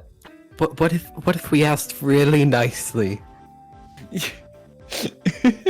Kind of give them like a little like shake their hand, little peck on the cheek, kind of, you know, just in like both cheeks, and like, ah, my brother, yeah, mwah, mwah. My favorite part is that approach is theoretically possible for Nark. Just a little bit of charm person and plus 11 to persuasion. That's fair. You know how I mean, it's worth a shot. That's the look you're getting right now from the Grinner. It's just like head cocked to the side, like, sure, if you think it'll work. Now that Wait, Zola... Oh, go ahead. I won't. I was gonna say, if there's any wine up here, Frankie has the thing to do. Oh my god. It's. Oh no, go ahead, go ahead. Do you seek? Uh-huh. Are you seeking wine personally? Are we taking a left turn to try to find a wine place? He said he'd do this. He said, "Yep, I'm going." Yeah, Where's go the for it. wine? What are you doing? What are you doing, Frankie? Could you Wine. let everyone know in the chat that wasn't here at the very beginning? Nark was really upset with Frankie using prestidigitation to get rid of the wine stain on his shirt. So Frankie said he would dump more wine on him on the nearest possible convenience, and here we are. He did promise a restain. Okay, Yes. I will say, you don't see wine initially. You can make an investigation check, but you'd be starting to walk and wander the streets in like separate directions and maybe like talk to people and try to work that overall out. You could do that, or you could see that if there's wine in the VIP lounge. That's true. That would be where the best wine is. I'm gonna look in the VIP lounge. Yeah. Okay. So we heading straight to the overall VIP elevator area? Yeah, let's go scope it out. Yep. Yeah. All right. You begin to walk your way past, and are like, as far as the worlds that you all sort of like come from, are you familiar with automobiles? Like large like gnomish machinations that begin to zoom past some dwarvish machinations, but primarily gnomish, but are just like moving about as these individuals are having the time of their lives. There's no speed limits about. So basically, walk at your own caution as you're making your way Frankie across the city. is proficient with land vehicles. Yeah.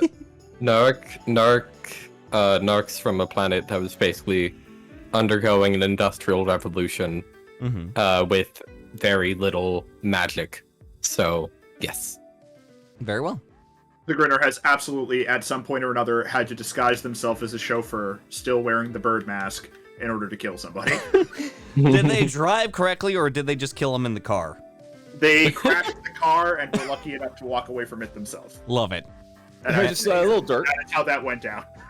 And Zola, how familiar are you with automobiles? Yeehaw. Oh. Well, you know where I come from, we don't really have automobiles, and me as a workforce being made out of maybe of the same material, they seem a little familiar. Is that my uncle? You see just like the familiar sort of like light lamps in one of the overall vehicles begin to flit away. The color of them looks very familiar and the overall shape at the ends, but you have no confirmation whether or not they have been like reconfigured into a automobile. Frankie is now looking at Zola, wondering if Zola knows how Warforges are made in order for him to have an uncle.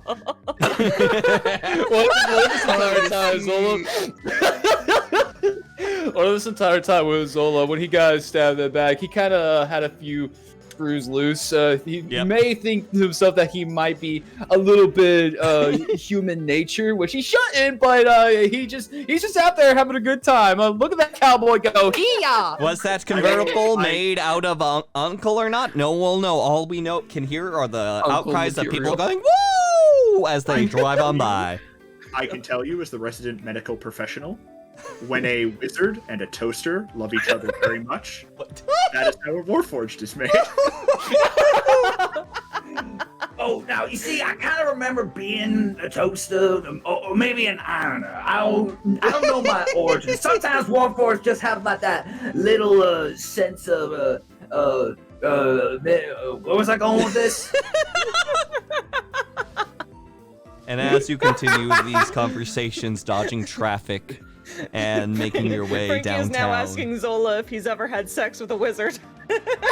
Yes! God. And with that note, so much. and with that note, All this conversation is we're dodging traffic a la Frogger. Like, Just so casually, too. yep, it's beautiful. Eventually, you have made your way to the portion of the town that has the elevator resting for you. But the thing is that at this point, like, you had one tiny little thin stick of a guy standing sort of like in position.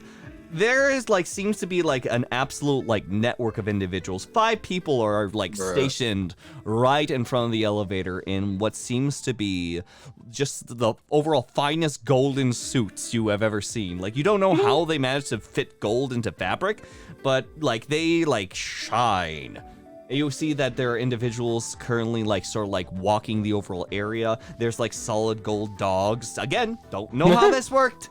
Kind of sniffing out the overall location about. Solid gold dogs. Solid gold dogs. Again, no one knows how this works. But regardless, beyond the overall front garden place that kind of reaches the path beyond, these people stand before the elevator itself. And stand before this weird-ass, horrifying snow globe that sits on top, keeping an eye. Oh, neat. On the other hand,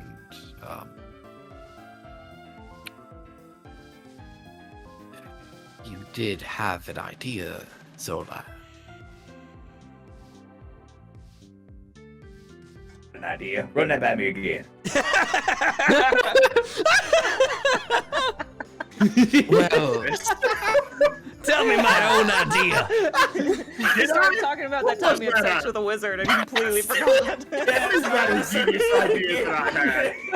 Oh, damn it, it's the power of wizard sex again. I know what I remember her name. I remember my ingenious idea, but why don't you repeat it for all of you?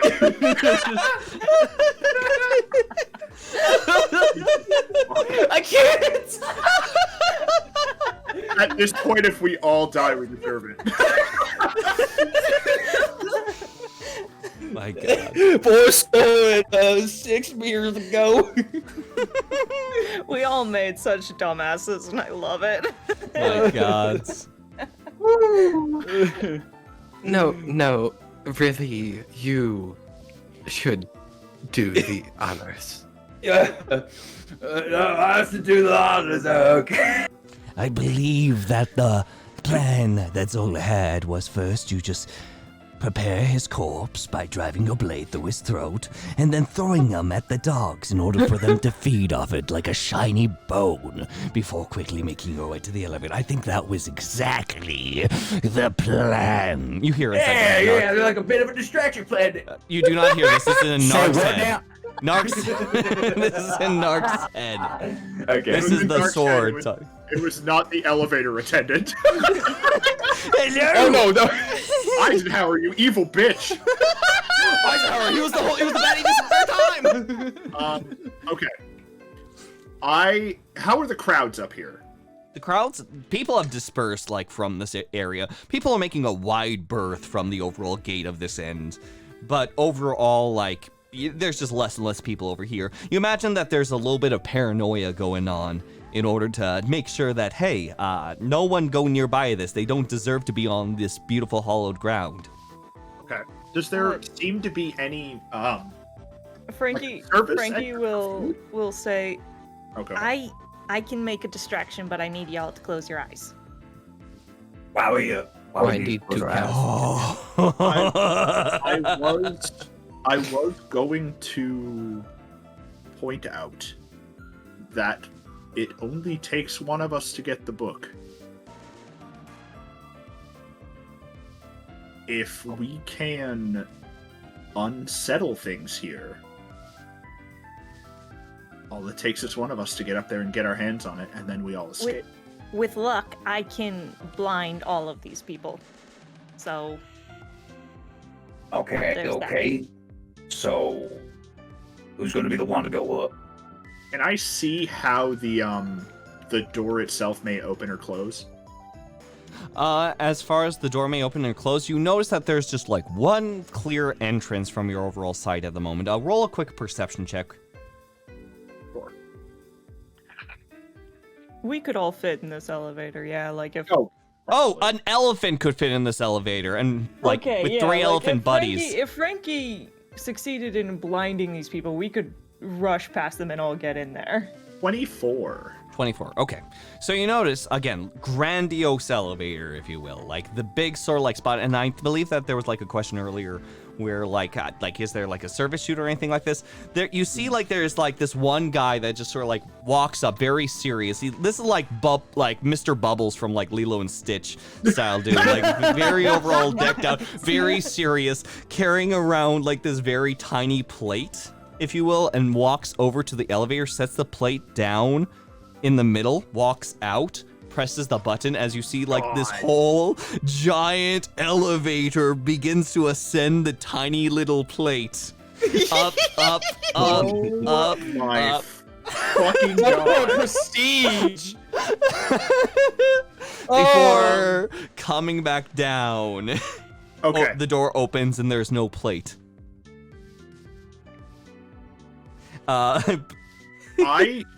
But I can see inside the elevator. Oh yeah, no, like it's wide open. I mean, even if the doors were closed. Even with the doors And I closed, like doors are not closed, but you can see inside the elevator. It's just like a big old like white plate of marble. The other question I have is, if I were, for instance, incapable of using one of my gifts from my matron, say the ability to teleport, 3 times a day, would I have an idea that it would not work here? Like, for instance, is the snow globe maybe some sort of spell that denies teleportation? As far as you know, make a knowledge arcana check. Sure. Oh. Oh boy, not trained in that. Let's see how this goes. I'll roll it. I'll roll it here. Natural 20. Oh my fucking god. Okay. Roller! You can look at all these rolls. Like, what the hell? Around with a natural 20, like you're trying to gander is like, okay, like there has to be like a way that sort of like goes in, if you will, that like we can handle ourselves and goes in. Like you're trying your best to sort of like surmise, try to like read out like any sort of like runes that might be nearby. When you hear, aha! I shall show vengeance for you for murdering all my family. Someone who's on like a separate quest arc leaps from the overall building nearby. Sort of like squirrel flies ahead before like these individuals sort of like look up and there's like, wait! We see something right there. It's like, you'll never catch me alive. And you can see a familiar spell of Dimension Door being sort of like cast, like, cats catch me, and go straight inside there. But you see like immediately stopped on the globe, almost like a fly that just rammed face first into one of those little zappers. You see this man like begin getting shocked and sputter down and fall straight face flat. It's a wizard bug zapper at the top. Okay. That's a problem. Question. The door is Can open we- though, on the bottom portion. But yes, Zola, go on. Could we disable this globe? Maybe. As far as that goes, you can most certainly try. It's just probably a lot of magical sigils you'll have to counter unless you have a spell prepared that might be able to help against it. Okay. Unfortunately, like, magic is the fun part in which it exists inside the air, not like electricity. There's no sort of, like, grid you're able to, like, yes, I'll flip this switch. Boom. Oh. It could be artifice, Mhm. but even How- then you have to get up to it. Yeah. How long would you say the elevator ride took? The elevator ride, I would say a full, like, casual 60 seconds. Okay, so that would mean Zola still has inspiration because I believe I gave another charge right before going into his friends. I'll let this one room. carry over. The time has passed, but just because like I'm just having fun with everything going on here, I'll just Okay. say that the inspiration lasts because you guys like went up from like what was the floor, like 250, and you went all the way to floor 776. That would have taken probably the rest of that 10 minutes. Yes. I see. Yes. There we go. But yes, no, it was 450. But yes, regardless. Yep. As far as items go, yeah. Any further questions, everyone? Well, I'm trying to. I should say. Alright, so what's the set stone plan, fellas?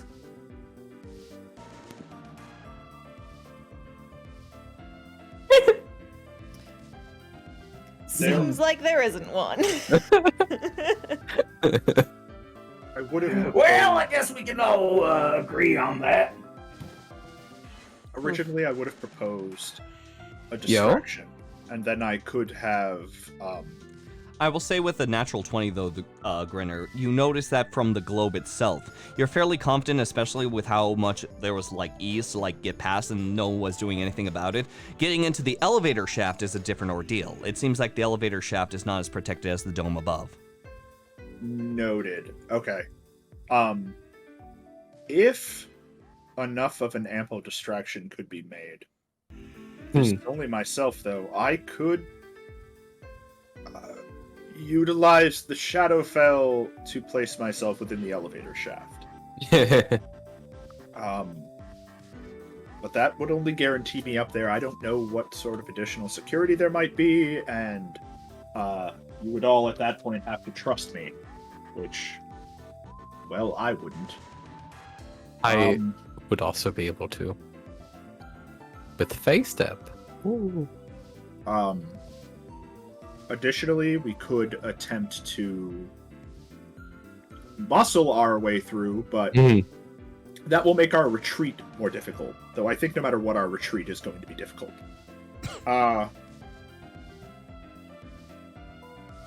Man, if only I had my other character. If I could see on any other way up there, shafts, ventilation, I would suggest that, but I think the elevator is the only way. Yeah. They don't even have a dumbwaiter for food. They're sending it up the same elevator. That's so ridiculous. I can't imagine how many elementals are being trapped in jars in order to make it so that man's mac and cheese can be delivered to his room. You're with that natural 20 from before, a lot. Question, Professor. Yes. Okay, I have two questions. And if the first one is a yes, then the second one will have to do with it. So for pyrotechnics, I can make a thick black smoke that spreads out from the target in a 20-foot radius, moving around corners. If the Grinner's wearing goggles, Frankie can put on goggles. Could we potentially lead the others to the elevator through the smoke? In truth, the thing is that with smoke, you will not be able to, per se, see through smoke even, through goggles. That's just going to obscure your vision completely. However, you have the advantage of making this smoke and running right through it moving forward. So, as long as you guys know where your point A is and where your point B is, you should be able to navigate. Okay. Yeah, I have that, or I have fireworks, and fireworks will blind people who don't have their eyes closed and don't succeed on a Constitution saving throw. So that is an option. It sounds like you're going to be the distraction. I can certainly be the distraction. I think no matter... Someone could pick me up and carry me. There's also that one thing, Frankie, if you want to try. There is that one thing, but I don't really like that because that does a lot of damage. But you have a large expanse here for a place, so I leave it up to you. You That's can, true. because you can get that. It can move about 120 feet from you, and the radius is only about 60.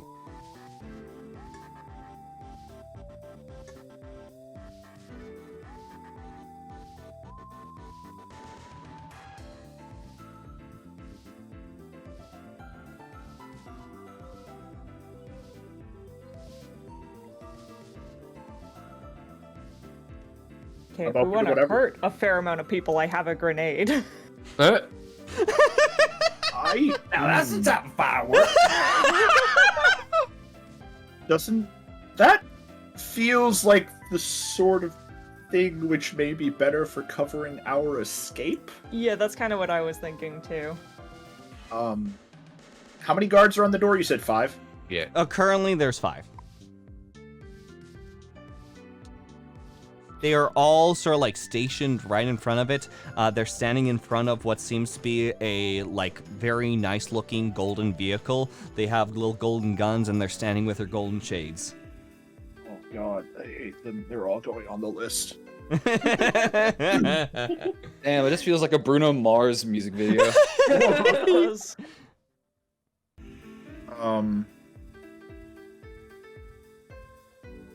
I think distraction. I don't want to split us up. I think Zola, you could probably carry Frankie, right? Yeah, absolutely. I can carry the little half pint on my shoulder like it's a kid at a daycare. Is that what you're Rude, but thinking? fine. Is that what you're thinking, Frankie, in terms of like being sort of hustled in? Yeah, that works for me. This is what I suggest. Frankie, you're our demo. Set up a distraction, something that will mask our approach, or cause enough ruckus to get them looking elsewhere. At that point, if you can make it to the elevator door, do so, you and Zola. Myself, and I presume Nark as well, are going to attempt to get into the elevator through different means. If you don't make it, consider yourselves needing to get into hiding, and await us returning if you are able. Don't get caught under any circumstances. Wait. But if you make it into the elevator, great, then we're all there and we can all proceed. But we're not going to wait for you because we may blow the chance entirely. Oh. Are you okay with that? That's to Zola and Frankie. Well, gotta do what you gotta do. You in it with me, half pint? As long as they don't leave us behind, I'm in. Professor, Yes. you said we can see into the elevator, right? You can see into the doors are elevator very open. easily. It's just making sure you can approach close enough, say, for example, to use some of those sweet spells you got. Okay, Right, good, 'cause you- because 'cause you Fey only- Step is just an unoccupied space I can see. But- Apparently, it but- has nothing to do with walls. No, but it does have to do with range, so we still have Yeah, to be able to get 30 close feet. enough. Yeah, Mhm. yeah, it's a narrow window. You still have to be able to get to it. That said, and you see the Grinner flick their left wrist. You know, like those like collapsible staves? Yeah, shut up, Unplugged. You know exactly what's about to happen. What do you mean, shut up, Unplugged? I said nothing unplugged. Smile. Those little caps that start out as like a little cylinder, and then you pull the pin and they pop out. It's almost like one of those, except it's made out of smoke and shadow. And just because it's the most edgelord fucking thing you can imagine, the Grinner has produced a large scythe made out of shadows and Oh! Let's frickin' go, Damn. Raven Queens, baby! Enemy! looked at Frankie and says, "Go," and is going to start. Go! You Go. have something at the door! Go, Frankie! DoorDash is here! DoorDash is here. Take care of that in a minute. Yeah, Frank, you will. How close are we to the elevator? Please tell me. It's right now you are, I would say, about 150 feet away. You'd have to either make your way either around or right through the little gardened, hedged area with the small fountain. It's, again, very grandiose, if you will, for an entryway. But it's All right, still... is there any chance we can sneak closer? I need to be quite a bit closer. Yep, so if you both Yep. roll yourselves nice overall stealth checks. Zola, by the way, I know that speed is going to be something that you want to rely on for a bit. Are you holding on to that one thing? I leave it up to you if you want to use it, but... Yeah, I'm holding on to the one thing. The one thing. We all have one thing. Everyone has the one thing. The one thing. I got a dirty 20 on my stealth. I'm gonna go grab that food now. Okay, Do gotcha. it. I'm gonna. We all roll. It was Frankie! I'm gonna I was just- roll. I was making the joke. Brilliant. I was like thinking of this as well. Should I used for the entrance or used for the escape? Yep, that's the big question. That's why I'm very curious right now. Because it's not just about getting in. We have to get out as well. Yep. I think I'm going to use it for the escape. Very well. Okay. Just making sure. So. Okay. Holding on to that, you guys start to make your overall approach. And Nark? Yo. You were going to say? Oh, were you going to say something, Nark? No. Oh, okay. Gotcha. So, overall, what was your stealth check, Zola? Stealth check is 6 + 6, so it was 12. 12. Very well. I'm going to roll on behalf of the guards then.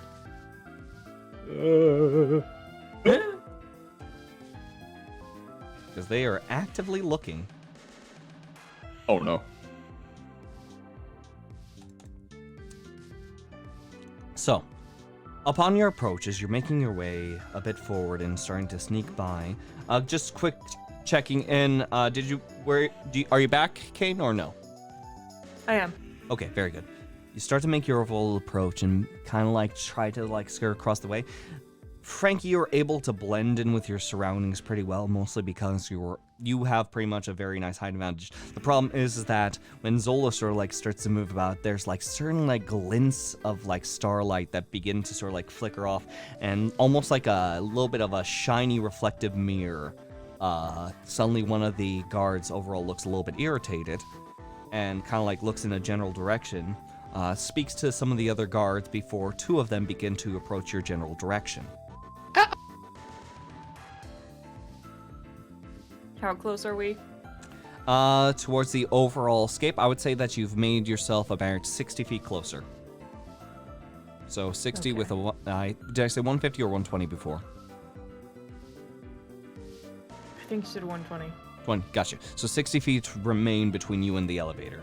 And 55 feet from you at this point are the three guards with two of them dispersing away from the group.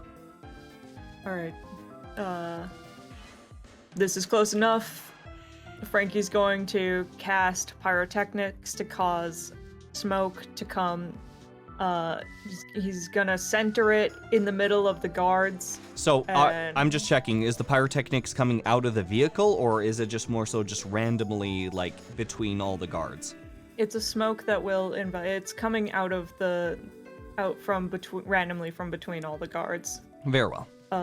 And it has a 20-foot radius, so it's 40 feet in total, and it goes around corners and everything. So I just want to make sure that their sight is blocked off from us, and then Zola can pick up Frankie and make a run for it. Very well. So suddenly a smoke begins to start to disperse, and after those individuals had discussed, and they're trying to like work their way through, two of the overall guards quickly break from the area after being shocked, while the three other guards are then surrounded by smoke, just trying to cover their bases at this time. Zola, it is your time to pick up Frankie. What are you doing? Yeah, all right, we gotta do it. Do or die time. Come on, little man. Run, large robot! So, in this case, Zola, there's two guards starting to make their way out of the smoke, and you're just like decking it straight over that location. I'm gonna roll a bunch of dice right now, okay? So you are basically football grabbing Frankie, who's also probably football grabbing Junior, as you're all just sort of like trying to hold on to this overall carry chain. And you're going to try to get to the touchdown, if you will, in this case. Okay. You have to make, I would say, since Frankie is trying to support you with this overall smoke and you're making your way over there, I'll give you advantage on this quick dex, acrobatics or athletics check. However, you're going to have to face 5 people along the way since they were alerted. In this case, 2 of them will have normal rolls, 3 of them will have disadvantage rolls. So, I just need to know with advantage, so roll your dice twice, what you have on athletics or acrobatics, your choice. Okay, so I'm gonna go for acrobatics. Let me roll for that. 14. All right, and then roll again.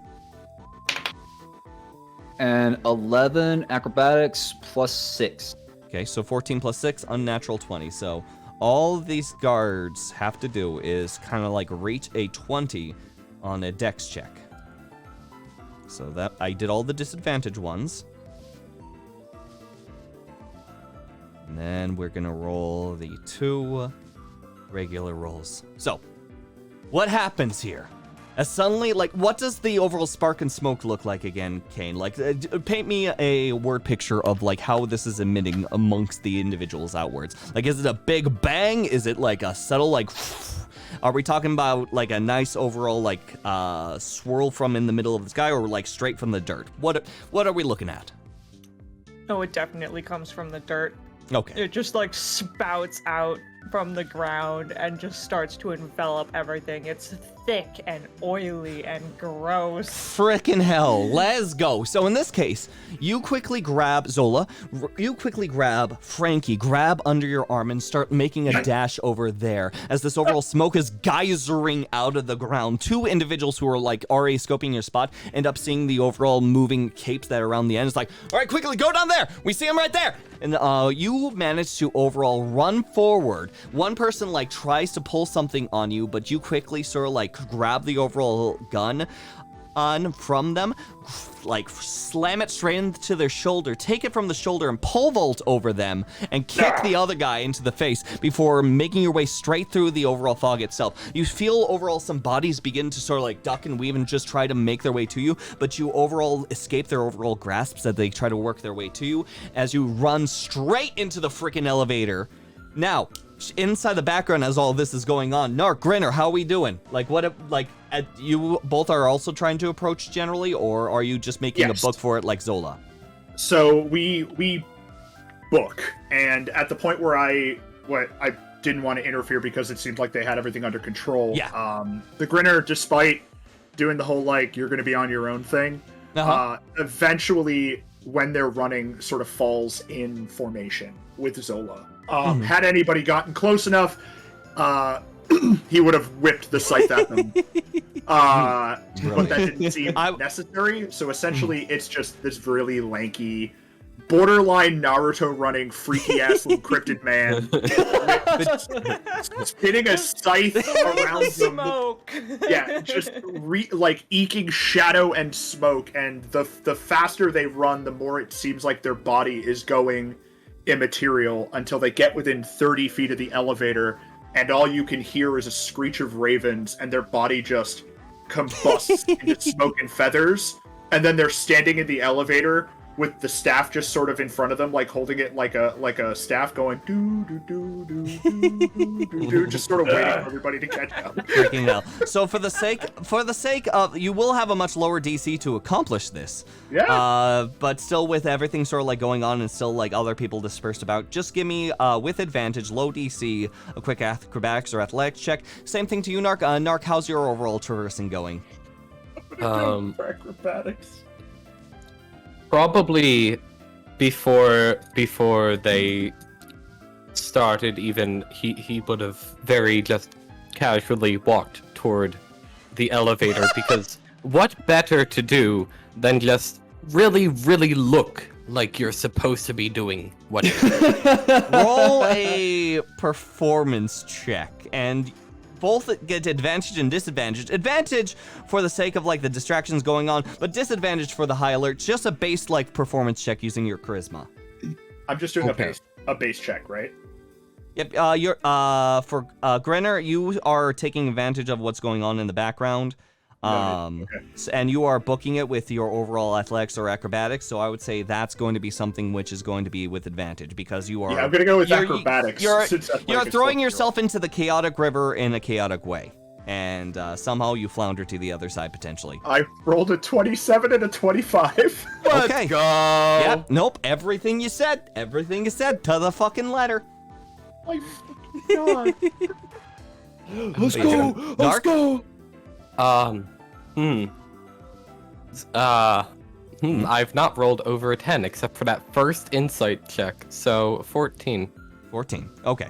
I'm gonna roll on everyone else's behalf on distraction. Everyone else will get disadvantage on insight. Can What's Frankie see Nark?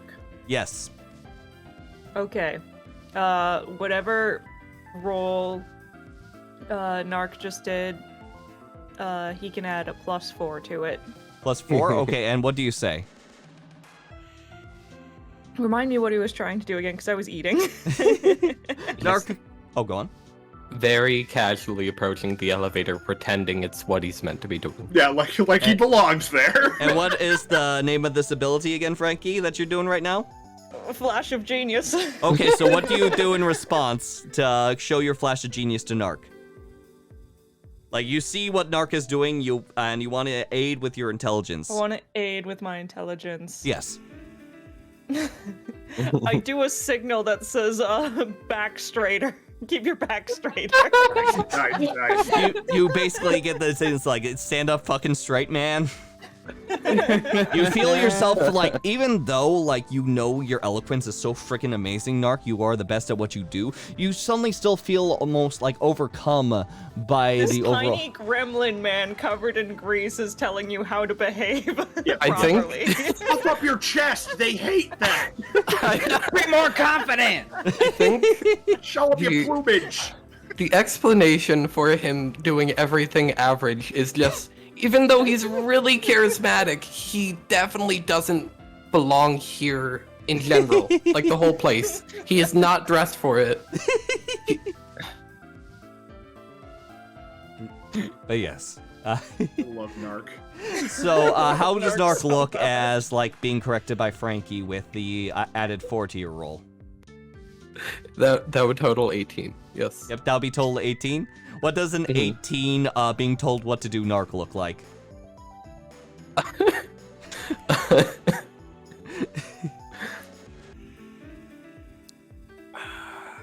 I mean, if nothing else, this is one of his acquired skills. Maybe not under the stress of a heist, Yes. but a promenade, a march is just one of many duties that one has when ruling an entire country. So, Brilliant. and then getting ousted, but we do not speak of that. Yes. Passing through the overall smoke itself so casually, so fitting with the other overall, like, guards' overall, like, feely. Like, you would just, like, your presence is enough to just sort of, like, gander away and just go towards what would be overall the potential threat. To the point that the other guards are convinced that someone made it to the elevator. And as the elevator doors close and begin to ascend, as the smoke begins to dissipate, and they look up, they believe that someone will be able to take care of this job as they make their way up, chasing these cohorts. Yes!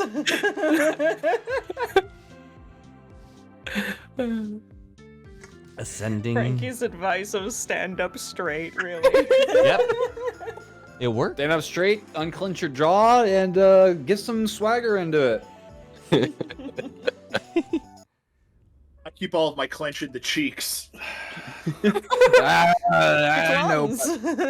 It's Exactly which ones. These pants are snug. the only ones that matter. The overall elevator ascends.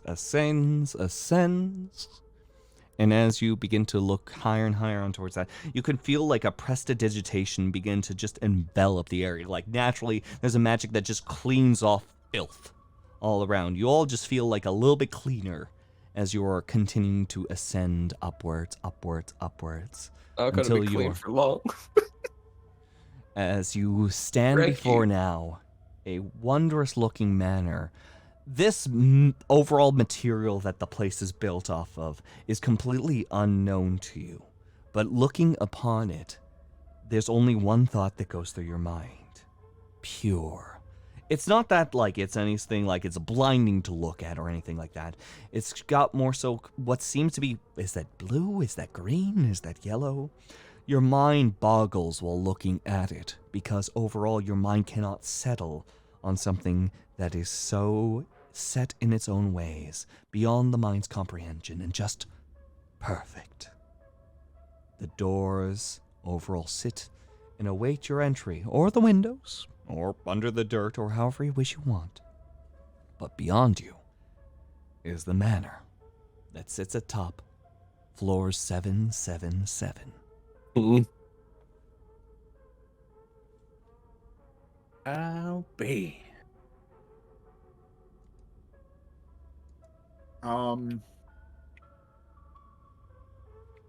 Hey, Frankie, Yeah. you think you could prevent this elevator from moving until we come back? I can certainly try. What are you gonna do, Uh. Frankie? Because, Can I see, there are obviously controls and stuff inside the elevator. Is there any way that I could look into locking it here? Overall, there seems to be a panel that rests outside the elevator. You already understand, and Grinner kind of has a suspicion from the natural 20 Arcana roll from earlier, that if everyone steps foot off of this, the elevator will automatically go down. So leaving at least one or two people behind, you're able to approach the overall console. What languages do you know, Frankie? Common, Dwarvish, and Elvish. There is unknown text with a series of buttons.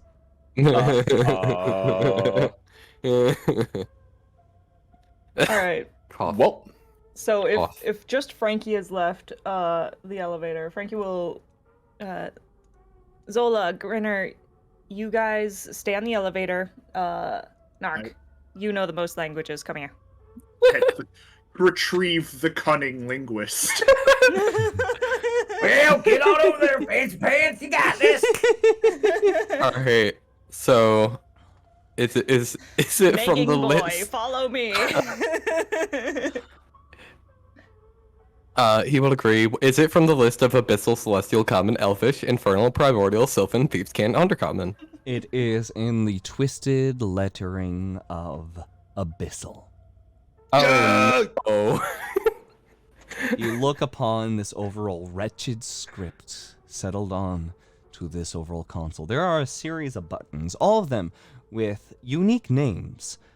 On, off, home, left, right. Is this a Wonkavator? This is 100% a Wonkavator. You know, Wow, I've got it.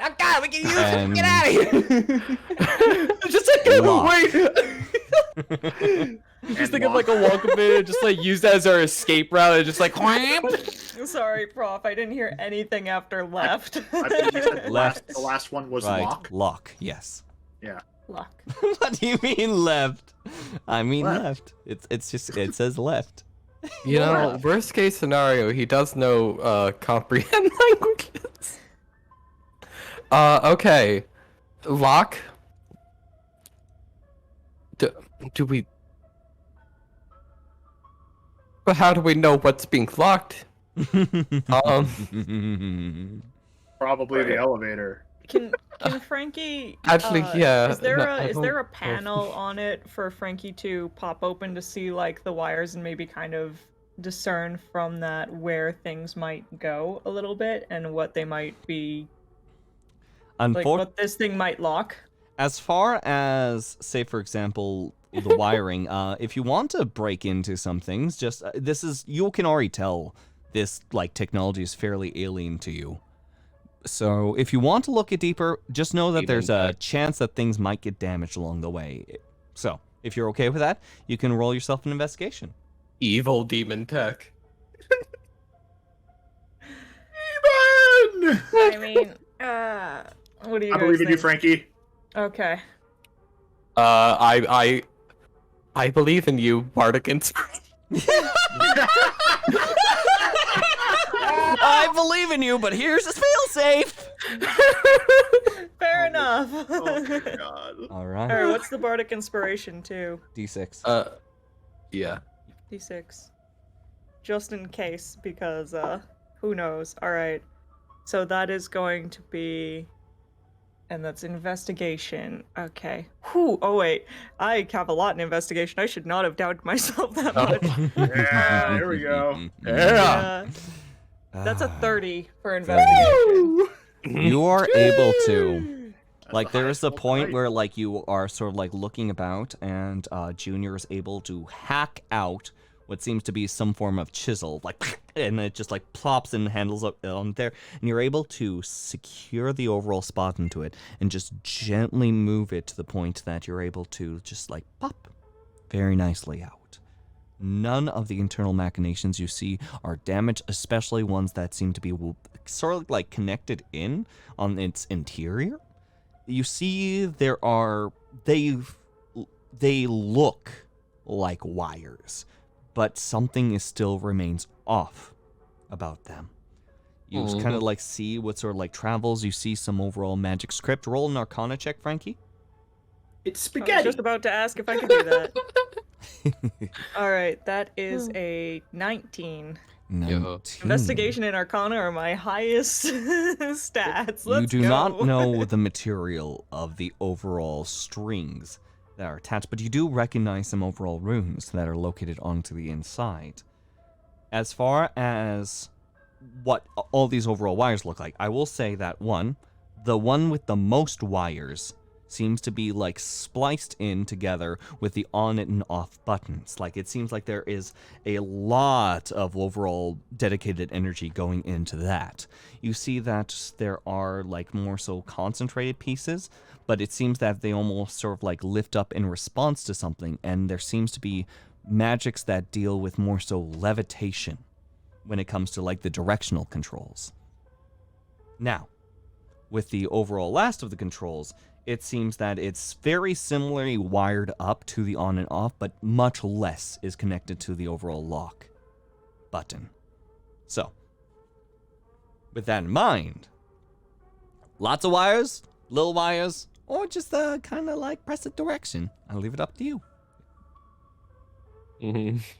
Do I think that if I cut the like on and off wires, You feel, with your overall check and being 30, you feel uneasy repair cutting them? any of these wires. uneasy? Like there's Okay. you think about it, and you think to yourself like, okay, maybe I could work that out, but there's almost like you feel a gut-wrenching queasiness when you see it. Neat. Judging from your 30 freaking investigation check. Ooh. Ooh. Bro, it's just like it's like one of those moments you see like on a movie where it's just like down to like 10 seconds of like a time bomb, like which wire? So again, it seems like the directional controls have something to do with a type of magic alongside with levitation magic. The on and off controls have the most wires to them, and it seems that the lock one has the least amount. Like it's basically looks like the on and off sort of situation, but with a lot less wires, significantly less.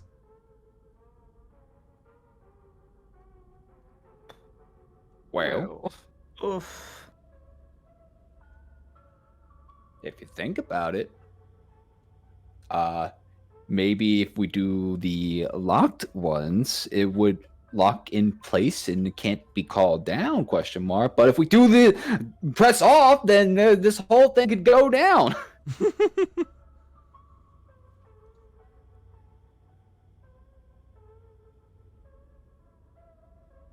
Did we see any I should have asked this at the bottom, but I'm playing a dumb bitch boy and I didn't We wanna started at ask the any bottom and now we're questions.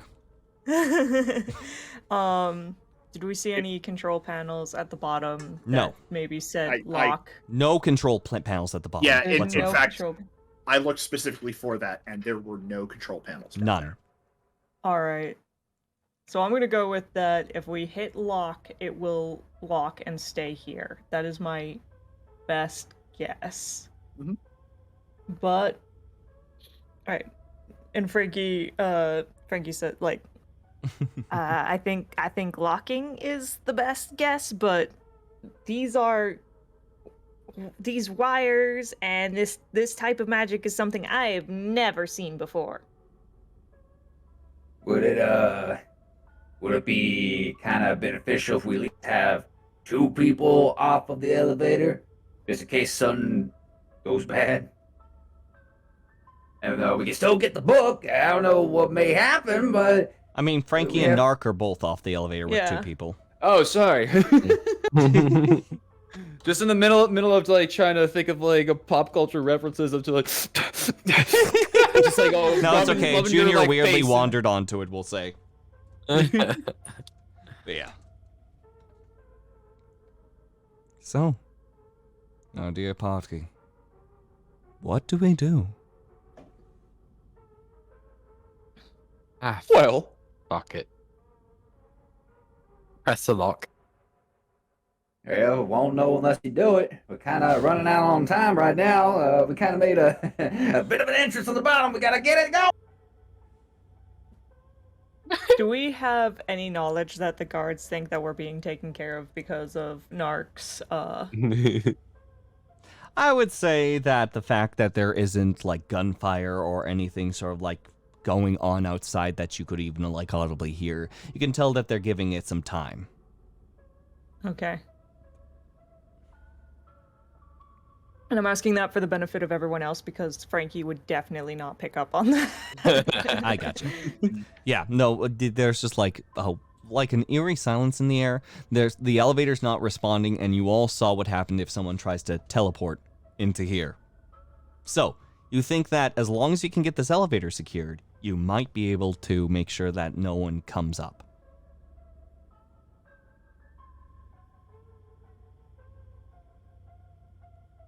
I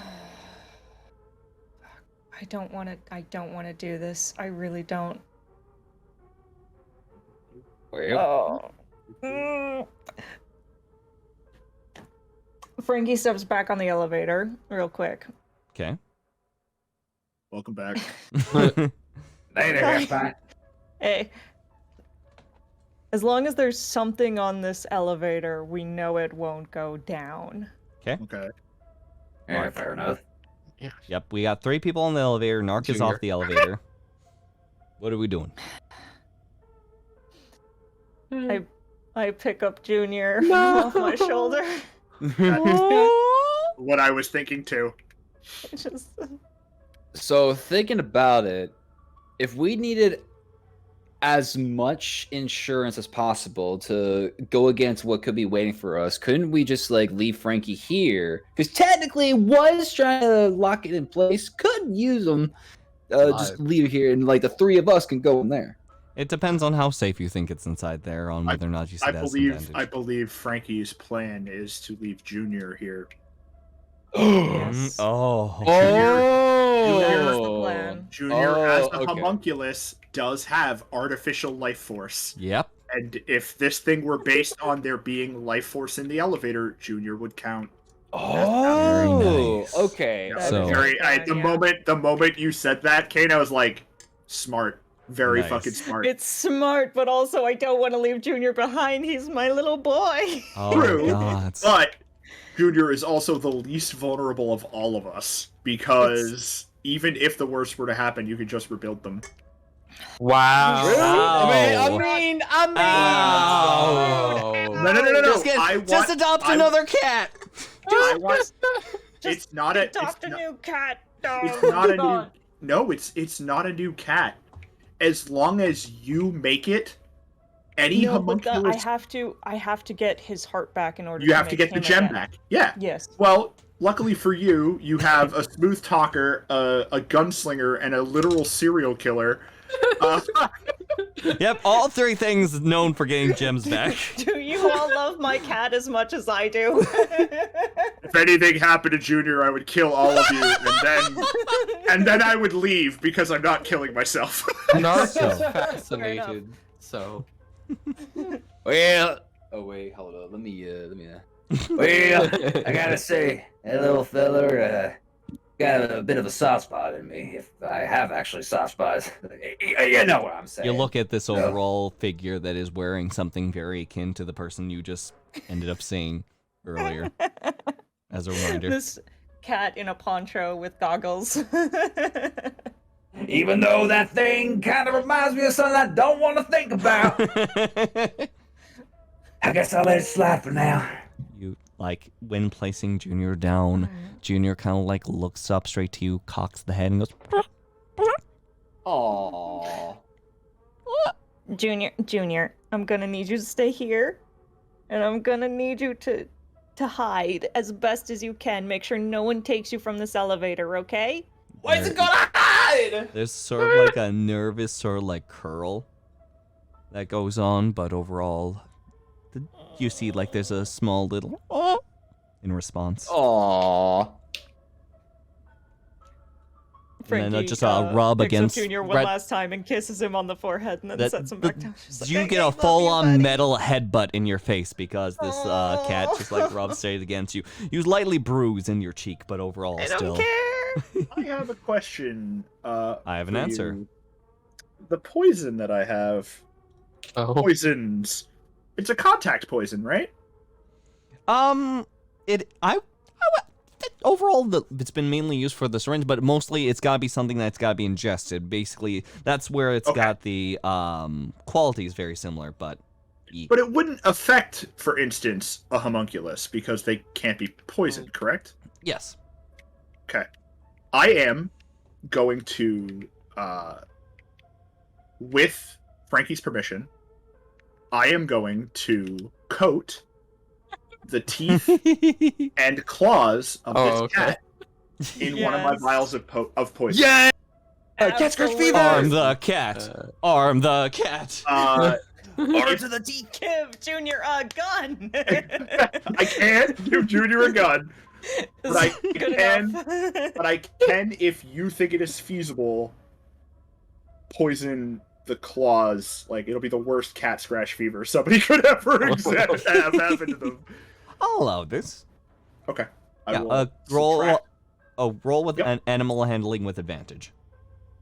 Okay, I can do that. I have a +3. That's not You got the this. worst thing. You got this. This is gonna be it. This is gonna be the one that I fail. Here we go.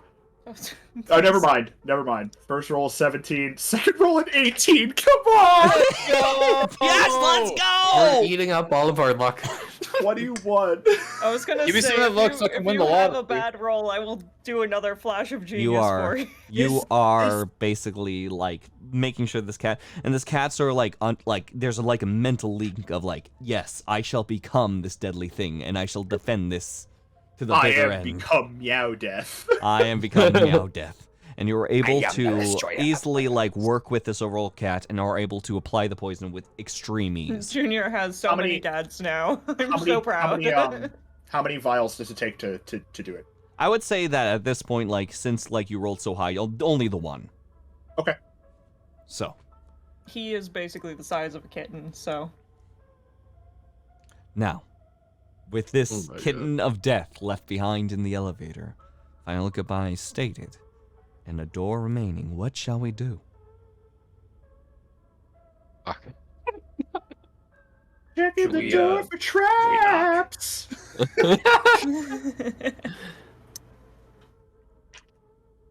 Checking the door for I'm gonna traps? go check the door. Yeah. Okay. Rogue Go and roll an time. investigation. Okay, everyone who wants to look at the door, investigation or perception. Zola's just gonna fucking shoot it. Hey, I Here's got a my rifle and investigation. pistol. What was that? I have a rifle and a pistol that's full of energy, ready to go. You said investigation. Yes, or perception.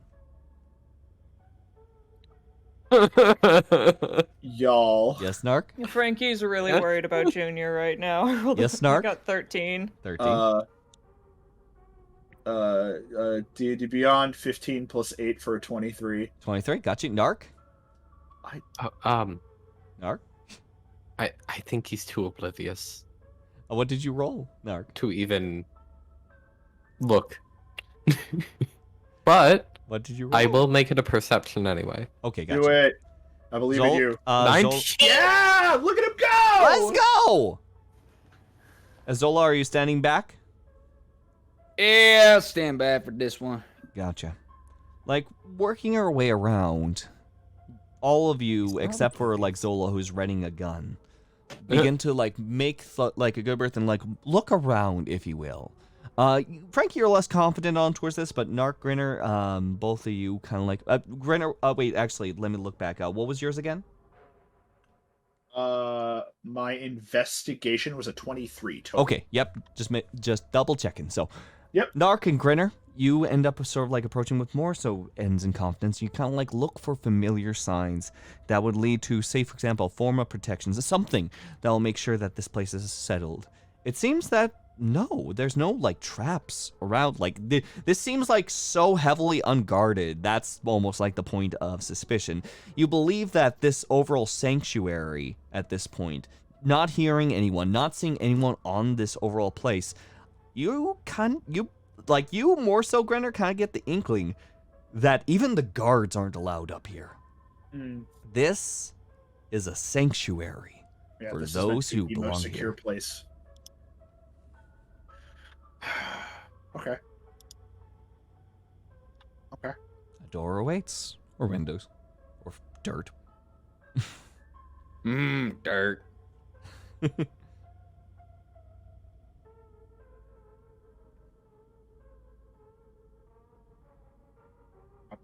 Let's go. Okay. Yep. Just open the door. Let's Just go. open the No, door. no, no. You open the door, and you see that, again, the material is seen all over the place. Very similar looking material. The overall chairs are made from it. The overall adornments are made of it. The paintings are made from it. And a fountain is also made of it, giving off glistening red, beautiful wine coming out of the overall little fountains. Another statue, but made again of this grander material. No eyes are meant to be seen. As sitting at the fountain, a head turns. You! As the person you got your B pass from, the person who was covered in a wine stain, now in a new overall attire, sits at the fountain, looking at all of you about. You looking especially at Nark. Oh my Alone. god. Nobody else is here. I love that Frankie's apparently not good enough for him, even though he's the one who spilled wine on this guy. I just want to clarify. Alone, with nobody else here. You are you had the suspicion that no one else. Okay, no. Actually, I'll have you roll an insight check. Okay. All right. I'll have you roll an insight check. Because I would remind you, he is on my list. He's also on Frankie's list, which consists of one person, and it's this man. 11 plus 6 for 17. There we go. So, I'm going to take the sip. As far as you know, as far as you are aware, it is just this person, this overall body, standing here, right nearby a nice little wine fountain, sitting and awaiting. And I will also posit this additional bit of information. Again, it is just as you are feeling things out at the moment. However much you trust the Dungeon Master with this information, I leave it up to you. But lastly, I will give this little bit of information to you with this insight check as well. If you are basically the person who is family here, there's no real need or reason for these freaking passes in the first place, is there? Right. You are just a child here. You are able to easily make your way upwards. And yes, He had a pass. He had a pass on him, but also a bunch of just tissues packed up into a wallet. Right. Which, he's actually rich if he's the son. Like, they literally own this joint. So why would they be going around with a padded wallet pretending? Why would they be, yeah, none of that makes sense. Okay. So yes, this person stands up, like marches forward, if you will, and stands right before, like, Nark. It's like, how dare you? You first speak so ill of me, you then go ahead and march your way into my home. Who do you have yourself to answer for? And they're like literally like punts with this like big old like finger straight into your chest. I would. Listen Okay, I would. carefully. This is my home now. Oh. This is your home now. Are you doing anything, or are you just trying to roll intimidation? Intimidation. Very well. Do we see a... 29. Wait for this to play out. 29. Damn! You see at this point, and this is where with this intimidation roll, I'm going to add something. So you like begin to berate. It's like, and like begins to sort of like taking a step back, and like is near breathless again, sort of like looking at you, like realizing the vastness of the situation. With this 29 in intimidation, you are able to look him straight in the eyes and keep a good means of concentration to notice the eyes on his, like his eyes roll to the back of his head. Then there's like the smallest of ticks that happens before the eyes rest back into its original position. With this overall charming look, you know how people usually respond, but instead it's almost as if something reset in his head. As he goes, "You!"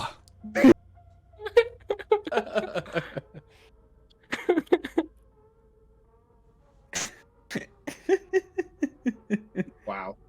Like, even the rest of you felt like yourselves almost like step it back a moment for a Nark, but this person just seems to be heavily off.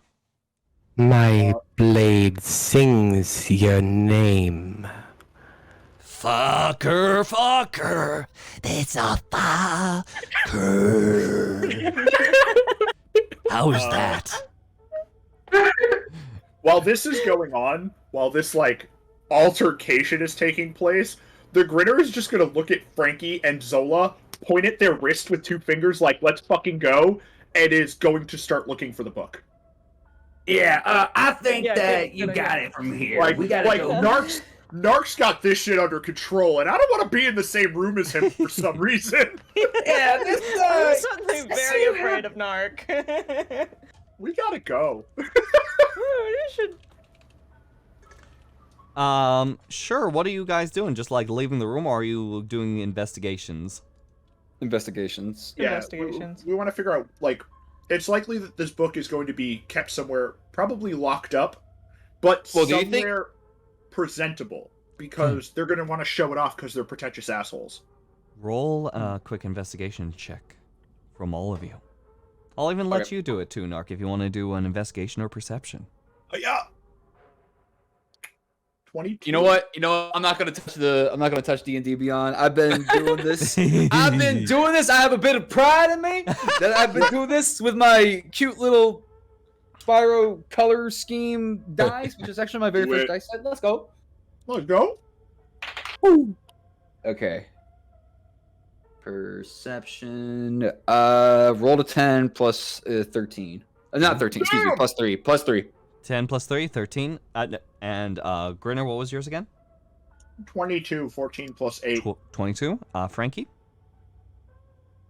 25, 18 plus 7. Nark. Oh wait, you're supposed to roll twice. Oh shit. Fuck! I'll give him a perception once again. He's not actively looking, but maybe he'll see. No, 12. No. Okay. That's... Lightly, there's like something that's sort of like you're looking around and starting to sort of like feel in the atmosphere weird. Grinner, you start to sort of like feel this weirdness first, but Frankie, you're actually able to sort of like concentrate beyond it. And looking around, you notice that this man that you ended up first encountering is currently wearing different attire. And most notably because like had to change clothes because overall it ended up getting messed up. But at the same time, like even if like there's prestidigitation being done in the overall elevator on the way up here, looks like this person has changed in a more comfortable wear. The wear itself is much more thin. The wear itself is much more comfortable. And with that, you actually do see almost like buttons kind of meet down where there's a faint outline of a box's shape around the chest of this man. Okay. Frankie saw that, though, right? Frankie Yeah. saw that. Yeah. Okay. Frankie will, well, Nark still has this guy's attention. Frankie will motion for Grinner and Zola to come over to No! him. Now I demand, by my own words, that you all just go the fuck away! You do not appreciate wine! You do not appreciate me! So you do not belong! Your words have no power here. My words are the only power here. Your words are as air. Mine are as a flood unto the deepest recesses of your empty, empty skull. There is, I would say I'm carrying over the intimidation roll from before, and like as like this person's lip begins to quiver, more extreme this time, the eyes flit back to the head as they reset yet again. And you hear alongside of the next you like that sort of pops out of this guy's like mouth, like, and there's like a deep growl, like that begins to sort of echo into the area. Okay, What is- what the hell was that?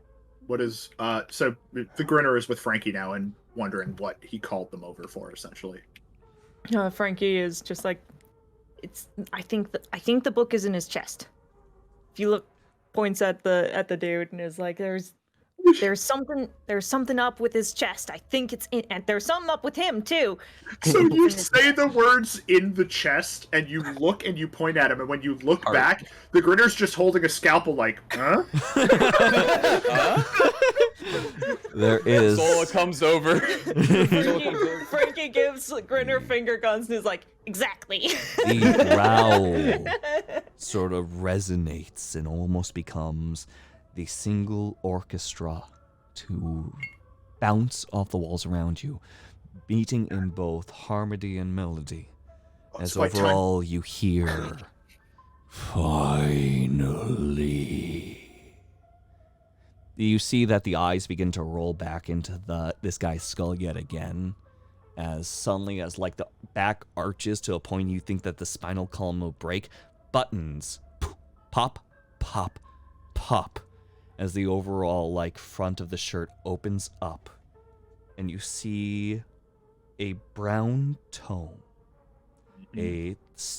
First off, the skin almost feels like, almost as if it's desperately grasping onto it. If like your chest could catch something like a baseball, this is how it would overall appear. The overall skin itself making little pieces to try to reach out for the book itself. On the front of the book, you see the familiar sculpted face of Theoden Dives, both completely colored to the same as the book as the eyes open. Finally, a worthy meal has arrived. If the sword I bear has will weaker than mine, what is a book?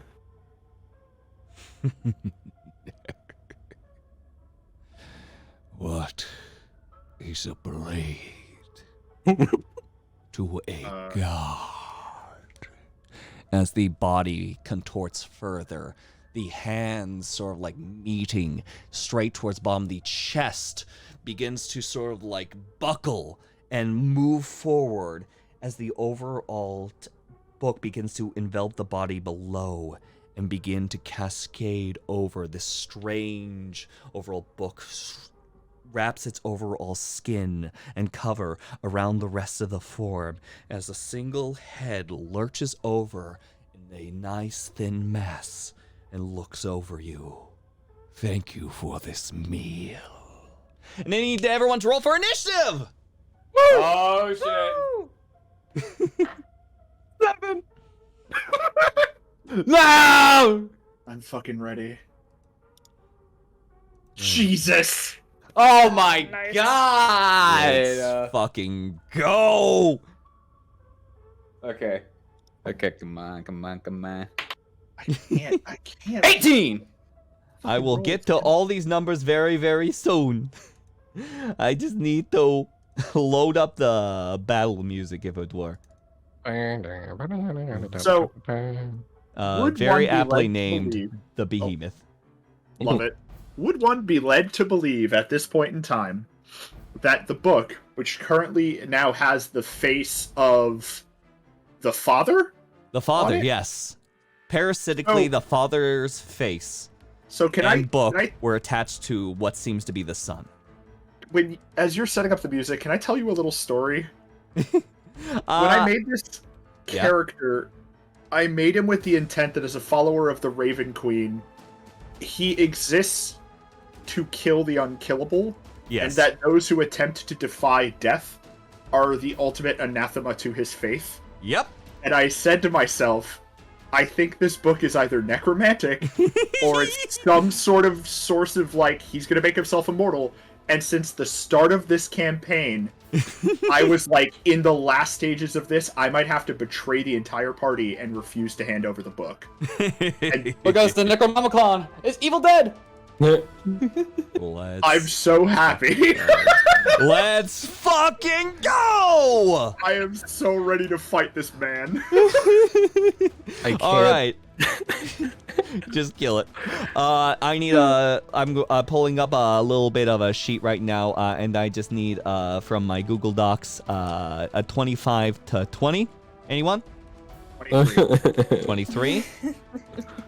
There we go. 23 from Grinner. 20 to 15. 18. From Zola. 15 to 10. 10 to 5. Yeah. 7. Oh no. Oh! I thought that Actually, would be the lowest brilliant. one. Actually, from a tactical standpoint, having the two most utilitarian characters batting cleanup on an initiative order is really good. That's true. So, Fucking. we're going into combat at this time. We're going to be starting with Grinner, followed by the entity, followed by Zola. Grinner, what are we doing today? Oh boy. Okay. The creature was where are they as like positioned? They are positioned over you with hunched legs. Oh, okay. So basically, Okay. like, it seems like this We're all standing entity in front of takes up basically the room. Beautiful. Okay. I am going to is it bonus action? Second? I'm going to bonus action Blessing of the Raven Queen for the Yeah. second time today. Again, the Grinner sort of outstretches both arms in a snapping motion, Yes. and the syringe and a knife appears in each one. They crouch down, and smoke and feathers, a screech of a raven, and they're behind the entity. And I am going to attack. Hells. Yeah, go ahead and roll yourself a nice little smacky smack. Okay. I believe I don't get multiple attacks. I think I still only have, one attack per action. Okay. We never got that high level that I'm that ridiculous. So I'm going to swing with the Alchemist Syringe, which is still loaded from the poison from earlier. Yes. And it is a +8 to... I'll just keep using the roller. Oh, look at that! I think this might be my first fuck of the night. A 13. A 13.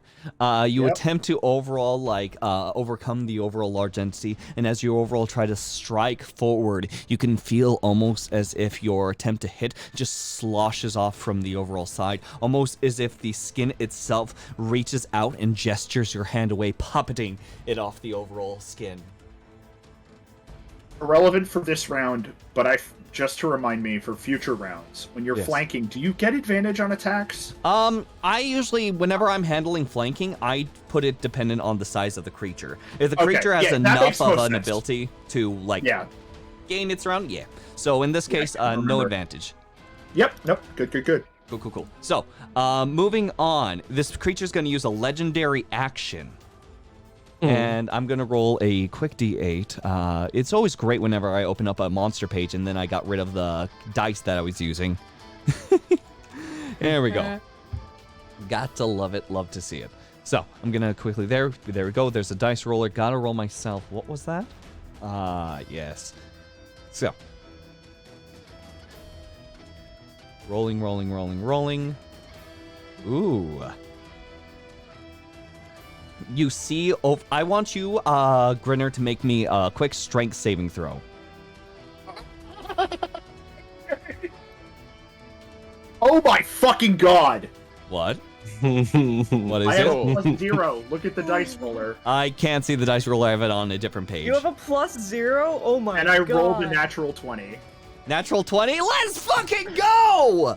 I saw the 20. I didn't realize you had a +0. I have Holy no shit, modifier. nice. My When you- strength and charisma are both 10. Fuck yeah! I was afraid of the Correct. other number. I was afraid it was gonna be an upset situation. So you lean your hand over, and you notice actually like parts of this overall fleshy mass has actually like accumulated around your wrist, and you're able to overall shake it off before it is able to do something, if you will. As you begin to feel its vibrations go through, you just quickly like scrape it off, let it splatter on towards the ground as it begins to melt back in and return to the body itself.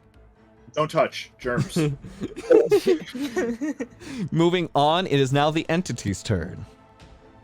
The entity is going to go ahead and let's see. I think that this entity is going to choose to do another one of its internals. And we'll roll it. Is going to try yet again with the same sort of thing.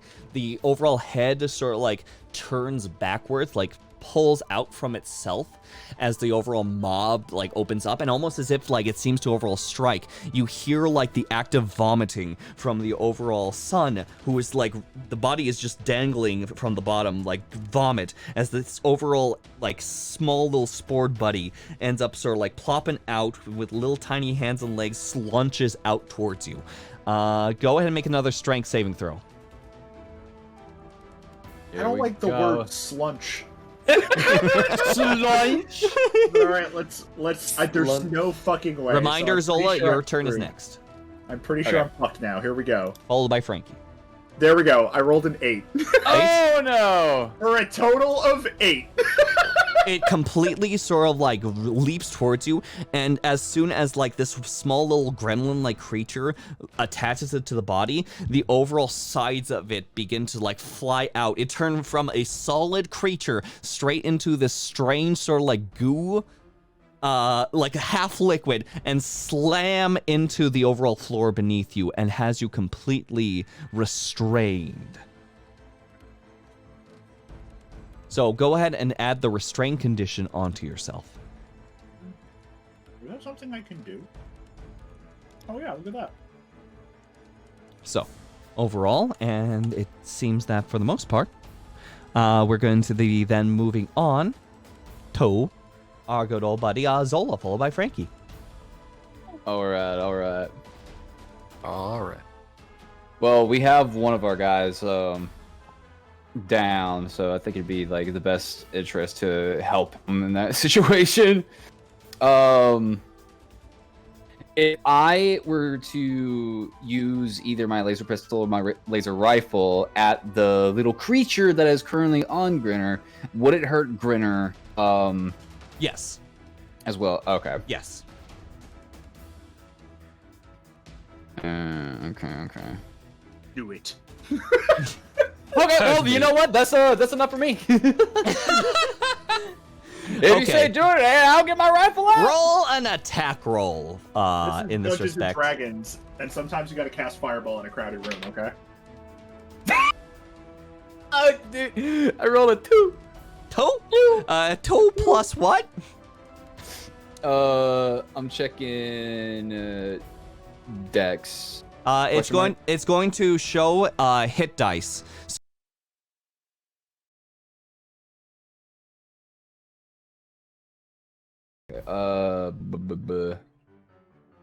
Which is Wait, hit dice is the 3 question? Wait. I'm sorry, I'm confused.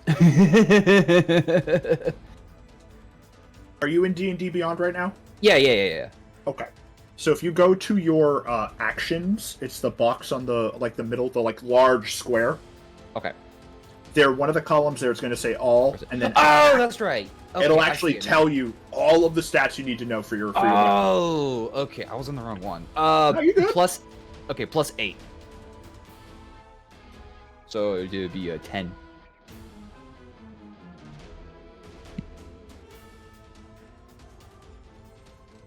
Oh yeah, we still all have those temporary hit points. Oh fuck yeah!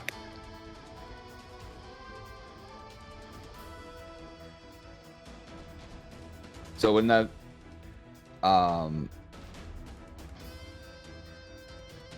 so all I have is a 10 to do I hit?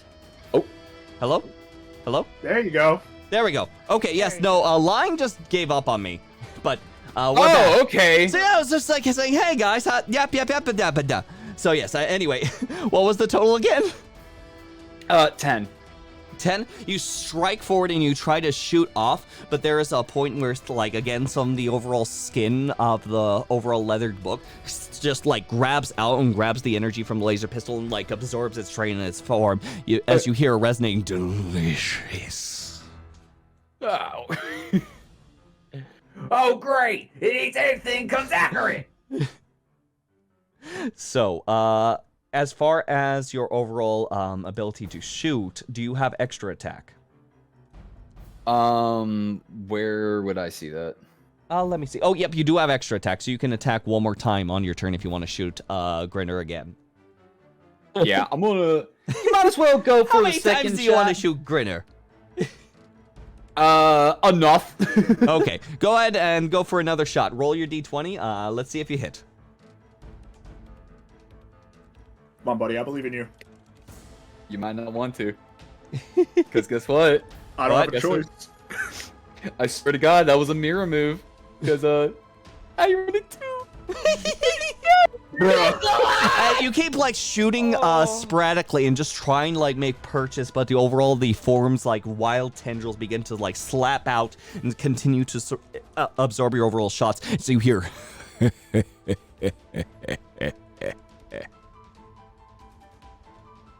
Well, I'll be a pickle on a hot day. Nowhere. Is it a bonus action? If you want, oh wait, is it a bonus action or is it something else? Maybe it's just passive? Just looking through your overall features as a class. Oh, actually, that's Grinner's page. Let me see. Oops. That's probably where I'm not going to be able to see anything.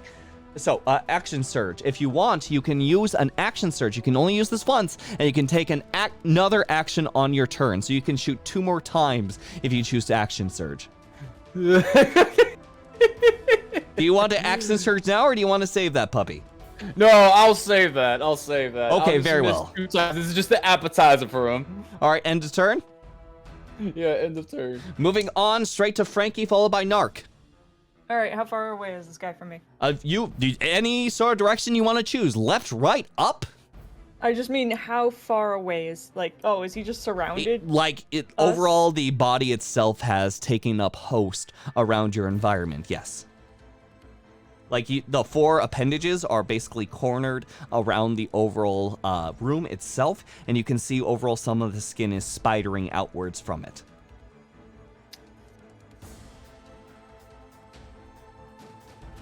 I had a plan, and then you said that, and I was like, oh, maybe that won't work if he's surrounding the entire room.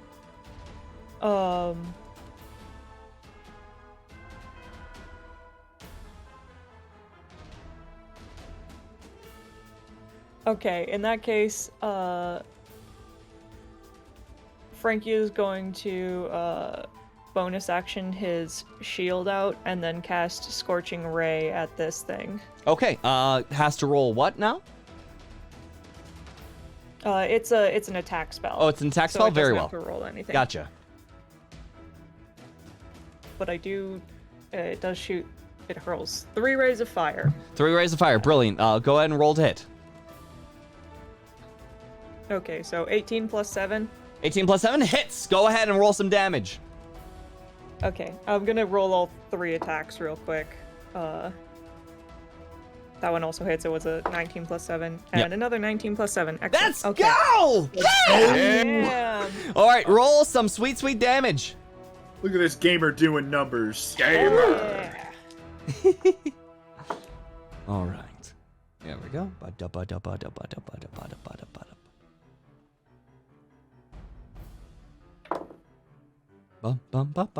Rolling that sweet. Okay, that's damage. 23 points of fire damage. 23 points of damage. You hurl forward these overall scorching rays as you hear. It's like the body begins to sort of like bubble over. You see that literally the leather begins to sort of like pop in bubble form from the overall end that you end up striking from 3 different little spots. And the overall body begins to sort of like lurch towards your direction. Anything else, Frankie? Frankie yells out, "It doesn't like fire!" A lot of things don't That's like it. fire when you burn them. Cool. He's going to use another Thought I'd legendary make it clear. action in order to strike at the little bastard that actually did damage. Frankie should have ran, and I forgot about it. There we I was go. too busy testing my fire theory. Roll me a wisdom saving throw. Oh no. Oh. Frankie's not a wise boy. Oh, that's a 13. 13? Ooh, not far enough. In truth, as far as you see this creature, you didn't realize its magnificence until this moment. There's actually really a beauty to this lineage. You feel your overall mind become compelled. You are officially charmed by the creature. You cannot attack the charmer or the target of the charm with harmful spells, and the charmer has advantage on ability checks against you, but you are fully charmed. Yay. You realize that's- wine is really good.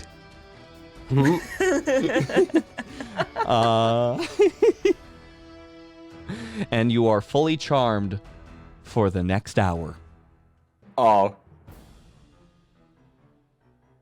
Now, moving on to Nark. May I do a quick insight to see Yeah, if go ahead. such charming is happening? Go ahead. Happening. Roll me a sweet insight check. Ooh. Okay. Oh. Very well. That's a 2, but completely separate from that idea. No. You laugh By the way, maniacally. Nark at is us. going to move to... by the way, after Nark, it's going to be the Grinner. And I... That's Don't mind just his me. natural laugh. I'm sorry. Whether or not I'm evil, that I'll leave that up to you. Alright. Yes. What would that insight cost in terms of action economy? I'd give that like a Just- quick glance, free action. Free action. Alright. Yeah, so no speaking. Um, This is what you're noticing as you move about the battlefield. Nark will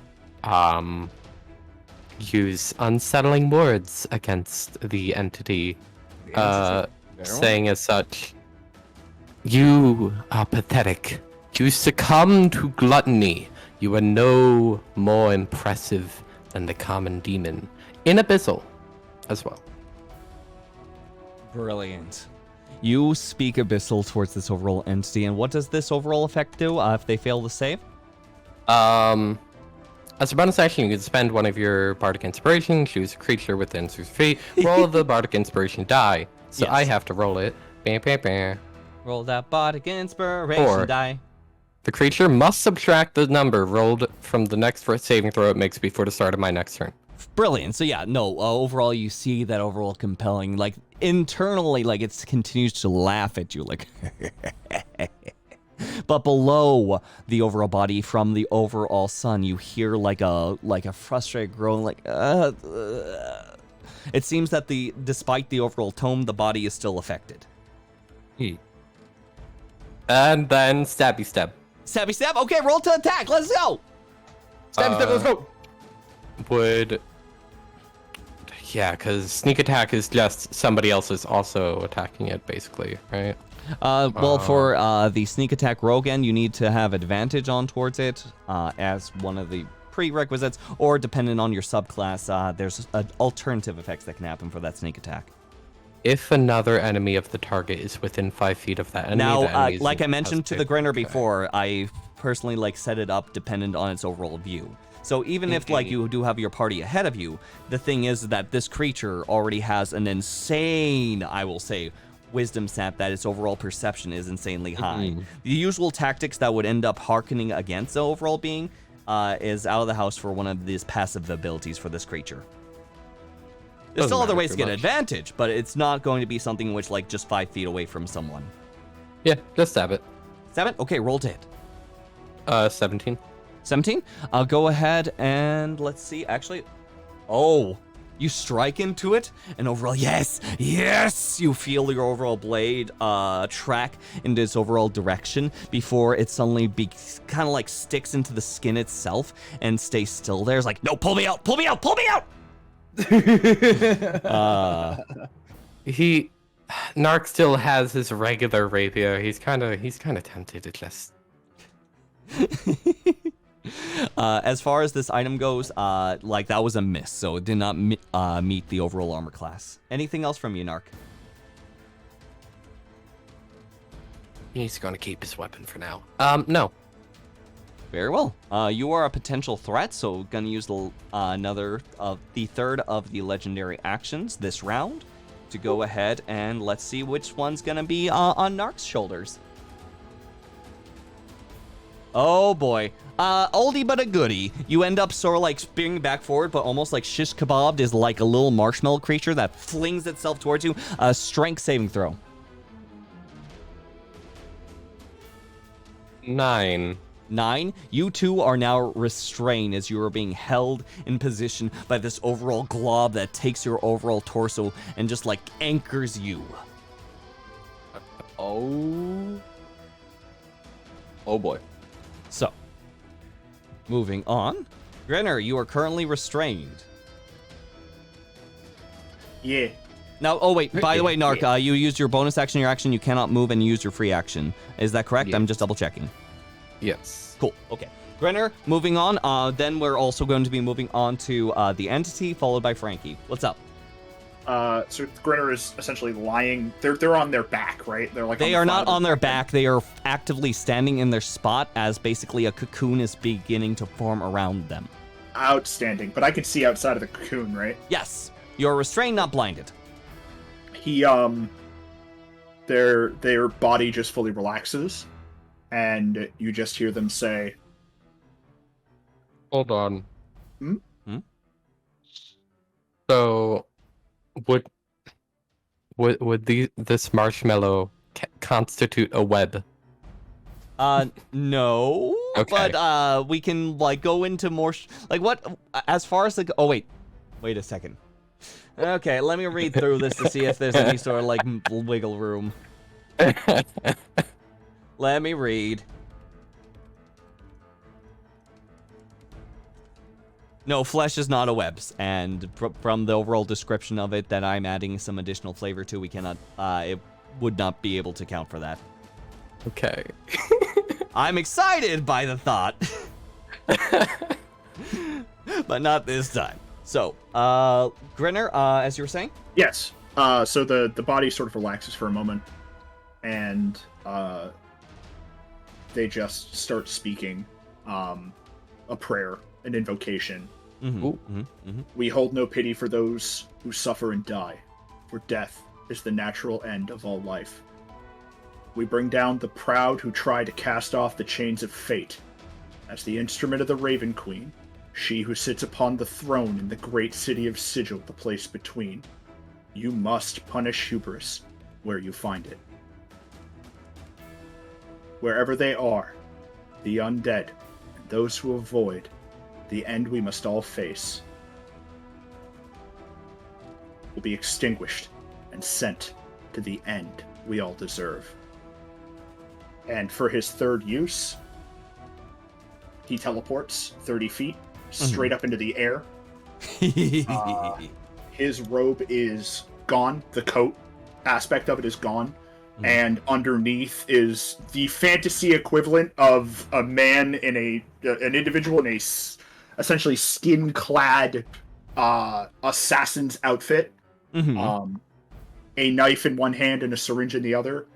And they just allow themselves to fall into the mass and bring both weapons down. Excellent. Roll to hit. I'm gonna actually roll real dice because I feel like I've angered the digital dice. They were so kind throughout the overall We're session. finally over you. Now you're done, I think the boy. digital dice are finally done with me. No, you know what? No, I'm gonna fucking keep it going. Here No, we go. you know what? I'm gonna be. No, I'm just going fuck you, D&D Beyond. I'm on the right side of history here. 24. 24 most certainly hits. Roll some sweet damage. All right. So, first is going to be the 1d4 plus 5. So it deals 6 damage. It is piercing damage. In addition, they are injected with a poison. The entity must make a DC 13 Constitution saving throw, or they will be poisoned. They also will take additional damage right now. They rolled a 13 plus 4. That's actually it's a plus. No, it's still plus 4. 13 plus 4, 17. So they are good without that. 1 second. And you administer a poison. It has its DC saving throw DC. Okay, it only increases by 2, so it would have been 15. So you still pass by 1. Oh wait, so that's a saving throw? Yeah. That the entity is making? Yeah. Oh, And you this is- bastard! You bastard! Oh no shit! Did you lower its saving throws? Like it was a 4 you rolled, right, Nark? Yes. My gods! So then that would mean that it is poison. fails. I have a question for you. What's up? Yes. Am I counted as having any form of advantage for purposes of sneak attack? I would say, in the respects that lunging from above and also having a rogue from below, I would say in this overall instance, I'll let you both roll something quick for me, okay? Sure. Nark and Grinner, please roll for me respective dex checks. If you guys pass my DC, the overall quick flitting around the same sort of like somewhat time of combat, going from above and striking from below, I will see if I will allow this. So, Nark, you fucking boss. I rolled a Let's 19 go. plus 5 for a 24. okay, and Nark? 20 total. Fuck 20 yeah, total. dude. Fuck yes. Okay, I'll allow a sneak attack for this. Let's go. Oh, you Oh my Nice. So my sneak attack is plus 4d6. Plus 46. Let's go. So at this point, it has taken 6 damage, plus 15 damage for 21. Oh. Plus Oh.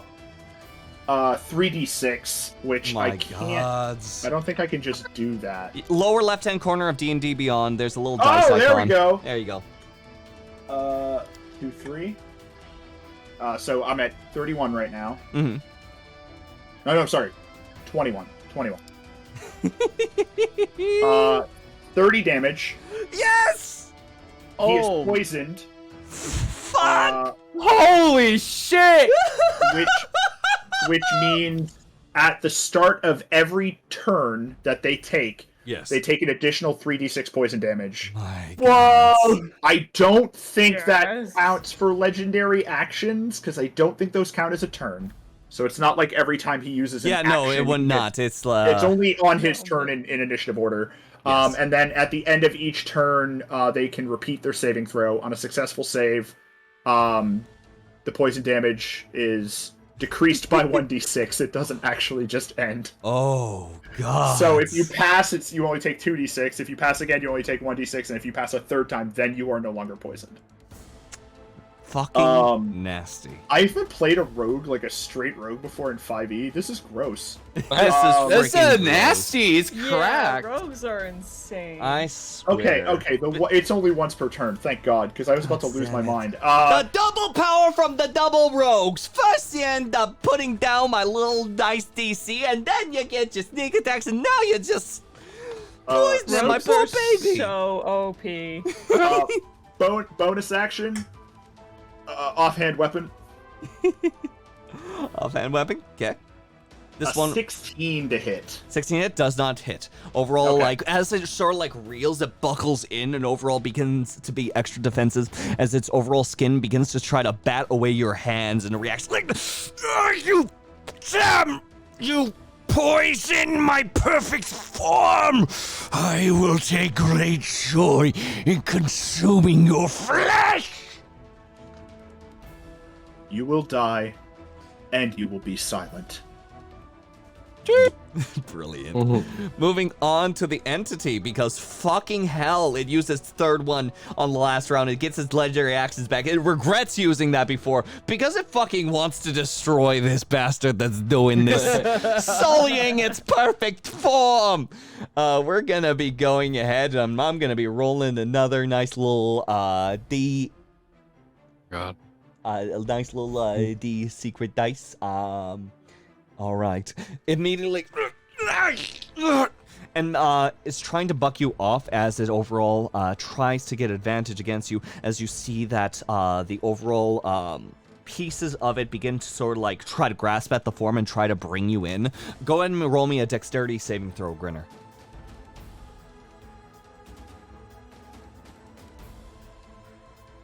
Only a 10. 10. The good dice all give your it. The luck. good dice taketh away. You see that overall Grinner is slowly being consumed by the flesh. Oh, Is shit. slowly receding into the overall body itself. You will repeat your saving throw at the end of your next round. Be wary. So, Yep. moving on. Going on to Frankie, followed by Zola. What are we doing today? Am I still charmed? Yeah, no, you are seeing like these assholes just like smacking this guy around. Is there anything I can try to do to be uncharmed? I don't know, man. Like that guy's pretty freaking cool, and these assholes are just like batting them around. You should probably do something about them, and maybe we can work something out about him later on.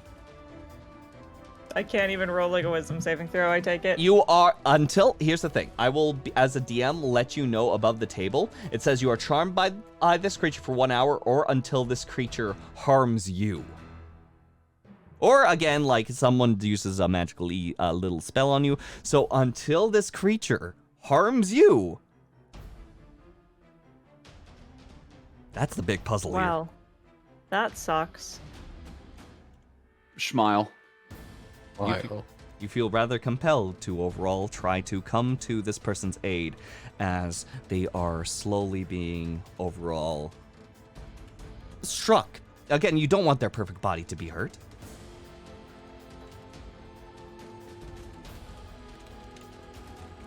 Okay. How far away is Grinner? Do you mean they are charmed or mind controlled? Because there's a A difference. little bit of both. So in Okay, this case, they okay. are charmed so they cannot harm the entity directly. Right. And right now, this Wait, entity is shit. influenced. I have advantage against being charmed. Can I roll? Yeah, What? roll one more time, wisdom Oh, saving shit. throw. Yeah, a lot of races get advantage against charmed. Oh. Roll Okay, high. That's a wisdom. That's a 15. 14 is Oh. a save DC. Defense would usually lose. You are one above. You sort of my like begin God. to sort of like blink out of this perfect Damn. form, and you slightly feel vomit rise inside of your throat as you realize that this entity was trying to influence you to hurt your allies and think Let's it's super go. cool. Oh, thank God I looked over at that. I was like, wait, he's a half elf. I do not like the evil meatball. Evil meatball. I don't either. Okay. Let's see Frankie, here. what are you gonna do? What are you gonna do? So this thing is sort of all over the place. Yes.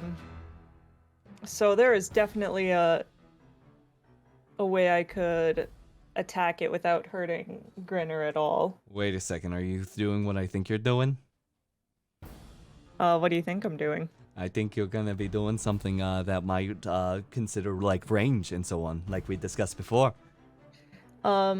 Actually, no, I wasn't going to do that Okay. one. But Okay. I'm thinking that will probably come later. But for now, Oh, and by the way, Zola, you're up next. Yep. But yes, Frankie, what would you like to for do? now, Frankie is going to summon an Eldritch Cannon.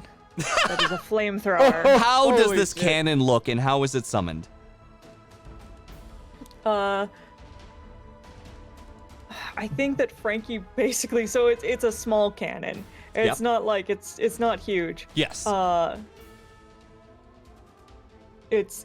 It's probably twice the size of Junior in comparison. Very well. And it looks like Frankie just summons up a bunch of parts from his like a tool bag that he carries around Yep. with him because he Yep. doesn't have Junior to puke up things for him anymore. Yep. And then like creates like just puts them all in a sphere and sort of brings them together until they form this cannon and then lets it go. Is there any certain details to this cannon that you may have mentioned in the past to me? Yeah, are they allowed? If you would like, I leave it up to you if the flavor, if it's in the bag or if it's something that sort of gets summoned out by magical circles that are embedded into the sides. I leave it up to you. I think that these are in the bag.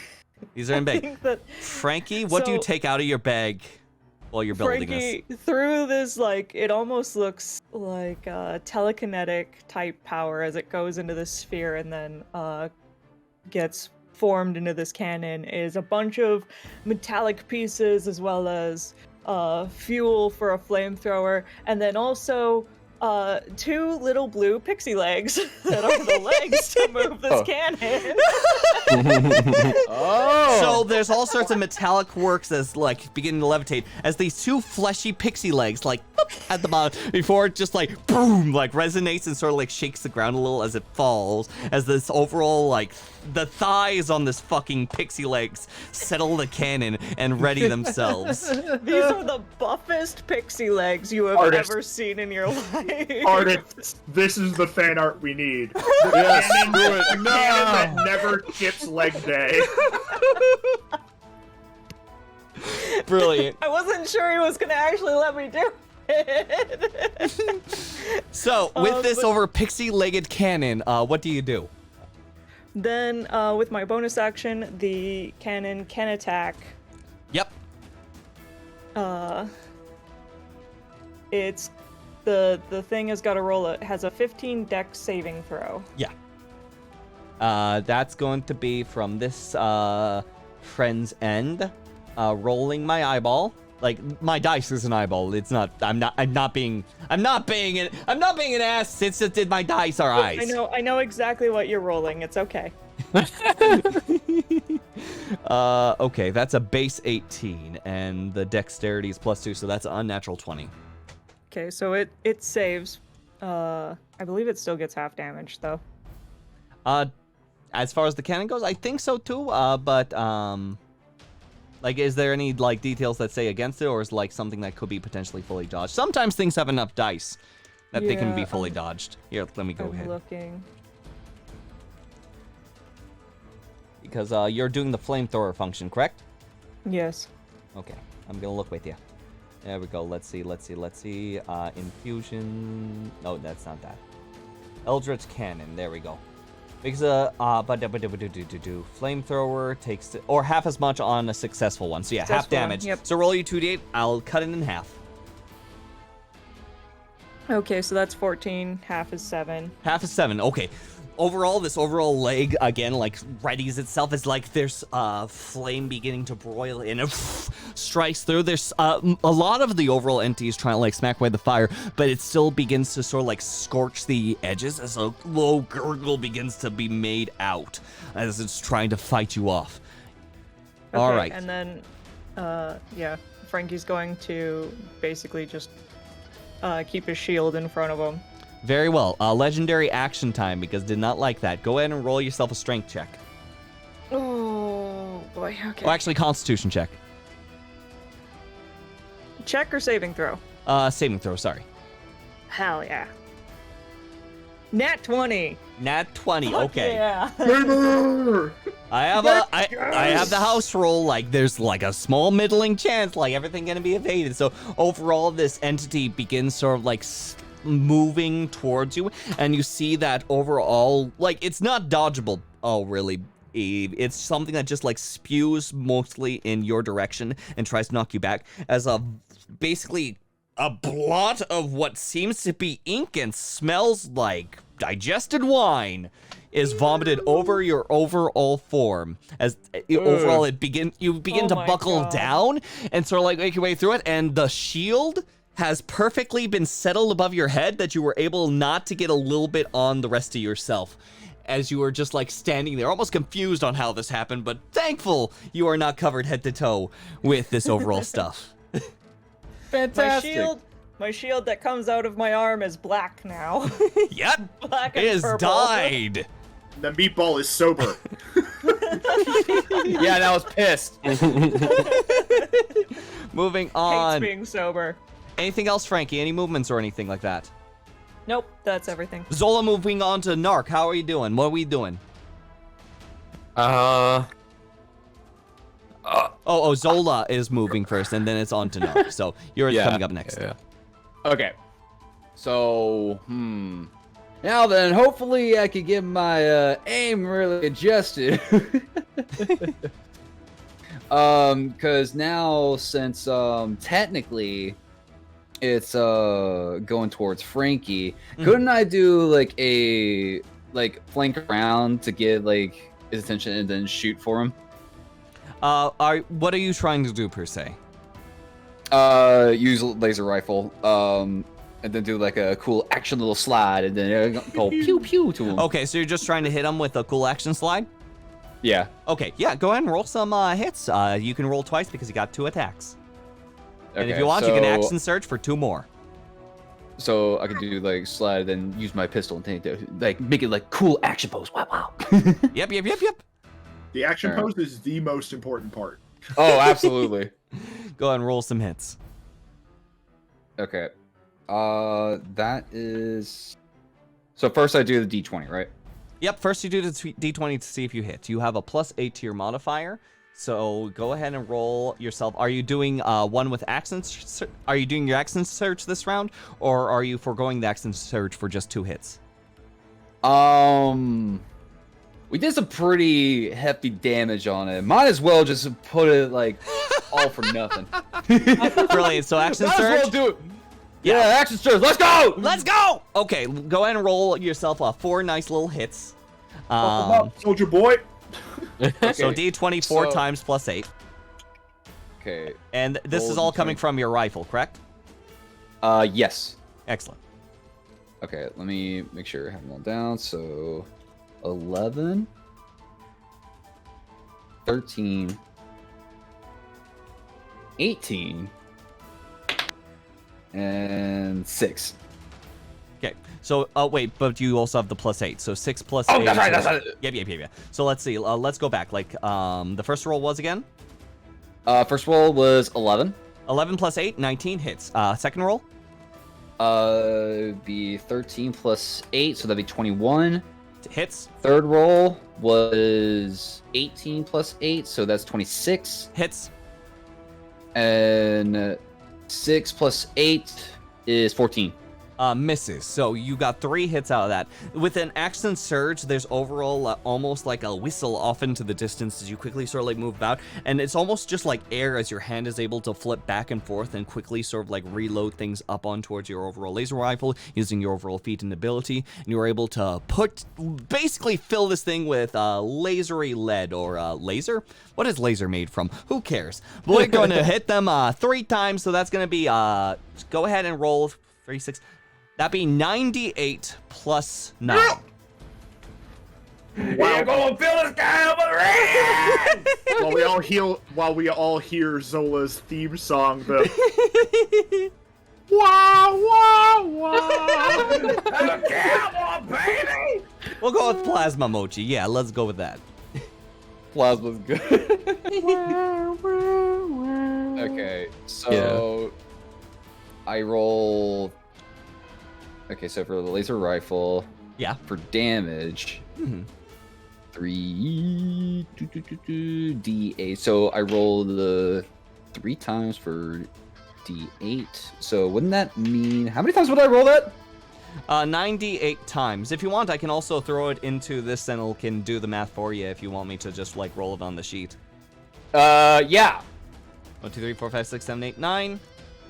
98, rolling that out. Oh gods, that's a few 8s in there. 37 plus 9, you're gonna be doing 46 points of damage. How is there any sort of like extra flair that Zola's like speaking out for the free action will like absolutely like boom boom boom? You hear like any sort of like fun responses you want to give? Yeah, just like sliding on down like he's just the wicked man of the west, like the silver wind. Here comes Zola the silver wind, motherfucker! Take this! Frickin' Yeah, you like that, don't you? How about you more? Nice. That's brilliant. Thank you very much, Zola. If there's nothing else to be done, moving on to Nark.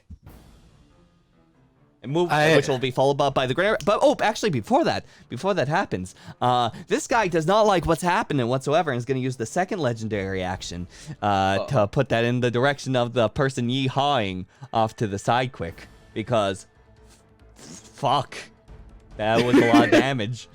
Now that's a lot of damage. Constitution saving throw. Ooh, Constitution saving throw. Yes.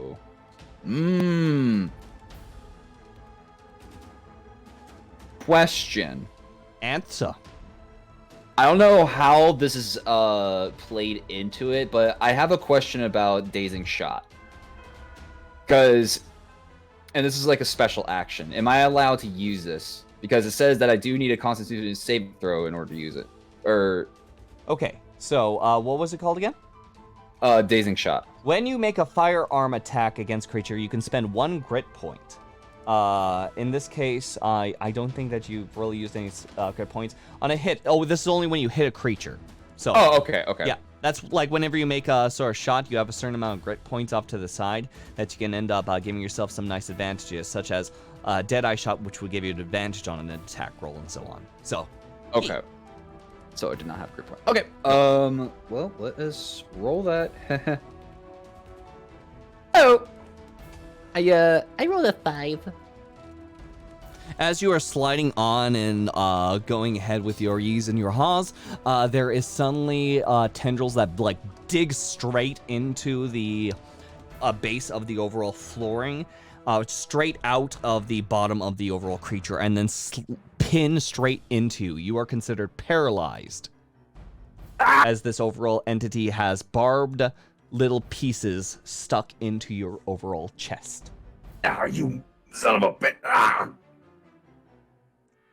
There we go. So, and you'll have to repeat the saving throw at the end of your next turn. So in the meantime, Oh boy. we're gonna move on towards Nark. Nark, what are we up to? The Nark's still restrained, right? Nark is still, yes. Do I get the opportunity to make a saving throw? As far as the item goes for specifically this one, saving throw, trained until it starts. Okay, so it seems that overall a turn has passed, so it's lax enough that you're able to break 3 without a saving throw. Okay, so then,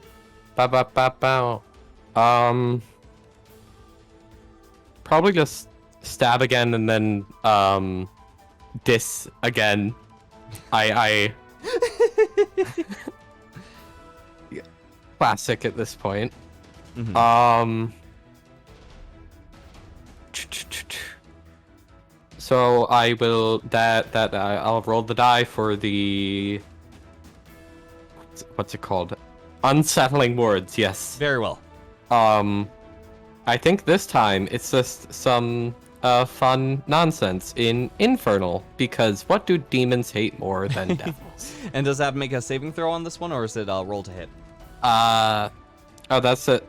Once again, that's just a -5 on the next saving throw it makes before the end of my Fucking before the start of my next. And then stab. Where is it? 18 to hit. 18 to hit. Defense loses. Go and slap at him. All right. That's a 10 piercing damage. 10 piercing damage? Very well. Yeah. Overall, you strike in to the overall flesh. Like, yes, finally! As you overall, the blade itself catches it, and it's almost as if, like, one material is meeting with the next that is combating on the sake of just, like, fucking each other over, as you see, like, weird sort of, like, sloshing, slapping happening with it, but overall you hear a happen overall from it as the overall blade hardens itself over and strikes even truer into the overall form before you were able to recede. All right. Yeah. Anything else, Nark? That's all he's really capable of. He's not You capable say of much. all that he's capable of, but you really fucked this guy over. You kind of limited his options after what you did. So, yeah. That's all? That's all? That's all? Brilliant. All right, we're moving on to the Grinner, followed by the Entity. Hey. Hey. So you had a turn, right? Like the thing had a turn. Oh yes. The thing We had have to turn resolve. early. Yeah, we have We'd to have to resolve resolve poison that. and saving throw. I Okay. totally forgot, but I It's did not okay, want it's to okay. interrupt anybody. We were really getting into things, so that's Yeah, the last thing I wanted to do was interrupt fucking I Spicy guess- kicking the shit out of this a thing. con. That's 21. Yeah, that Wait, would but minus be 5. That Yeah. would go Nope, to nope, 20. No. The minus 5 was after his turn. Oh no, that's fair. Okay, 21. Yeah. So it does still take No. 36 damage. It's the creature must subtract the number rolled from the next saving throw it makes before the start of your next turn. Yes, but Right. this was the time in which this poison was supposed to hit was Exactly, before your exactly. turn, Nark. Yeah, Okay, yeah, so yeah, this yeah. just wasn't settled yet. So Okay. it does still take 14 poison damage. Fucking hell! Because I just rolled a 6, a 4, and a 4 in D&D Beyond. My freaking. But next gods. turn it will only take 2d6 because it Oh passed the boy, saving my favorite! throw. You gave this to me, okay? have a I question. know was I looking at did. I was looking at some things and forgot to pay attention to this. Did Grinner have to make a saving throw at all? Grinner's gonna This be turn? making a saving throw at the end of. I'm gonna be. Actually, was it Okay. the end or the beginning of this? I'll double check right over here. Here we go. Because I remember so him right being now, restrained. must repeat I'm it not at the restrained end. anymore, but I am grabbed or You something. are restrained at the moment, and you have to make this Okay. saving throw at the end of your turn this round. Thank you. So Okay. If Frankie, as a reaction, even before you start to do it, will use a flash of genius and will yell out, "Lift with your legs!" Holy shit, I have legs? Whoa! So Yeah, that'll roll. add a +4 to your roll. you're gonna need Okay. it. I'm gonna tell you right Uh, now, Grinner. You're really gonna want to succeed on this. Okay, jeez. Just a warning. This is the Alright, bad one. man, jeez. Well, I roll at the end of my turn, correct? You do. So you're restrained Okay. right now. So you, if I'm not mistaken, your speed becomes 0. Attack rolls against the creature against have you have disadvantage. advantage, and you have disadvantage on dexterity saving throws. Oh, but I don't have disadvantage on attacks? Double checking. A restrained creature's speed becomes 0. Can't benefit from any bonuses to speed. Attack rolls against the creature have advantage, and the creature's roll. Oh, your rolls do have a disadvantage. Yes. Okay. My attack rolls have disadvantage. Yes. Okay. Great. Well, he's kind of stuck with the weapons in the creature. So you just, you hear a sound that none of you have yet to hear at any point. You hear laughing from the Oh. Grinner, and it's Oh, no. really not a pleasant noise. Oh no. There's like a mania to it, Yes. and it occurs to you that you guys might have been traveling with a serial killer. Oh boy. Oh boy, my favorite Eh, things. wouldn't be the first. The Grinner Well- is just going to lean in with the blades that Yes. are already embedded in this thing and just start ripping them around just to keep fucking harming. Like, there's no... Yes. Have you ever It's a seen- wonder. What was that, yeah. Zola? I was going to say, if anybody's ever seen a particular episode of the show Hell of a Boss, when Millie is attacking one of the imps, she goes into this, like, really crazy rage, and it's just like the sound of hissing and screaming and stabbing. Brilliant. With disadvantage, go ahead and roll into this overall being. All right. Roll number 1 is okay. 11. Roll number 2 is 18. So the lowest would be the 11 plus 8, 19 to hit. 19 does hit. Okay. So one has you'll be able to roll with your dexterity modifier. The other one is a base roll because that's an offhand weapon strike, correct? Correct. It does not. It doesn't have an additional modifier. Excellent. It just has its base mod. Very well. Oh no, that was just the first attack because I have to roll a disadvantage. All right, with disadvantage, right? Okay. Yeah, gotcha. That wasn't both attacks. That was. I completely forgot my own mechanics. No, you're good. That was. It's cool. I'm guessing I don't have sneak attack damage. No, so this is disadvantage. kind of there. You are not being sneaky whatsoever. You are. Okay. He is going to take 9 piercing damage from the first attack. Okay. And then the second attack, I'm gonna roll. That's a 10 and a 19. So I guess I have to take the 10. 18 to hit. I'm sorry. No, I will miss because that is a 15 to hit. All right, yep. It does not strike on towards the other purchase. Overall, you feel like a twitch of the overall skin as you begin to continue to make purchase, but the overall entity cannot help but not contain its laughter. You feel it sort of like buckle out as you hear like the sounds begin to echo and echo louder and louder as it continues to try to drag you into the flesh. I need you to do me a big freaking favor right now, and I need you to please make me a really, really good saving throw quick. And that's dexterity saving throw. Dexterity? Okay, I like dex. You have disadvantage for being restrained. I have. But you have a +4. I have disadvantage on the dex check for being restrained. Yes. Okay. But I have a +4. Got it. Okay. Okay. Come on. All right. I roll an 11 and a 12. 11 and 12. So the 11 plus dex is 16 plus 4 is a dirty 20. Very freaking good. You as the overall entity is beginning to smother you around, you're able to at one of your overall wild strikes pivot it to a point where you're able to physically push your body out and crawl out like a newborn child before splatting onto the floor.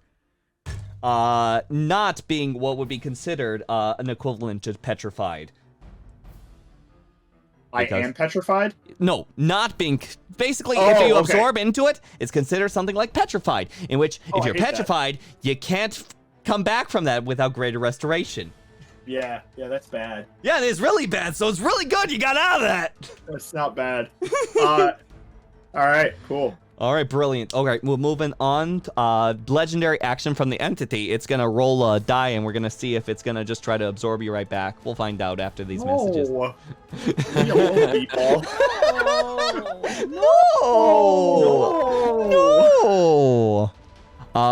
I would say roll Constitution saving throw, Grinning. Fucking... Oh, god damn. All right. Oh, wait. No, Constitution for me is good. Yes. No, it's not. No, it's not. I lied. Why are you lying to me? I rolled a 19 plus 1 for a dirty 20. Okay, it's gonna take half the damage of an 8d8 then. So you take 20 points of necrotic damage as overall the gaped wound that you have becomes like a secondary mouth, opens a gape, and spews this overall blackened, rancid liquid that was once shot at Frankie straight into you. Pile.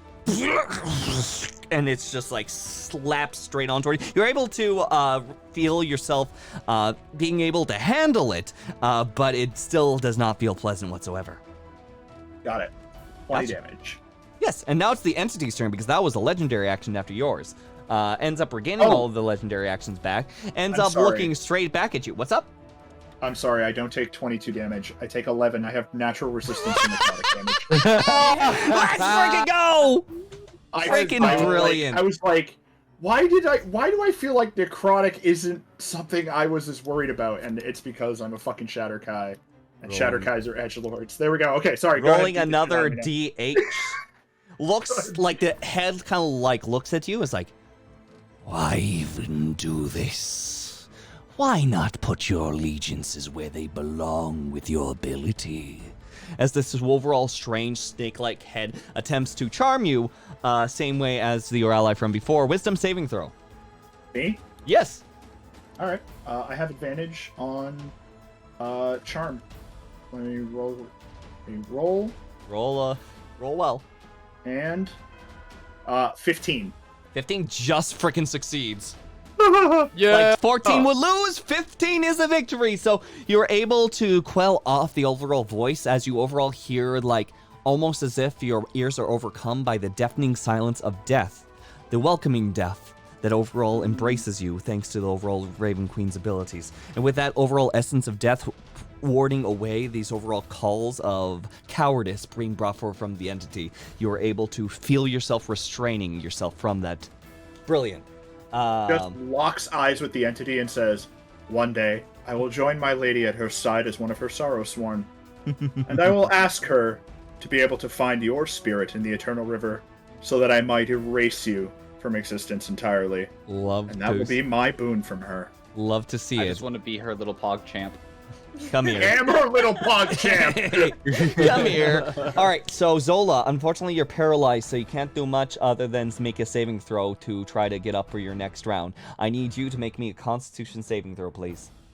Okay, I also forgot that I have a +2 in it. But I'm pretty sure with the 5, it wouldn't really matter. Okay. Because at this point you are considered incapacitated, cannot move or speak. You will fail all strength and dexterity saving throws, and you would get a critical hit if this creature decides to look upon you. Oh, yikes. Yeah, no, paralyzed is fucked. Go ahead and roll yourself. Okay. Nice little Constitution saving throw. It's technically the end of your turn, just to try to ward this off. Okay, so 11 + 2, 14. 14? Defense loses. You remain restrained on the ground, and as you try to move your way away, the barbs begin to thicken more and continue to like pull you back, paralyzing your body. You begin to try to reach out for your gun before like more of the barbs end up breaking through overall your physicality and bring you straight down, restraining and keeping you from doing anything. Could you all do me a favor and get this fucking thing off of me? We're moving on to Nark, followed by the Grinner. Oh, by the way, we forgot yet again. We forgot again. Oh, no, I'm sorry, Frankie. No, you're supposed to have a turn. No, you can't. No, you can't. You're not allowed. Oh, Before we okay. forget, Well then. I got really excited during certain parts. I'm making a saving throw, Grinner. Can you please tell me if I'm rolling poison damage! I really would saving like to get throw. unpoisoned, please. That's my preference. So that's going to be 6 plus a 4, 10. Can we compromise with the 10? Can we compromise with the 10? I sent it up the line, and I'm gonna need you to take 5 poison damage, and then another 2d6 again next turn. And we'll take another look at your application at that time and see if we have anything that can work for you. Frankie, let's go. Frankie, who is still hiding under his shield, also behind his little cannon, is going to shout out, "Hey, why don't you pick on someone your own size?" and use enlarge on Nark. And so Nark will double in size, get advantage on strength checks and strength saving throws, as well as get an extra 1d4 to damage. And then Let's Frank is also going to go. have the flamethrower do an attack. Okay, dexterity saving throw on this being's part, right? Yep. Rolling that bullshit. Let's go! Like, Bunch of it had a shooters. natural 20, but poison gives it disadvantage on skill checks, correct? Let me double check that. Double check I it. forgot. I forgot. I forgot. Little boy. Yes, disadvantage on attack rolls and ability checks. Oh, saving throws, though? No saving throws. No saving throws. Okay, so the but it should natural be 20 will rolling- be accounted. But it should be ability checks- rolling disadvantage on everything else. Brilliant, thank you. Yeah, no, it's able to, with the same rule that I gave, good old Frankie is succeeding on Okay, towards that. yeah. At that point, like, it I got begins an to nat sort of, 20. like, pushes forward the overall flame. The body's overall, like, leathery skin reaches out and engulfs the entire thing and brings it forward as the body underneath of the sun begins, before, like, a small burst of flame just erupts outside of the mouth, redirected in and out. So.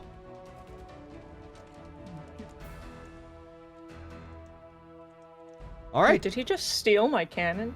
No, it takes all the blast, so no. Okay.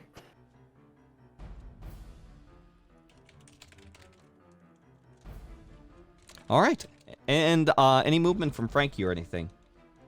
No, Frankie's standing his ground where he is. Very well. We're moving then down to Nark. Nark, you're big. Yeah, You're sure. big.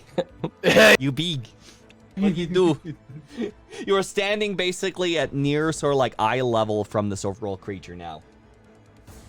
I was going in between making someone big or shrinking the creature, but then the creature was so big I didn't think it would truly make any difference.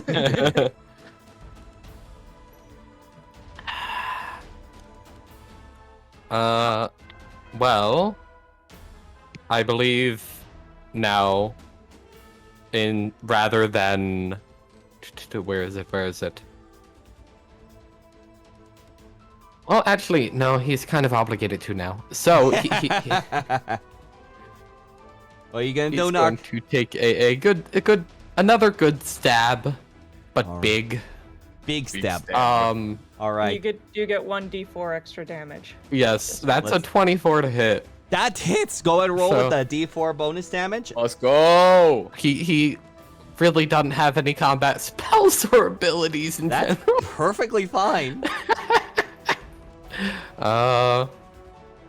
Okay. That's 12 total piercing damage. 12 total piercing damage.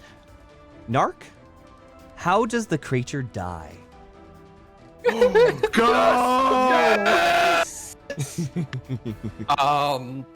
Well, Nark is going to say something along the lines of, "And back to the abyss where you belong, for you are less than my blade." And with the death of the entity, he also forfeits the blade as it is absorbed into the withering flesh. Wait, you're just gonna like launch it in and let it go in? Stab it in and then let go of it. 7 seconds, like, yes, we're able to. Wait, what are you doing?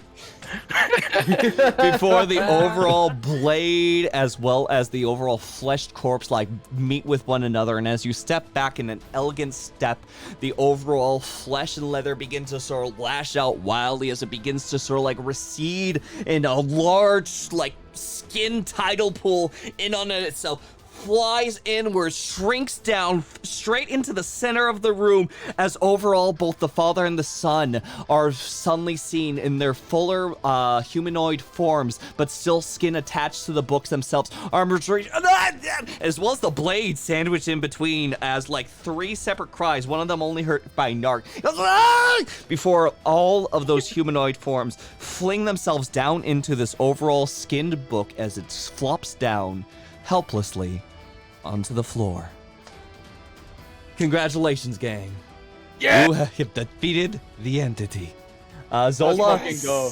make a Constitution saving throw to see if you are good, because right now you're technically still under that stun condition. Yeah, that's great. Here, let me just throw you one right there. Son of a bitch with an 8 plus a 2 is a goddamn 10.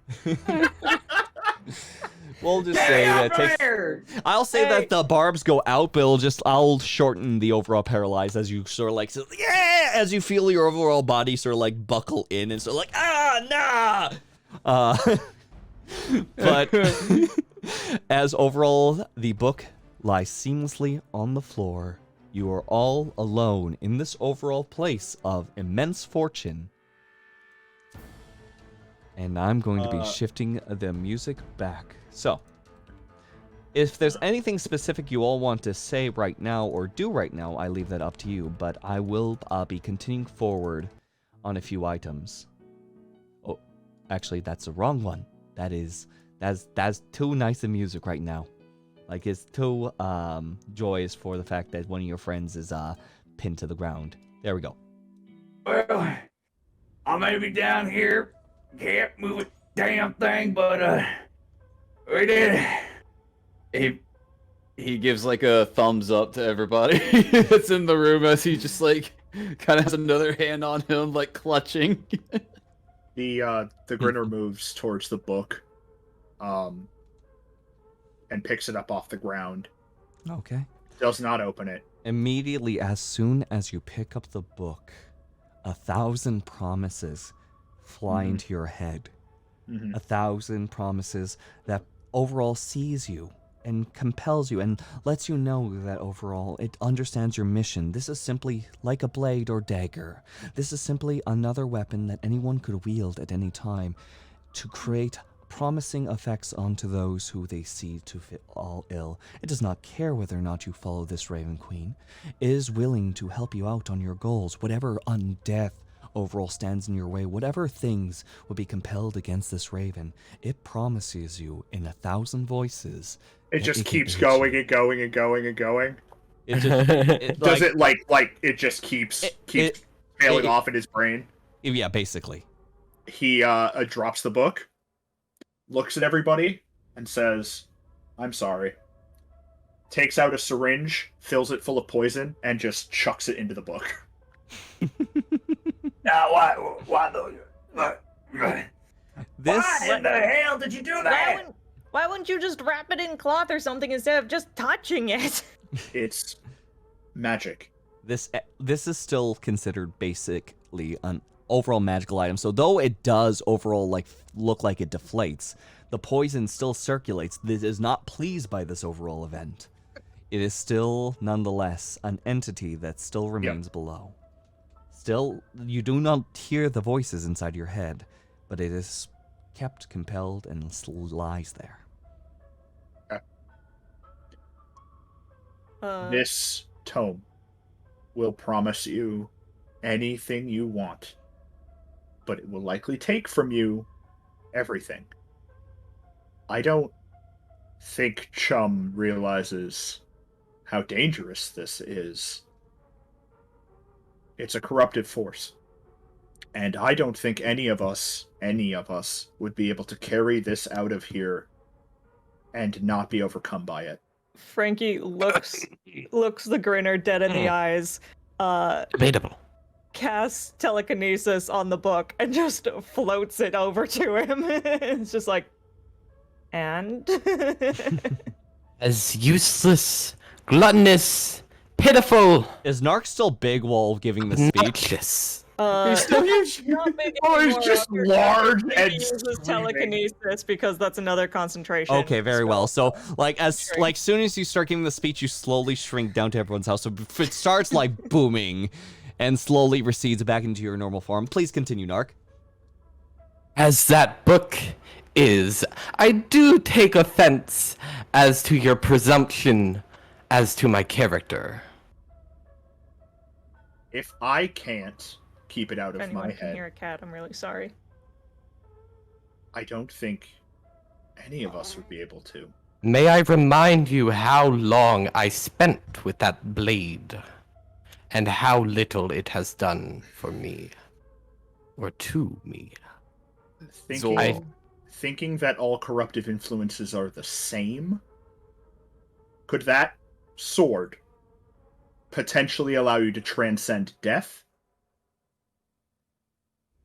No. Who knows? I do not seek to hold the tome. I do not wish to have it. But I don't do think take anybody wants offense. I don't think anybody wants to. If we give this to Chum, We either should it'll not. happen to Chum, or it will happen to someone else. Nah, you can, like, somewhere off in the distance in the back of someone's head, it's like, nah, you can trust me. Trust me, I'm the most trustworthy goblin in all the galaxy. At least the third time over. 6 months later, planet-sized giant green meatball.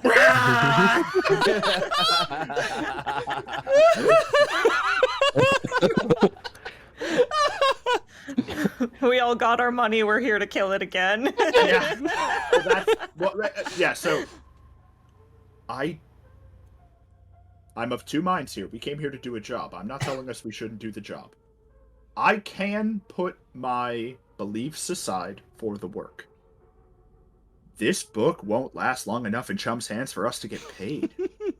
Read these words. That book is a demon, just as any other. Destroying it will do naught. You will need to find a better solution than to burn it. Burning it won't work. Burning it will not work. No. Metaphorically. That was to hopefully get it to quiet down at least, and that seemed to have worked. Frankie puts the book in front of the flamethrower cannon just to test this theory. Do you like let it like take fire to it? Yeah. The Grinner just gives you thumbs up. you send a beam of overall flame, overall cone rather. It spreads across this overall entity as you see that the cinders form over it, climb, and almost like erupt in almost like a minor explosion as you see the overall pieces begin to sort of erupt, if you will. A small goes through as cinders fall from above, and the book is no more. Oh. Zola just raising his hands, like still like pinned to the ground. Oh, great! How the hell are we gonna get paid? Well, here's the deal. They said that the bot wouldn't hurt it. I'm sorry. I thought. I just wanted to Oh, money. Not only are we without the book, we are with a demonic spirit that still lives on in the beyond and will return one day. Oh, the money, man!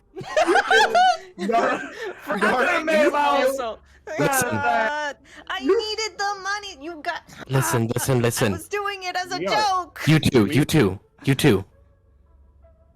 What can they do to possibly stop us from owning this place now? Yeah, we're literally on the top floor. It's ours now. Now I have an idea. Now we may not be able to get paid by Chum, but who's to say we can, take whatever is here and put it on the market? Why should I ever leave? Tangibly speaking, ownership of the casino goes to whoever holds this floor. And we technically hold the floor. It was the son. The son and the father are both gone. And there's no body up here. Well, they kind of recognize the overall form, so unless you want to live Wizard of Oz style up here, Yeah. I say we make Junior the leader of the casino. Junior! Frankie will be like, I can't be without Junior. No. However, I do have another suggestion. Does anyone have the ability to send? Transport your voice to someone? Yes. Let's ask Chum. Okay, perhaps not that long. Frankie's gonna pipe up and be like, maybe not the crime goblin. Who would probably betray us. Well, then who else we gonna call? What else we gonna do? Look, I've been looking to get enough money to buy my mom a new house, and this seems perfect. Yes, you would make an excellent right hand man. Yes. Well, I don't know about y'all, but I think I'll deal with the stealing bit and make my way out. Y'all can live here if you want, but it ain't my type of lifestyle. Are people just ignoring what Frankie said about making his mom the owner of the casino, or?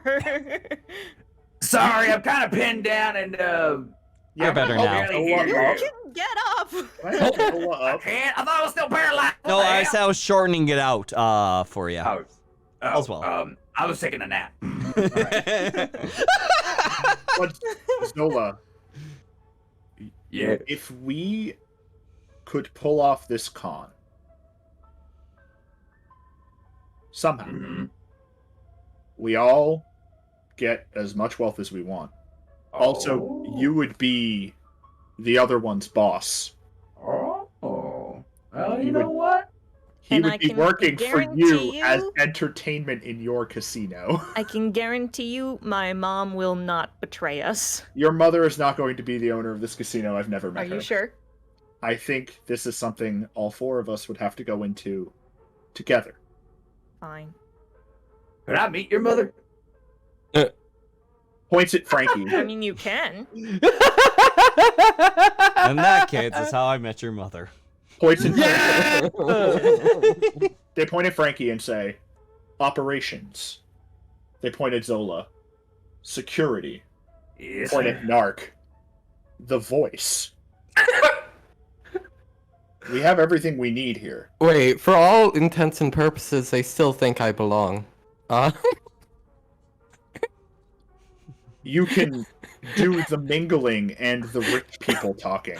No, but Nark can just walk out of here and say that he was actually transferred ownership, and nobody would think. That's not necessarily true because we have nothing in writing saying that. Nope. Oh, And- not yet.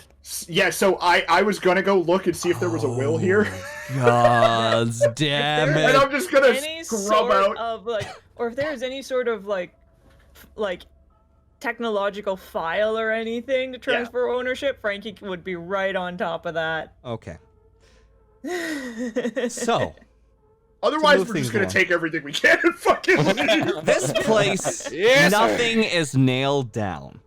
Like, you're able to explore it. It's like any other manor, but except it's just eerily, like, very weirdly colored and, like, very, like, it feels almost, like, uncomfortable on how, like, elegant and beautiful it is. But regardless, you end up sort of, like, traversing, you're able to find the office. Nothing is locked. You're able to actually, like, open up, like, entire safes that just because who would ever make it up here? Who even cares? You're able to open up a cabinet. You find, like, a full-on, like, freaking wax seal. You find those signatures you were looking for earlier, Nark. All sorts of things that could be potentially replicated. Oh yeah. There you go. Like, Well, again, like they had full confidence. They did not need a security up here or anything like this. Like, everything is freaking available for whatever your guys' needs are. yeah. Nark think- could write, like, ward it, and then our dear professional rogue forge it. Yes. All right. Perfect. I mean, if, I if will Frankie, if Frankie is there, is the one doing this, Frankie would also put himself, Zola, and Grinner as co-owners, So, if possible. I would propose the following. All of us take Mhm. ownership of the casino, Okay. listed in specific spheres of operation. Acceptable. Nark, clientele, Frankie, administration and operations, Zola, head of security, the Grinner, wet works, Oh God! God, So- and Nark. Chum, financial consultant. Ah. So that we do not anger our original employer, We make him a more richer. Than and we before. give him exactly what he wanted, which was a posh job and all the money he could think of. Oh, I'm just glad Nark isn't being put in any sort of power again. And well, it's not even that you're being put necessarily in power, but you're being put in your prime position, right? Like, yes, it's your good. your job isn't paperwork. Your job is schmoozing. Your job Yes. is to, and like, the Grinner makes it very clear they have no intention to stay here. They have to keep going and doing their job. So they will, when necessary, obliterate anybody who compromises the safety of the casino. But otherwise, they just want to have a place that they can check in, re-equip, and go out for their next mission. Yeah, Nark had the control of the administration of the country once, and it, Ooh. Nark, thousand eyes stare and like former prime minister. My God. Nark is getting flashbacks at the thought of having control of anything again. And we bring in Frankie's mom as head of hospitality. Yes. I forgot that one. Let's go. Yes. So, Frankie's mom is a sweetheart. I just want all of you to know that. Frankie's mom's got it going on. And Junior needs a role. Because if Frankie dies, everything Frankie has should go to Junior. Yeah, Junior! Yes. Junior is the conductor of the tram. Yes. brilliant. My God. No, just have like a little hat on Head him. of transportation. So, Comes Eisenhower. So, with these items in mind for everyone, let's go ahead. After deciding and making certain like ideas, kind of like passing different things back and forth, if you will, and acquiring as many items as you like overall feel suited, you end up walking out. You see actually there's been a full drill that has made its way through like the elevator end and made some traction, and it looks like there was a hole there and 6 dead bodies as Junior stands covered in blood. Yes! And with as soon as like you walk out the door and see this like horrible massacre, you hear Frankie drops to his knees, opens his arms wide, and just like, Junior! I'm so proud! With that being reunited, there's only one more question I've got to go before we move on towards kind of like a source of an epilogue. Do you guys end up playing with the console anymore? Is this like you're gonna hide out over here and like wait for some time to go through before enacting your super big plan? What are we doing for the sort of like getting back to civilization situation? Once the documentation is in hand, yes. Essentially the idea would be Zola and the Grinner, because they're essentially the meat shields, would take point with Nark and Frankie, walk out, and the first guard they see, it would be like motioning as either Frankie or Nark like show the paperwork, and them just being like, gun and knife, you work for us now. That's good, right? Yeah! You're gonna love the raise you have, and you're gonna make more money. All you have to do is we're in charge now, right? All you gotta do is smile and wave. Frankie also, his arm goes back into the crossbow mode and just smiles at this guard. So, with his kitten covered in blood sitting on his shoulder. Yeah. What a fucking motley crew here. So, El Robo Chupacabra. Chupacabra! My God. So, let me see. Nope. So, now with all that in order, the camera pans out yet again. I need to check in with you, Grinner. Grinner, do you think that in about 6 months' time you still would like find yourself at Chum's desk? If I was called back? Yes? Yeah. Yeah. So there's like this point where like Chum is like feet on desk, sort of like kicking back and sort of like relaxing. I need to know, like, did Chum get any of the proceeds onto this, or did you guys keep it for yourselves? We literally are making him the financial advisor for the entire casino.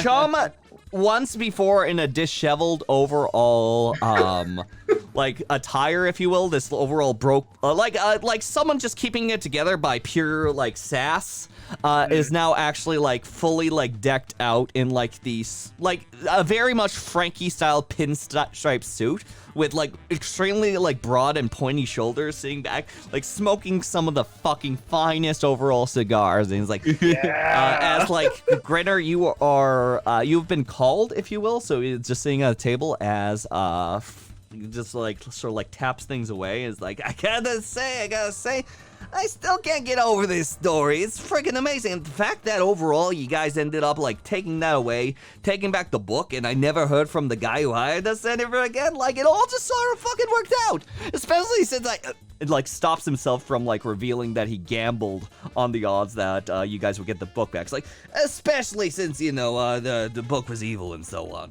And just like hand rubs through his head, trying to forget like he almost like gambled his whole life away. As from this point on, Grinner, like, how has your life sort of shifted in about 6 months, or has it been relatively the same? As Chum is speaking, the sort of, you know, proverbial camera pans over to the individual who also has their feet up on the table. Mm-hmm. A tight bun of hair tied back on a porcelain wipe, but riddled with small, tiny cuts and scars, ears filled with piercings, and a wicked grin on their face. The mask is at their side, clipped to their belt, but currently not being worn. The hat is not currently there. The coat is on, but open. Mm-hmm. They have spent their time in between supporting the casino, specifically looking out for Zola, and visiting their favorite murderer cat, and brilliant. constantly answering the call across the astral sea and the planes wherever necessary. Obviously, the Grinner is not an unstoppable killing machine. They're still young. And you can tell that in whatever gap of time, the Grinner could not be older than maybe 20, 21 years old, with these, like, wild proportions. Mm-hmm. And they cannot tell whether or not they're there for Chum to send them out on another job for him, or whether or not Chum has been sending him out on jobs for the Raven Queen this entire time.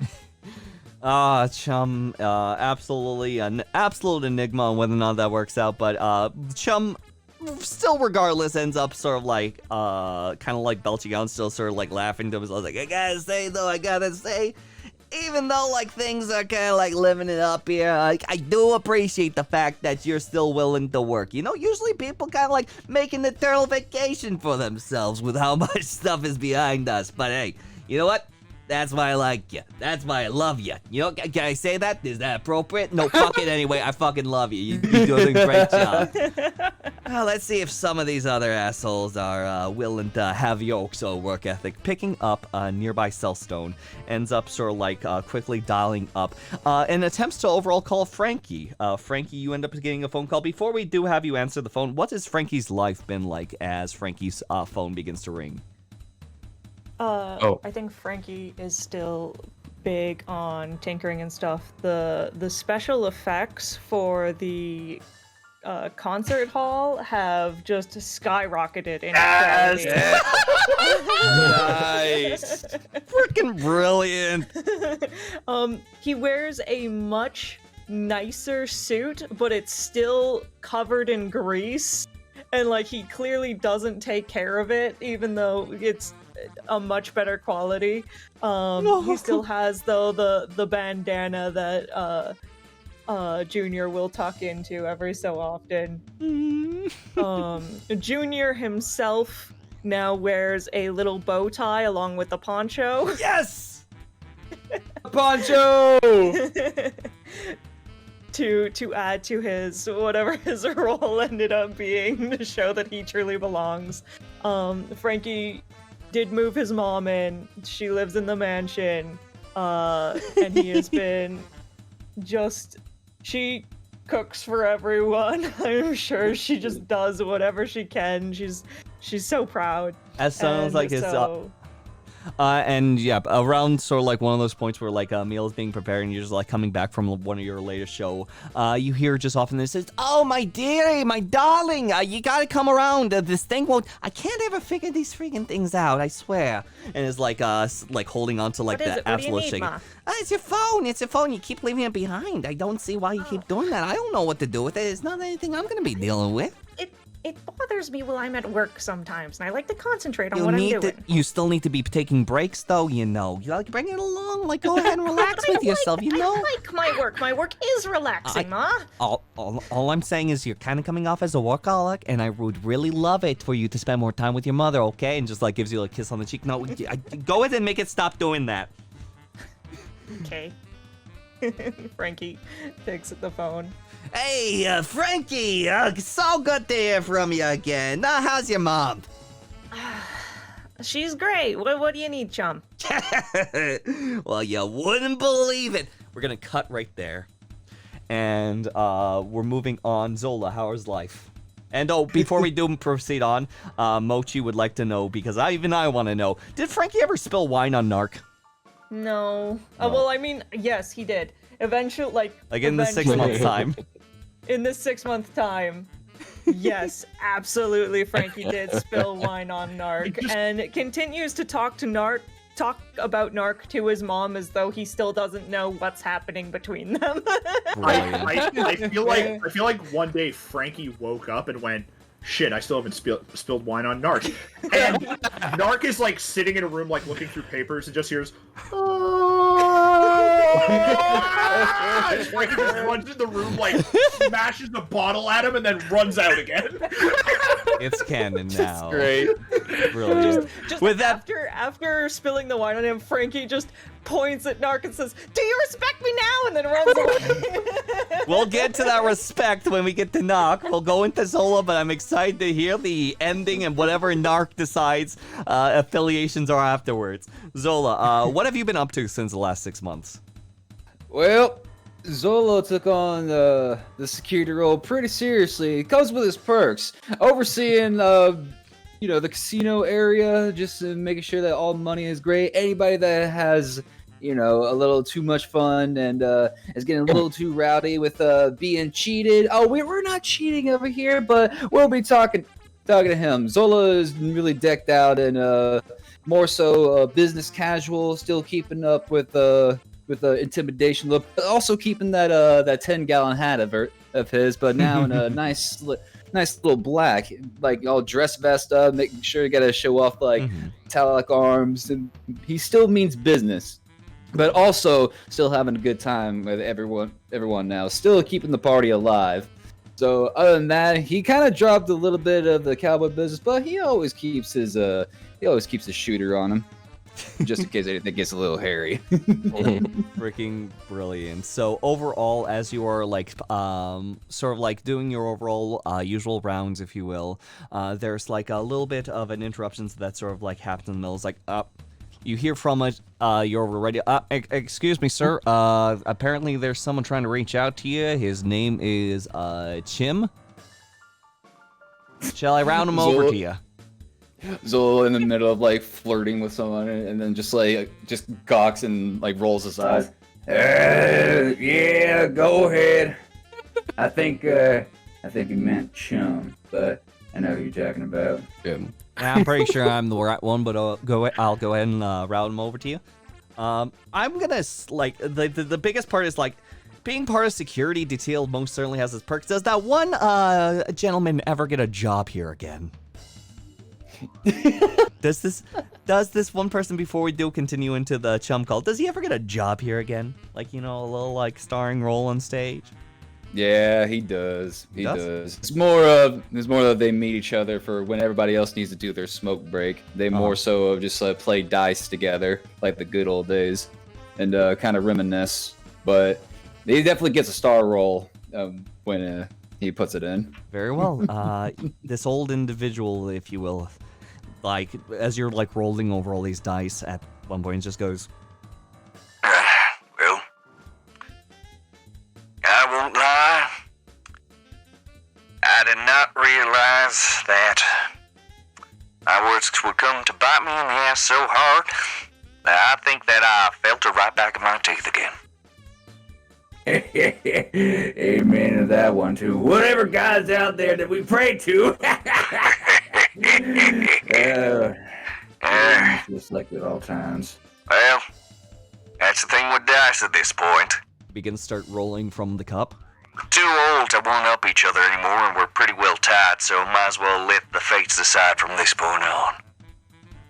As between both your self-respective ideas of victory, whether it is having this one up of showing the lifestyle that you have achieved above this individual and this person's betrayal from beforehand, little bits of conversation and pieces come through with this. However, you guys continue to grow, I will leave up to the overall hypothetical features that you allow yourselves. But receiving these overall instances with this individual, having the nice little bits of flirtation as you're going about the office, and also just having overall a good time, just kind of like keeping everything nice and orderly, paid off all your sort of debts from beforehand. You end up answering the call. It's like, hey, Zola! How's my favorite trash can doing? Yeah, your favorite trash can is doing mighty fine, chum. What the hell do you want? We're gonna cut there. Moving on to Nark. Nark, how's 6 months been in Nark's time? I think after dealing with all of these people, Nark becomes a bit more agreeable of a person. But his dress does not change. He changes into a different outfit, of course, a different array of outfits, more suited to that which you may see on gambler staff, casino staff. But it's still absolutely absurd. Now, I think outside of work, his greatest interest was of Junior. Would Frankie allow Nark to attend to some studies on homunculi? I mean, yeah. I think Yeah. Frankie doesn't mind. Frankie loves Junior more than anything, so the idea of being able to talk about him and share that interest with someone, he would definitely do. Nark, fascinated at first with the idea of life through magic, does in fact develop bonds then. Brilliant. As far as the overall wine instance goes, how do you think future Nark responds to that? Depends at the point in time. At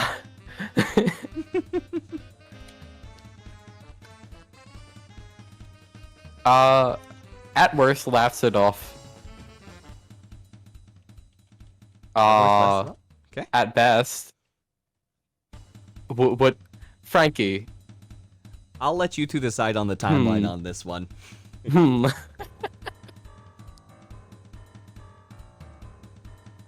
What? Wait, what were you asking?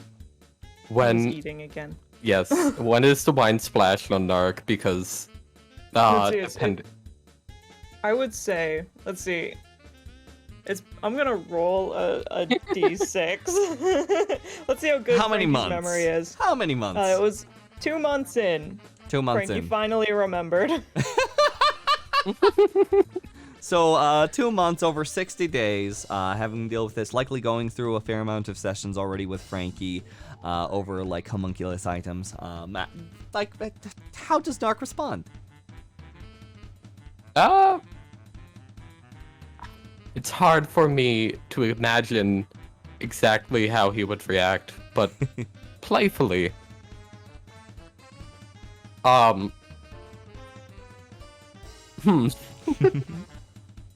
Do you think that Nark will try to return the favor, if you will, or is it just more so kind of like a smile acknowledgement and maybe a snide remark?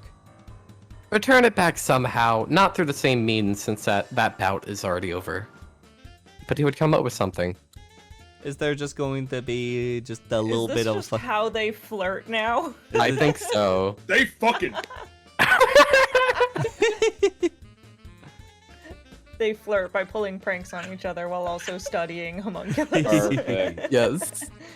freaking brilliant. As this overall back and forth flirtation happens while also inside of your overall new positions, Nark.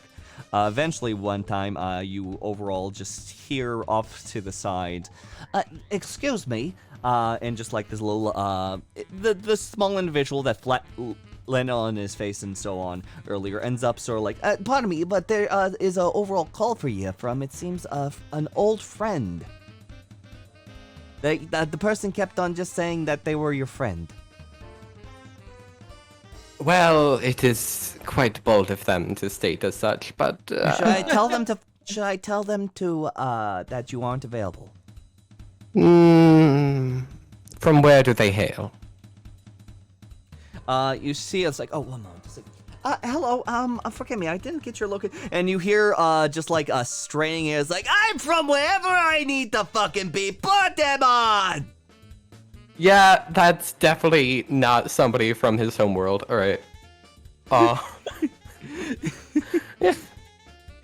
All right. I He swear. accepts the call. I swear, Nark, there's all sorts of walls along the way. I think that perhaps, like, don't you want to just treat yourself like we could have a personal, like, line with each other? We could set up a plan. We're floating in riches and so on. Like, we can just, like, have just that one line. I only know the number. You only know the number. What do you say? I do not need any more voices in my head after finally losing.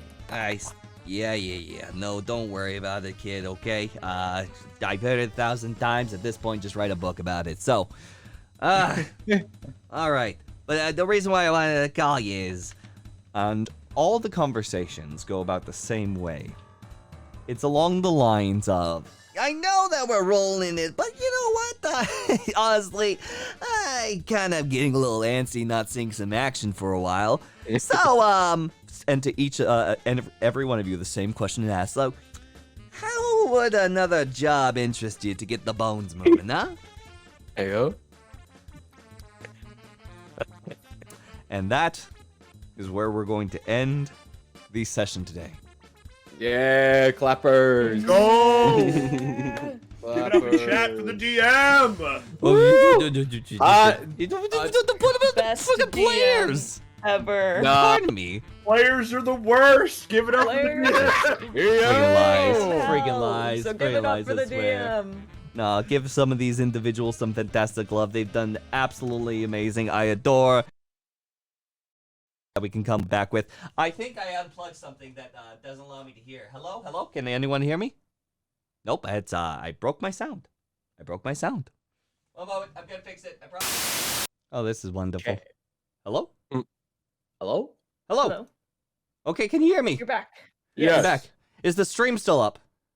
Yes. Brilliant. Okay, there's no more sound or volume or anything here. For some reason, like everything else went through. We're gonna just keep on moving forward while I overall still have a voice, and before everything breaks on us at this time. Thank you all so much for joining us today. Please give some supports to these amazing people. Much love to you all. This was an amazing experience, and I look forward to playing Dungeons & Dragons yet again, as well as collabing with these beautiful people yet again, whatever time in the future that may be. So cheers. How's everyone feeling after all that? I would play this character again. I would Like, 100% play. Yeah, like if you ever wanted to do this again, I would absolutely put this fucking squad again. I'm Yes. I'm glad that we got to like be the crime guy, but also be at the end of it sort of underdog anti-hero. Yes. And yet still be selfish bastards, every last one of us. Like, well, it'll be Also, the fact that we did the right thing on accident just because oh Frankie my was god, doing it as so a joke. perfect. My god. The Grinner, no, Nark, you're absolutely correct. There's no reason, there's no way something as easy as fire will whoosh. Oh, yeah. Yeah, you guys kind of like beat into a pulp into the most vulnerable state. Yeah. Like, all its medical defenses were going through, so right then it kind of went into emotional defense mode. Like, whoever was going to grab it was going to be like, I will give you absolutely anything, and just, like, distract you with that. Seems that overall it worked for as long as Frankie didn't, like, freaking burn it, but I guess here we are. Glorious. I hate. I mean, all that we had to do was not touch it, and Frankie had the perfect thing to do, not do that with the ring. So good. Freaking brilliant. It was, again. I like Nark, but I almost want to try someone else out. Hey, no problem, no problem. Nark can decline the overall call, so... He can easily just send someone else over. He has connections. Yeah, exactly. Like, if you wanted to do this kind of thing, but you wanted to try a different character, you have Nark as just like a presence in the world that does X, Y, Z. You know what I mean? The next guy could be Nark's bodyguard, or you know what I mean? Like, whatever. Nark's bodyguard or a connection to Chum, whatever it may be. Like, there are routes. I'll be slightly sad that Nark doesn't come with. I have to say again, three of the people at this table, some of us have been playing D&D for a decade or more. This was Spicy's second ever game. Yep. And Spicy absolutely killed it. I still think one of the best scenes of this entire night was the fucking showdown in that room. Yeah, absolutely. Oh no, that was great. Oh god. Well, me being a drama kid, so. God of Mochi has an excellent question that was actually something I was wondering. Did the entity hire Chum to hire them just to consume us? Like. So, everyone, it's absolutely great and amazing to overall work things out with you all. It was a pleasure playing Dungeons and Dragons. When you said that the person didn't call back, I didn't call back. I was really like, wait a you second. motherfucker. I was DoorDash us. Yeah, when you said that line, I was like, either Unplugged is inferring that he sent the Grinner to kill this person later, or that was who fucking hired us in the first place, just so they could, DoorDash. Like, DoorDash some food to the fucking casino. Contactless delivery. Amazing.